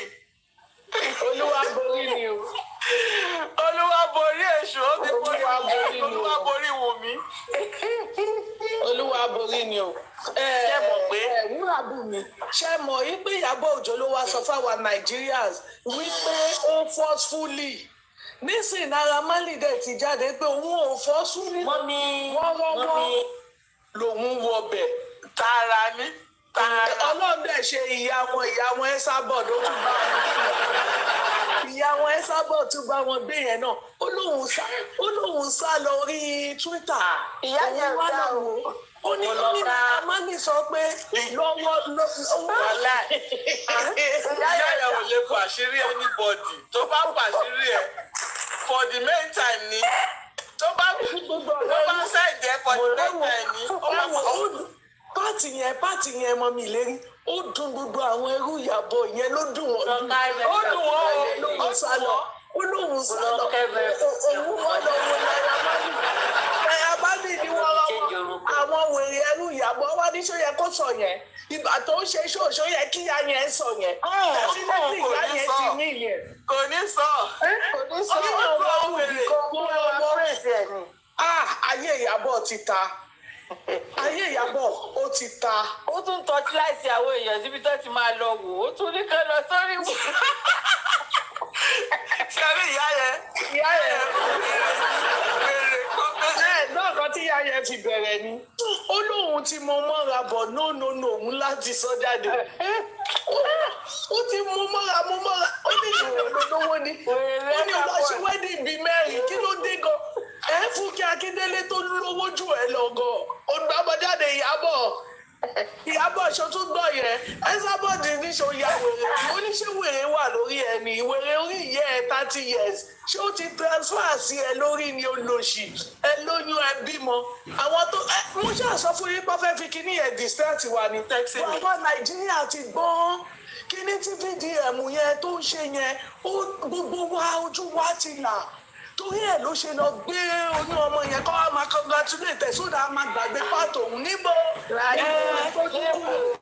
èmi gan mọ imagination ṣé baby shower ṣé baby shower ṣe bó yẹ kó jẹ́ pé after birth ni lèèyàn máa post ẹ̀ ìwọ ni pé tí ọjọ́ mọ́ báyìí ti fi wọn kẹ́dẹ̀ máa ju baby shower kí wọ́n máa lọ sí ẹ mọ̀ pé wèrè nìyẹn ẹ mọ̀ pé náà tí yẹ wà láyé yẹ àti bùjẹ níbì kan àbí méjì ẹ mọ̀ ìjó tó ń jó ń bẹ̀rẹ̀ ijó àwọn ẹlẹ́wọ̀n wẹ́kọ̀. ẹ wá ṣe rí ijó níjó àti wí. ìyá ò ní láti bùjẹ ìyá ò ní láti bùjẹ she can take it from ìyá naturally. mọ́mì wa téèyàn bá tẹ́kì nǹkan lára ìyá ìyẹn tó yàtọ̀ wèrè yẹn ò ní pọ̀ tẹ́lẹ̀ pọ̀ tí ìyá yẹn ìyá wèrè yẹn tó bá wà bu ọmọ yẹn jẹ wèrè yẹn máa súnmọ́ sí ti yẹ nǹkan tó ṣẹlẹ̀ yẹn wèrè tí ẹ tó yàtọ̀ sí ti yẹ with style. ó kò dàbí ọtẹ ní olófo ni ọ̀rẹ́ fi bọ́tù ológo yami olóṣì. ẹ mọ bó ṣe ń ṣe mí báyìí sí ṣe mọ bó ṣe ń ṣe mí ṣe mọ bó ṣe ń ṣe mí nínú justice yìí ṣe mọ̀ pé a ti mọ̀ pé Wùnmí ló pa Mohbad. bẹ́ẹ̀ni tipẹ́tipẹ́. but proof tá a máa fi rí pé truly pé Wùnmí pa Mohbad tí gbogbo ayé máa mọ̀ pé Wùnmí ló pa Mohbad but kí Ìyábọ̀ Òjó kó wá lọ sẹ́wọ̀n gbére ó tèkì fọ́ fún Wùnmí àdúrà tí mò ń gbà nìyẹn ṣe mọ̀ pé nọ́ọ̀sì ló ń gbàdúrà pé kó take 4 but Ìyábọ̀ Òjó sódà tó bá wá yá ọmọ wa máa kọ̀ wọ́n lọ́yọ̀ fún àwọn nǹkan tèmi fẹ́ nìyẹn. wọ́n fẹ́ mi tó ruga tẹ́lẹ̀ tẹ́ bá ti gbórí wọlé sọ́dọ̀ wọn sìn àwa fún yín o dédé wa là ń ṣe wa o tẹ́ wá lọ́nà wa ẹ̀wọ̀n táwọn à ń ṣe fi ojú ẹ̀ ti tẹ́rẹ́ bá tó ohun ẹ̀ ti wá lọlẹ̀ olórí ibú ọmọ èmi kẹ mo dó níbo mo lọ da everywhere ló ní àwa fún yín o ẹ̀yin lẹ wá sọ́dọ̀ wa o àdẹ̀dọ́dọ̀ yìí sì yín ẹ má wà kára yín kú wa o ẹ fi wá sílẹ̀ ẹ tí a máa ń ṣe lò who laugh last the laugh láwọn wèrè kí ló ṣe ń tẹ̀ sí àwọn ló ń congratulate Wùnmí. ṣèbọ́ ti dájọ́ fún wọn kí wá ni wọ́n ń wọ́rì fún ṣèbọ́ ti dájọ́ wọn. ó ti àní wọ́n play show èmi sẹ́ wọ́n play show èmi èèyàn kan lára mọ̀ṣẹ́ mọ́ pé ìyẹn náà olórí ikọ́ tó lórí báyìí president àwọn wèrè Yaba tó lórí ńlá báyìí tó dàbí pàṣọkọ̀ torí ẹ̀ tóbi ju gbogbo wọn lọ báyìí orí gbogbo wọn ní platform yẹn kò torí president àwọn wèrè mo ń gbọ́ ẹgbẹ́kú àgbọ̀ nọ́ńsẹ̀nsì ó ti ká wọn lára ọjọ́ tí Ẹsábọ́ọ̀dù tó wá fún Ìyábọ̀ Òjó yẹn àwọn èèyàn tètè mọ̀ èmi mo lọ sọ fún gbogbo platform pé Ẹsábọ́ọ̀dù ti fún Ẹsábọ́ọ̀dù blagi mo wá dé platform wọn náà mo wá ní tèmi stream Ẹsábọ́ọ̀dù ó ti ń fún wọn ní wòtòwòtò ẹ máa gbọ́ ọ̀kan tí wèrè sọ kò sọ̀rọ̀ ìgbà tẹ́sábọ́ọ̀dù wá ṣe o olórí ibú ìgbà tẹ́sábọ́ọ̀dù wá ṣe tán mo ń gbọ́ màmá ṣe bẹ́ẹ̀ lọ sí Tanzania lọ bá wọn ṣe wedding ṣé ó yẹ kó wọn máa sọ irú yẹn nígbà tí wọ́n máa yẹn ń go through gbogbo kìíní ṣe bóyá ká jẹ́ gbogbo ọ̀pọ̀ tó wá máa wá fún irú àwọn màmá yẹn náà ló ń wá ẹ̀yin olórí ibú àlàyé yìí ti ta owó ò lè wọlé mọ́ gbogbo àwọn ìyá àgbà yẹn ibo lọ́wọ́ àṣẹ wọ́n ti kú dànù wọ́n ti wọ depression wọ́n ti kú wọ́n ti kọ́kọ́ rí ayé gbogbo wọ́n ti ta dànù ayé wọ́n ti ta pa òbí ìbọn tẹ́gbẹ́ lọ gbọ́ ọ̀rọ̀ tó ń sọ́ọ̀sì bí ẹni pé wọ́n preach àti ìgbà tó ti gbé pásítọ̀ wá ní last week Sunday ni mo ti mọ̀ pé nǹkan ti wọlé ọmọdé ó ṣe tí ò ní ìsìnkú àkáǹtì mi kò jọ bí ẹni pé wọ́n ń pèsè tí ọba yìí pé yẹ ẹ̀sìn tìyẹn ti pọ̀ fún Ìyábọ̀ ẹ̀ nírí wọn kọ́ sọ̀rọ̀ ọmọ máa play show ọmọ máa play show tó bá ti wá dòwú táwọn èèyàn wá ń sùn ẹ máa gbọ́ ẹ má rò nǹkan tó ń lọ o ẹ máa wò ó ti yín o ẹ̀yin tẹ́ ẹ̀ bá ti fẹ́ ronú ẹ má lọ wo BDM ẹ̀yin tẹ́ ẹ̀ bá ti fẹ́ ronú ẹ má lọ wo BDM o ẹ má lọ wo VDM ẹ ṣáà máa wo ń tiyín o ẹ má lọ wo ó ti bá àwọn ibi in fact ibi tó bá àwọn dé ń sìn mo mọ̀ pé gbogbo wọn máa lógun ni owó ò wọlé mọ́ ó ti tó stage débi pé ẹ mọ̀ pé wọ́n ti pé àwọn owó Mohbad kan síta wọ́n ti fún àwọn owó Mohbad kan síta gbogbo ẹ̀ lọ́fẹ́ máa gbà padà sí òun gan ló jẹ́ kí láti síkì gan sì tó fi ní depression láti náà gbọ́dọ̀ sọ gbogbo àwọn bá pọ́wọ́ fún Papa Bingo ẹni kó rìn kiri ẹ̀rí pé Papa Bingo máa tó wá bíbá pé ká wá dáwó fóun ó gbọ́dọ̀ san gbogbo owó tó ti gbà padà ayé gbogbo wọn ti ta tèmi tó máa ń ṣe fúlẹ̀gẹ́ gígì ó ti di gà ó ti wálẹ̀ láyọ̀ wọ́n ti gba sábàdé ọlọ́wọ́ ẹ̀ ẹni tí ò ní dìnnú tẹ́lẹ̀ tó jẹ́ pé ọkọ ẹ̀ gan 1 second man ni ẹ tí ò ní dùnú nísìnyí gbogbo ẹ ti bá kọjá repair ohun ẹ̀gán ti lọlẹ̀ ohun ẹ ti lọlẹ̀ àwa máa preach nsìn a máa preach Simon ó ti wèrè Wùnmí ó ti wọ ṣáláńgá ó ti padà lẹ́yìn ẹ máa gbọ́ platform wa o we can discuss anything now o we are going to discuss anything that is trending o kò ṣe pé àwa ní Wùnmí à ṣiṣẹ́ fún Wùnmí mọ́ o Liam là ń ṣiṣẹ́ fún tẹ́mi sórí ẹ̀ burú ni òòdùn ṣiṣẹ́ fún irọ́ ni wọ́n ń pa irọ́ ni àwọn wèrè. wọ́n ṣiṣẹ́ fún o wọn ò ṣiṣẹ́ fún o táìmù wọn ti lọ mọ́mí ìlérí ajẹ́ ká sọ tọ̀rọ̀ táìmù wọn ti lọ ojú everybody ti là gbogbo àwọn tó wá jókòó sí platform tẹ́mi ọ ti dínkù most of wọn ti kú wọn ti wọlé èyí tó máa wọ kànáà èyí tó wọ depression èyí tó wọ kíní kan gbogbo wọn ti kú dànù ẹ lọ wọ platform yẹn ó ti jó woro ó ti dín woro gbogbo wọn ti silence. àní wẹ́ẹ̀ la máa padà sí gbogbo la máa fàyè gbogbo wọn mọ̀ sí nígbà tí tìyẹn pọ̀ wà láì 2 days lẹ́mẹ̀fẹ̀ mo fi ṣí gbogbo èyí tẹ́mẹ̀fẹ̀ tí jáde a máa dìbọ́ǹkì VDM ni nígbà tó dojú ẹ̀ 2 days ni ò fi ṣí ìtìyẹn ti bá gbogbo wọn ìtìyẹn ó bá gbogbo wọn ẹ lọ wo platform yẹn sì kò jọ wèrè kò jọ aṣẹ́wé mo ní DJ tó play nígbà bẹ́ríà tèmi nígbà tọkọ ẹ̀ kú 2 days ago tó lóun ṣe bẹ́ríà ọkọ ẹ̀ 2 days ago 11 minutes after 11 minutes after 10 ní DJ tó wá kọrin bí òkú ọkọ ẹ̀ palẹ̀ mọ́ ṣé tẹ́lẹ̀ ó rí bẹ́ẹ̀ yẹn ni mọ ní gíìtì máa ń fi tí báwo òkú bíi tí báwo òkú ni wọ́n ṣòkú ní tí mo kàn tó sọ wọ́n ṣòkú sí ń bẹ̀ irony ó ti yé mi. kò díje yẹn tán mi ìgbà tó rí pé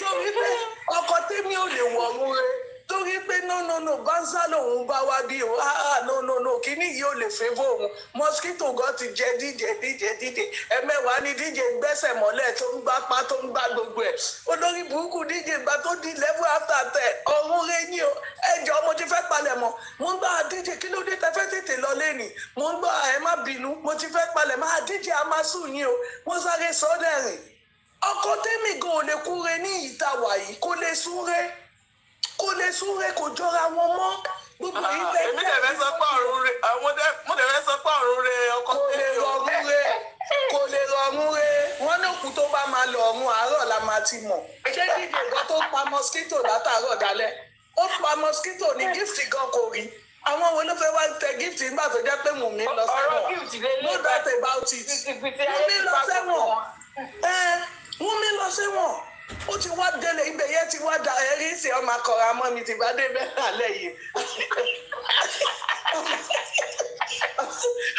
ọmọ akọ̀rọ̀ ìkọ̀rọ̀ ló bá dé sí yìí o àwa fún yín o àdé pílátífọ̀mù yín o ẹ bá wà fún pílátífọ̀mù wa o ẹ fi wá sílẹ̀ o àdọ́dọ̀ yín o ẹrú kọ́ńfì ó dùbọ̀ wá ajá kọ́ńfì ló máa ń wá ajá kọ́ńfì ẹrú tiẹ̀ ló pè mí ọdẹ ó máa pọ̀ ọ̀gá ó pè wẹ́ fi wá sílẹ̀ orí òótọ́ la wà wà là ń wé ni ẹjọ́ ọmọ wèrè tẹpọ̀n ọmọ amúgbó tẹpọ̀n ọmọ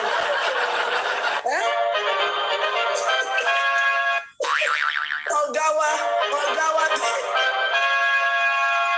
wa thank you ma nígbà tó lè rán ọ̀gá wa mú báwo ló máa ráwọn ọmọọṣẹ́ mú báwo ló máa ṣe rí wa mú nígbà tí wèrè sótúbi tá a máa káńsù ìyẹn tiẹ̀ ti ṣe tẹ́ last case tí ẹ fẹ́ dá ló ti dá yẹn bá gba irégérégé ni kò sí ẹjọ́ agbára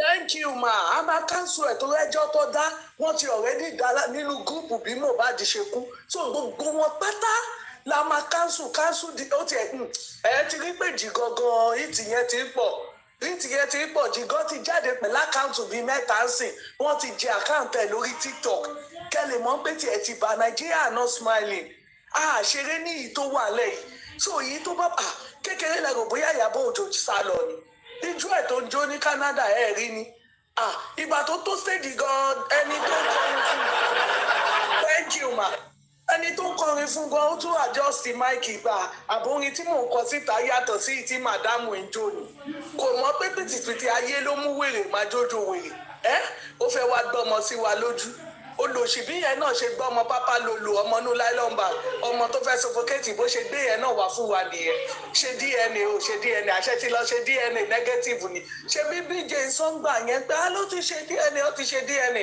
how market ń sìn ẹ wá fẹ́ máa kọra kiri gbogbo yín lẹ máa lọ sẹ́wọ̀n tẹ́mi owó Mohbad tó fi bẹ̀rẹ̀ góòdù wàá san gbogbo yín tẹ gbowó ẹ máa san Ìyábọ̀ Òjó gan kan sí ṣebí tẹ́lẹ̀ Ìyábọ̀ Òjó àti ṣe update àwọn blogger àti gbé ṣebí wọ́n ní Ìyábọ̀ lọ bẹ VDM mọ́kọ́ tó wá ṣe wèrè blogger àwọn Guilty Jews ó bá gbé síta pé nǹkan tó mú Ìyábọ̀ Òjó lọ rí VDM ní pé ṣé CP ló pè àbí CSP àbí kinní kan Muhammed ló ní kán lọ bẹ VDM lóní kan lọ bẹ VDM so tòdíkẹ wá lóun lè lọ bẹ VDM yẹn ní Ìyábọ̀ Òjó wá ní kóun lọ ṣe bẹ́ẹ̀ lẹ́bẹ̀ẹ́ òkè kí ni ó dé tọ́lọ́pàá ní kẹ́ lọ máa bẹ VDM kí ló ṣẹlẹ̀ gógó tẹ́ ṣe lọ bẹ VDM kí ló ṣẹlẹ̀ kí lẹ̀ ń bẹ VDM fún gógó afẹ́ mọ̀ kí lẹ̀ ń bò ṣe bá ní Wùnmí ló pa Mohbad ẹni kò ṣe Wùnmí ẹ̀dẹ̀ lọ gbé lọ́ọ̀yà yín àbí jọ́ọ̀jì yín jọ sótúbi olórí burúkú aláyébàjẹ́ tó ní ìyá Mohbad tó kó lọ for 15 years tí ò wẹ̀yìn wò tí ò mọ skul táwọn ọmọ lọ tó lóun nìyá gidi ẹjọ́ kí lẹ wá lọ ń bẹ VDM fún àṣírí yín máa tú kò níbo ẹ rí pé bí ìwèrè ló yẹ ṣe gbogbo yín sìn ẹ máa tẹ́ kọjá repair ojú gbogbo wa ti là táwọn kan bá kúrò ń bí sìn àmọ́ mi Ìyábọ̀ thank you but táwọn kan bá kúrò ń bí sìn ọ tún lọ platform mi kẹlẹ̀ mọ́ gbórí màtá yín la jókòó sí ẹ̀ ní kúre ìtì yẹn ti ń bá yín àwọn ọ̀rẹ́ yín gan ti ń dọ̀tá yín thank you ma thank you ma àwọn ọ̀rẹ́ yín gan ti ń dọ̀tá yín ojú wa ti là kọjá repair in fact ẹ ṣàkàbùlà là ń tọ̀ báyìí ibi tí kéèsì yẹn máa lọ ibi tí kéèsì yẹn fẹ́ dé VDM tẹ̀dẹ̀ ẹ manipulate ọjọ́ mélòó la ti ṣe tó ti ń gbaṣẹ́ lọ́wọ́ yín tó ti ní ẹ má bá wọn ṣiṣẹ́ mọ́ ẹ lọ béèrè lọ́wọ́ wèrè kí ló ń pe bọ̀bọ̀ yìí thank you ma mọ́mí kíní kí ló ń pe bọ̀bọ̀ awúsá yìí tóun àtọ́lọ disgrace VDM lórí live kíní tí dìmùmú lọ tó lọ embarrass VDM kí ló ń kọ bọ́ọ̀ yẹn náà ní honest bunch kíní bọ́ọ̀ yẹn rí bó ṣe gboyè lọ́wọ́ ẹ̀ ẹni tọ́lọ́ ti gbé sókè ni ẹ̀ lè gbé ṣubú tó bá jáyé àtijọ́ ni ẹ máa bá arrest VDM ọlọ́pàá gò lè arrest VDM lọ́wọ́ yìí Tinubu fúnra rẹ̀ Tinubu kò lè gbé VDM lórí ọ̀rọ̀ tó wà lẹ́yìn tó bá jẹ́ lómi ni ẹ ti búlì wọn arrest them where will he go kini attack group chat where will he beat out where will he do kini kan nísìnyí kan how market ojú gbogbo yóò ti là how many days ni VDM ṣe tí tìyẹn ti ba gbogbo yín tí rí nǹkan kan. yàtọ̀ sọ pé ṣé Nedu.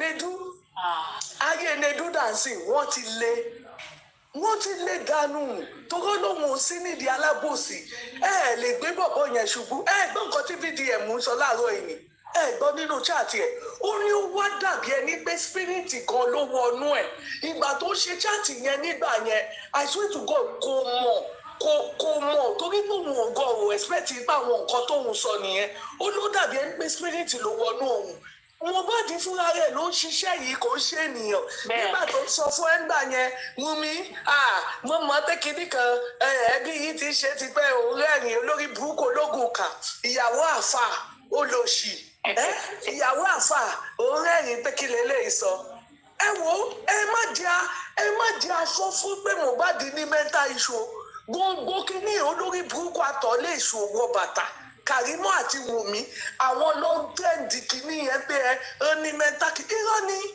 irọ́ ni gbogbo àwọn nǹkan tó ti plan sílẹ̀ nìyẹn tó fẹ́ fi ṣe bọ̀bọ̀ yẹn ní jàǹbá àwọn nǹkan tó ti plan nìyẹn olórí burúkú Karimo kò jọ wèrè kò jẹ ènìyàn olùsí agbéṣẹkẹṣẹkẹ sọ́rùn ilé kò lè túnṣe kíchìnì ẹ dàbí ibi tó ti wo wèrè sàn olùsí adé pápá síbẹ̀ ló máa tọ̀ sí ló máa yàgbẹ́ sí gbogbo yín you are going down ẹjọ́ torí ọlọ́ọ̀ ẹ má jẹ́ ká tẹ́ẹ̀dì fídíò Karimo àní bísínẹ́sì pẹ̀lú wọn ẹbí apààyàn ni wọ́n àní ẹni fọ́kìtì pẹ̀lú wọn ẹjẹ́ kó ṣì lọ́kọ́ kó wèrè dànù báwo la máa ṣe máa wo wèrè báwo la máa ṣe máa wo olórí burúkú tó ń tọ̀ sára ọ̀rọ̀ owó ló fẹ́ jáde nírú ọmọ Karimo tó ti kárùn lára ọkọ ẹ̀ yẹn ẹni tó ti ní ìfẹ́ ṣe ẹni tó dé gbórí tíà thank you ma ẹni tó dé gbórí tíà tó jókòó sí ó máa ń taṣọ sórí ẹ̀ ni kó má bàa so ẹni tó ti ní infection òun lẹ wá ní àmàgbọ́ ẹjọ́ ẹ má gbé fídíò ẹ̀ mọ́ à nídìí fídíò ẹ̀ for now àfẹ́ gbọ́ kókó lẹ́nu ẹ̀ apààyàn is always apààyàn ṣebí Karimo fúnra rẹ̀ owó tó ọ̀fun ni náà tó bá jẹ́ òfun lówó yẹn ni ó máa gbẹ́nu dákẹ́ ni náà olórí burúkú Karimo tó lóun pe bàbá for 8 hours tó lè parọ́ mọ́rú bàbá tó mọ ẹkú kí ló lè sọ pé lómi ó máa yí rẹ lọ báyìí ìwọ ló máa so ilé ìwà tún yí rẹ lọ bá olórí burúkú olóṣì thank you ma tí VDM tí Mohbad bá ti fa yí ẹ lákàlàkà wàá so ilé ìlẹ́nì tí Mohbad bá ti kúrò lára ẹ tó lọ wọ ara ìyá ẹ wàá tún wá sọ nǹkan míì lọ́la ẹ̀yin olórí burúkú aláyé bàjẹ́ olóṣì gbogbo ẹnu ibẹ̀ alákìísà olóṣì olórí burúkú oníkírìmù 500 naira ayé yín ti ta irun tó gbé sórí gan wa olúwa wèrè yẹn ni mo mọ̀ pé wèrè tó bẹ́ẹ̀ sùn tó dìzẹ́ jìnnà yẹn ara wèrè yẹn ti yá wèrè yẹn ló pọ̀ sí ẹ lára kò ń ṣe bí wèrè náà ló ń ṣe gbogbo Ìyábọ̀ bí wèrè Karimo bí wèrè gbogbo yín bí wèrè ìyẹn náà jáde pé ẹ fọ́sfúlì lọ́ọ́ fi wọ́ ọmọ òun ní Naira Marley wá sọ fún wa pé rárá ò tààrà lòun wọ òun wọ bẹ́ẹ̀ òun ṣíà ó wọ bẹ́ẹ̀ ó jẹun níbẹ̀ ó mọ mi níbẹ̀ ó tún ṣọwọ́ níbẹ̀ ó wá jáde wọ́rọ́wọ́ kò sí pọ́tò bẹ́ẹ̀ kò sí pọ́tò ó kò lọ straight ní direct straight ló wọ̀ direct straight ni kò yá kọ́nà gan ó ní òun wọlé tààrà ni òun jáde tààrà ẹ̀rí bó ṣe pè ní ó ní knack mọ náàkì yẹn ni ó wọlé tààrà ó jáde tààrà. bẹ́ẹ̀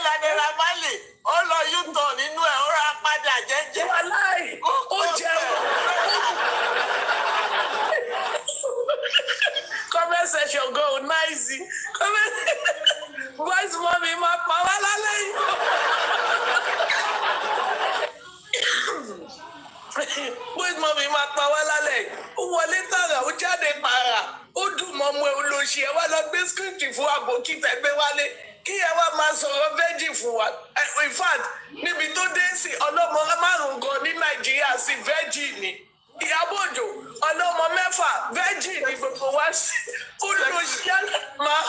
sẹ́sì mi ẹjẹ́ pa ilé ẹ̀rí kan ó ní máa kọ́ báyẹn ọmọ ẹ̀ máa ń ṣe bí ọmọ tí ò lè jẹ kankan tán bí ọmọ ẹ̀ ṣe máa ń ṣe níú but ọmọ yẹn dẹ̀ ti àti ó ti ripe díẹ̀ so àwọn yẹn wá ń sọ fún pé Daddy Bọ́lá ọmọ yìí ó máa mú ní boyfriend ọmọ ó máa ní ẹ wo ẹ má sọ bẹ́ẹ̀ o ọmọ òun ò ní boyfriend o virgin ṣì lọmọ òun o àmọ́ ṣá o ṣẹ́rí tẹ bá gbé tírélà wọnú abẹ́ ẹ̀ tírélà yẹn máa yùtọ̀ ó máa jáde ní abẹ́ ẹ̀ láì kọsẹ̀ láì ní ásídẹ́ǹtì so tí báyọ̀ bá ti lè sọ̀rọ̀ yẹn àmọ́ wá rẹ́rìn pé so virgin ṣì lọmọ ẹ̀ but tírélà lè wọ abẹ́ ẹ̀ jáde so ó ní ọ̀rọ̀ Ìyábọ̀ Òjó thank you ma for the gift ma òun lọ̀rọ̀ Ìyábọ̀ Òjó ó ní virgin lọmọ òun but Naira Marley gbé tírélà wọbẹ̀ Naira Marley dẹ̀ jáde ó dẹ̀ lọ yútọ̀ ó dẹ̀ bọ́ta nínú virgin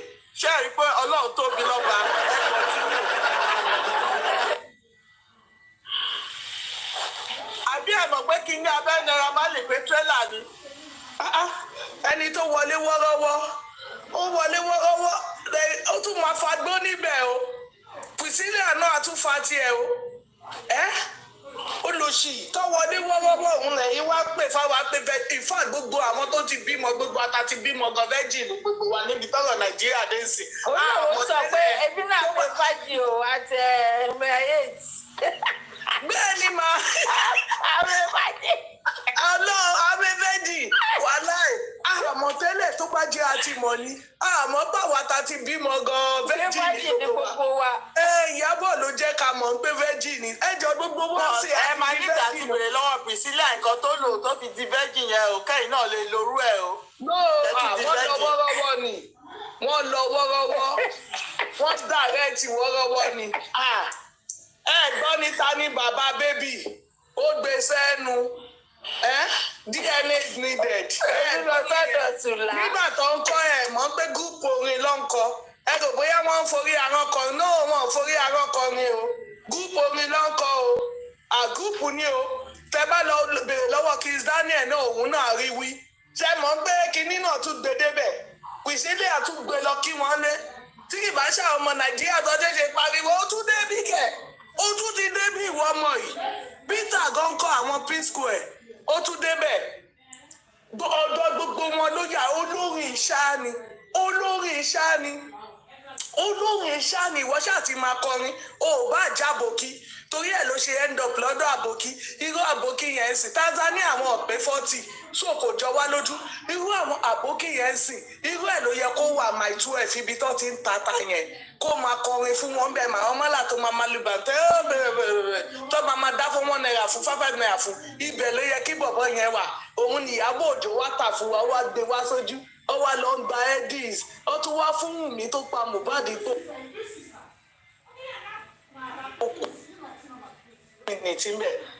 Mọ rízì ni báwo la pààyàn ṣe máa wà nírú edis yẹn Mohbad gan wà láyé ẹ̀ fún láwọ̀d ó wá kú tọ́ ẹ wálẹ̀ lọ fún Wùmí olórí burúkú òbòjá pọ̀ mọ́ fún rẹ̀ ẹni tí ò mọ bàbá ọmọ owó ẹ̀ olórí burúkú gbogbo àwọn ọ̀rẹ́ ọkọ pátá lọ́mọ yẹn jọ.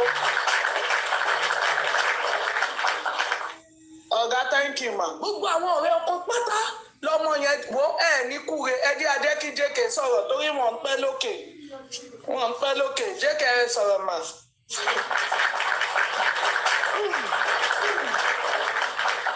jẹ́kẹ̀ kalẹ̀ ṣe wà. ìyá mi ẹ kalẹ̀ ma ẹ kalẹ̀ ma. ẹ kalẹ̀ bí. ẹ kalẹ̀ mo kí everybody mo mi lè rí kí la fẹ́ ṣe fún sexy mi báyìí mo rẹ́rìn débi kí èmi máa blọọkì wọn ní platform yìí mo rò pé ọlọ́ba mo ní láti níṣẹ́ ni mo park mo kò rò pé ìwọ Ọlọ́run bó kò ṣe ń sọ̀rọ̀ rẹ̀ gan lọ mọ nǹkan tó ṣẹlẹ̀ nínú gbogbo tó fún alẹ́ yìí nǹkan tó jọ èmi lójú nǹkan tó jọ mí lójú ni wípé ṣèbí normally tó bá ṣe bíbí ṣàràbá yẹn lẹ́yìn tí wọ́n bá bímọ tán ni wọ́n máa ń post fọ́tò tí ikùn máa ń yọrọ gẹ́gẹ́ yẹn.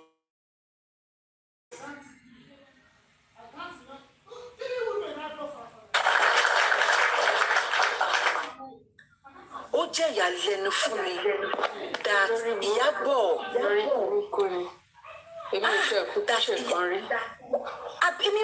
that Iyabo in her manipulative skills, in her desperation, you know, those people are too desperate.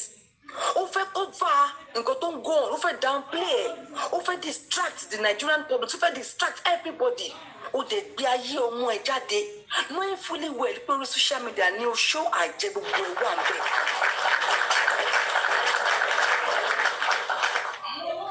You know, gbogbo kan wọ́n ní pé àwọn ti bí wọ́n á wò lókàn nípa kò tí lè bímọ pé olúwa ó ti lóyún ẹ̀ no problem but ṣé bó ṣe mo tún ìgbà tó dúkẹ́ mo get pé baby shower lọ ṣe mo tún wá lọ sí wedding picture inú ọmọ yìí flat now àṣẹ ọmọ ṣe yẹn stunt ni and that simply shows wípé Iyabo is nothing but a professional manipulator that will go to any length, for social acceptance, social media validation, that will do anything to get pity party, to get public sympathy, that she will go to any length just to remain relevant. Because in all of this I see, you got one relevance. She wants to be the talk of the moment. She wants to be the only one reigning, forgetting the fact that Kò lè reign forever. Oníkálukú ló ní àsìkò àti time wọn. Ọba mẹ́wàá, ìgbà mẹ́wàá ló ní ilé ayé. Ẹ má yẹ kí n tàn yín. God bless VDM. God bless VDM.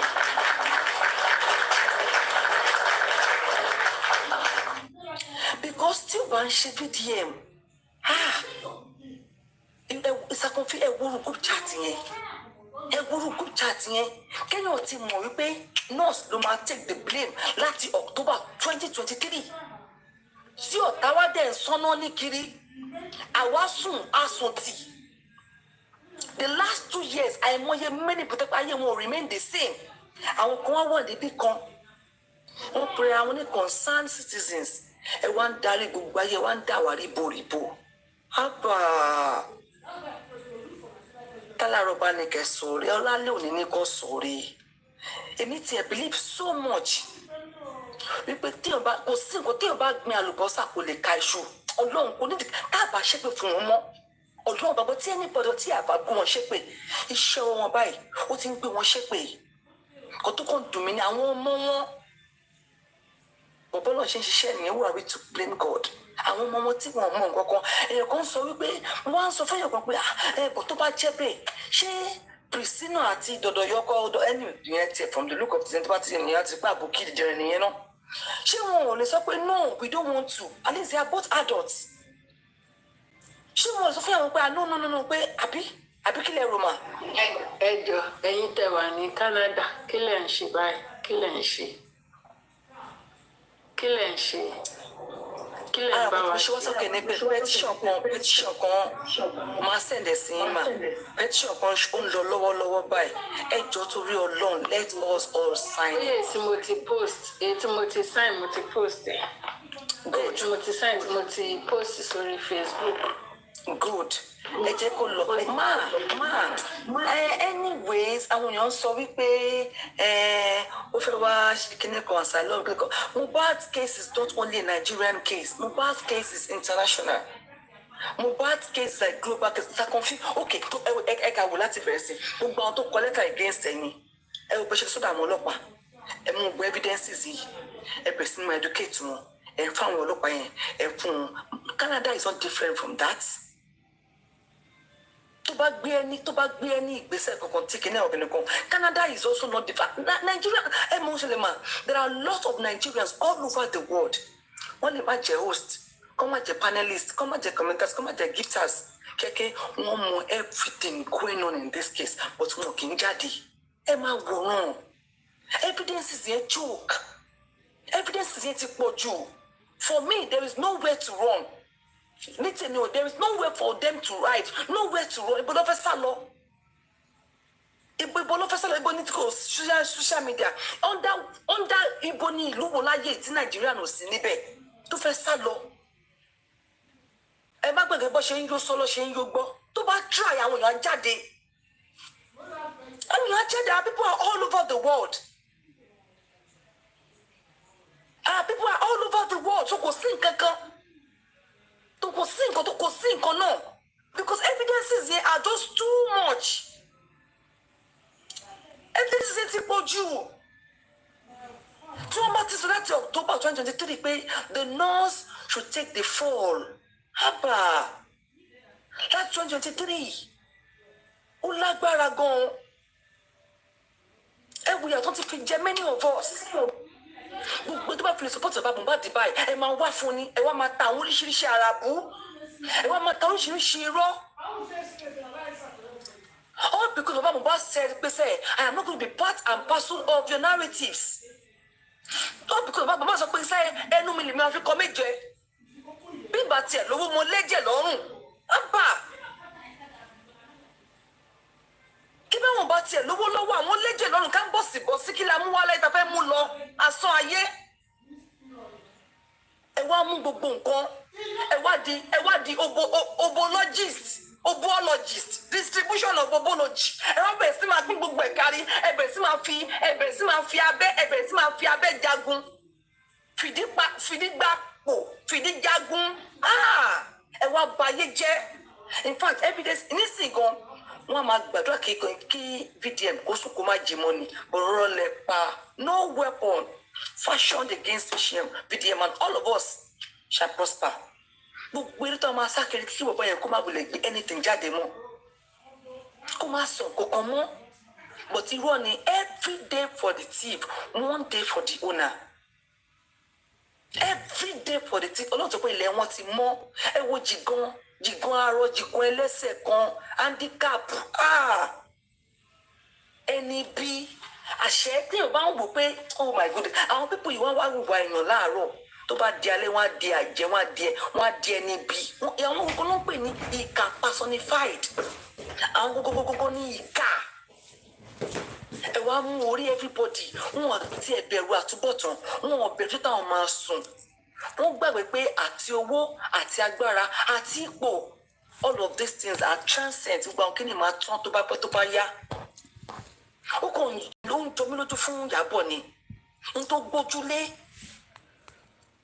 gbójúlé ṣé kò wọ́n ti pé ẹwà àwọn alágbára àgbà yẹn àwọn dà lẹ́nìí àwọn dà báyìí ẹwà àwọn Abacha ẹwà Babangida tó wà lẹ́nìí ìgbà tí lò wọ́n mọ́ gbà ìgbà tí ayé ti gbé wọn mì.